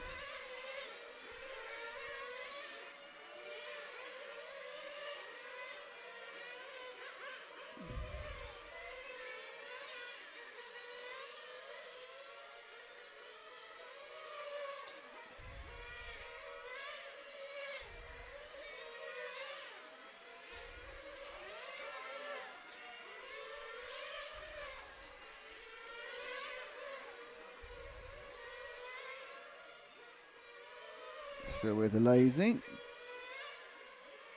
Best part of a lap and a half behind.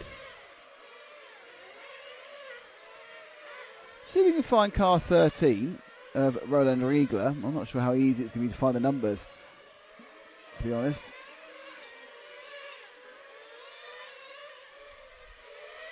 Yeah, look at this. This is the sort of shadow work there. There we go. Oh, he's got his fellow countryman's colour body shell. Riegler from Austria. Up to 6th place from a 13th starting position.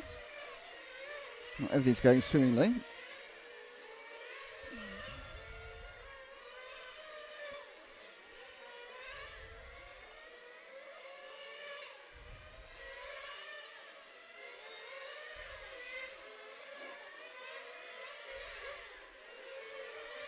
Trying to avoid the fishtailing other car. Comes in for some fuel.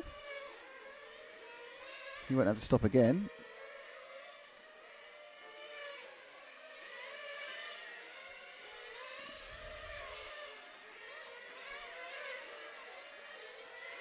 A car that looks very rich, but I assume if it's not your engine, you're going to run it a bit rich, aren't you?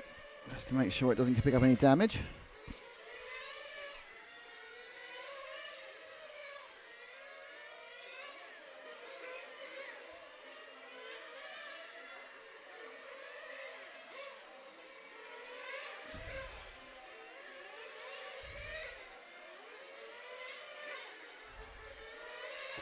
There's a car stuck in the middle of the track there. Oh, Lazy's flamed. That's a Lazy. We've lost a Lazy. Lazy's flamed out. So a Lazy is off the track, flamed out. Can they fix him is the question. Well, you've broken it. I don't know how you've broken it, Daniele. You've broken it. This should give... it's now Michele Bertuzzi who's in third. Yeah, just fuel it up and see what happens next. That's our pole man there. Corsetec. He's obviously backing Adrien Bertin. Actually, Bertin's now scored as not being on the track. That can't be right, surely. No, it isn't. There's a glitch on the timer. Still work going on Lazy's car. He's dropping down. He's third. He's fourth. He's got a couple of laps. Might still get a top six.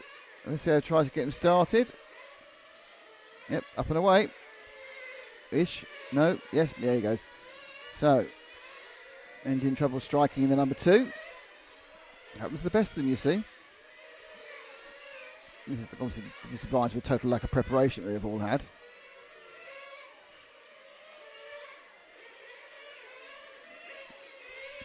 So he lost about a minute and a quarter in the pits. He's now running in 5th.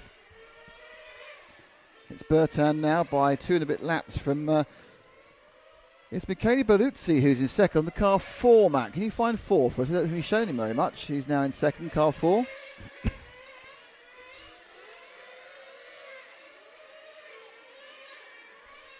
There he goes, the white car coming towards you now.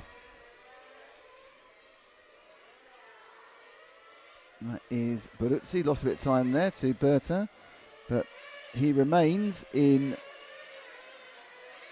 second position. Javier Domin not too far behind in third. Catazani in fourth. Riga now in fifth. A Lazy after that lengthy pit stop for an engine issue is in sixth. Puccio Rossi in seventh. Daniel Novitetti in eighth. Oh, no. Lazy came back again. Oh, he's got a broke. Well, that's not me. That's me. He's broken the rear arm. So that is not the work of the moment. Lazy out of the race. So Lazy tuned and a Lazy crashed. I think there's some slight jubilation there. Oh, what's going on there? There's 2 cars stuck in a hole. So 2 minutes 50 seconds to go. Bertin has a 3-lap lead over Bertuzzi. The 5 car, that is Shepis, who's not run the whole trip and looks like he's having problems as well. And it looks like the 5's about to be... No, just thought about weirdly rather than actually retired.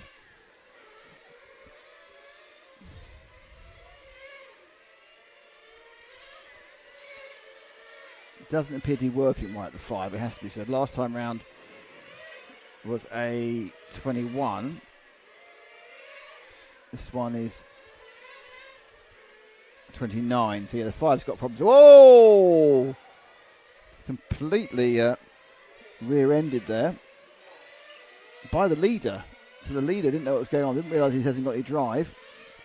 Potentially dangerous moment there for Bertin in the lead with 1 minute and 50 to go. Let's find our leader. Oh, you found him. So Adrien Bertin, who is winning now by 3 laps, as all his various rivals have succumbed to issues. In fairness, he's got the fastest lap by... Well, he hasn't. Actually, Lazy had the fastest lap of all, by 15.997. His fastest lap was 6.915. So they were... But Bertin was pulling away before Lazy had problems. It's a kind of clinically professional job you kind of expect of Adrien, to be honest.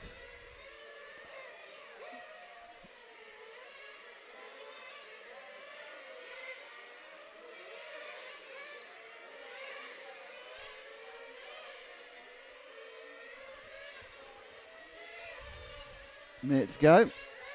With this, the mechanics final. It's not a final one, everything. It's the mechanics one-off final. Adrien Bertin, who has led from lap 1. I think he was briefly not in the lead for about half a lap. Second place looks like being Michele Bertuzzi. Fabio Dominin is third. Renan Riga, very credible fourth place. Roberto Catanzani 5. Patrizio Rossi in 6th. And Daniel Nachetti in 7th.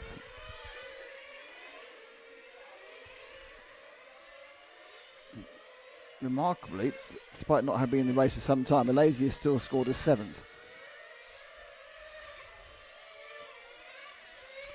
So, a few seconds to go. Berton just needs to get this one over the line, and he will become the mechanics champion. Well done, Adrian.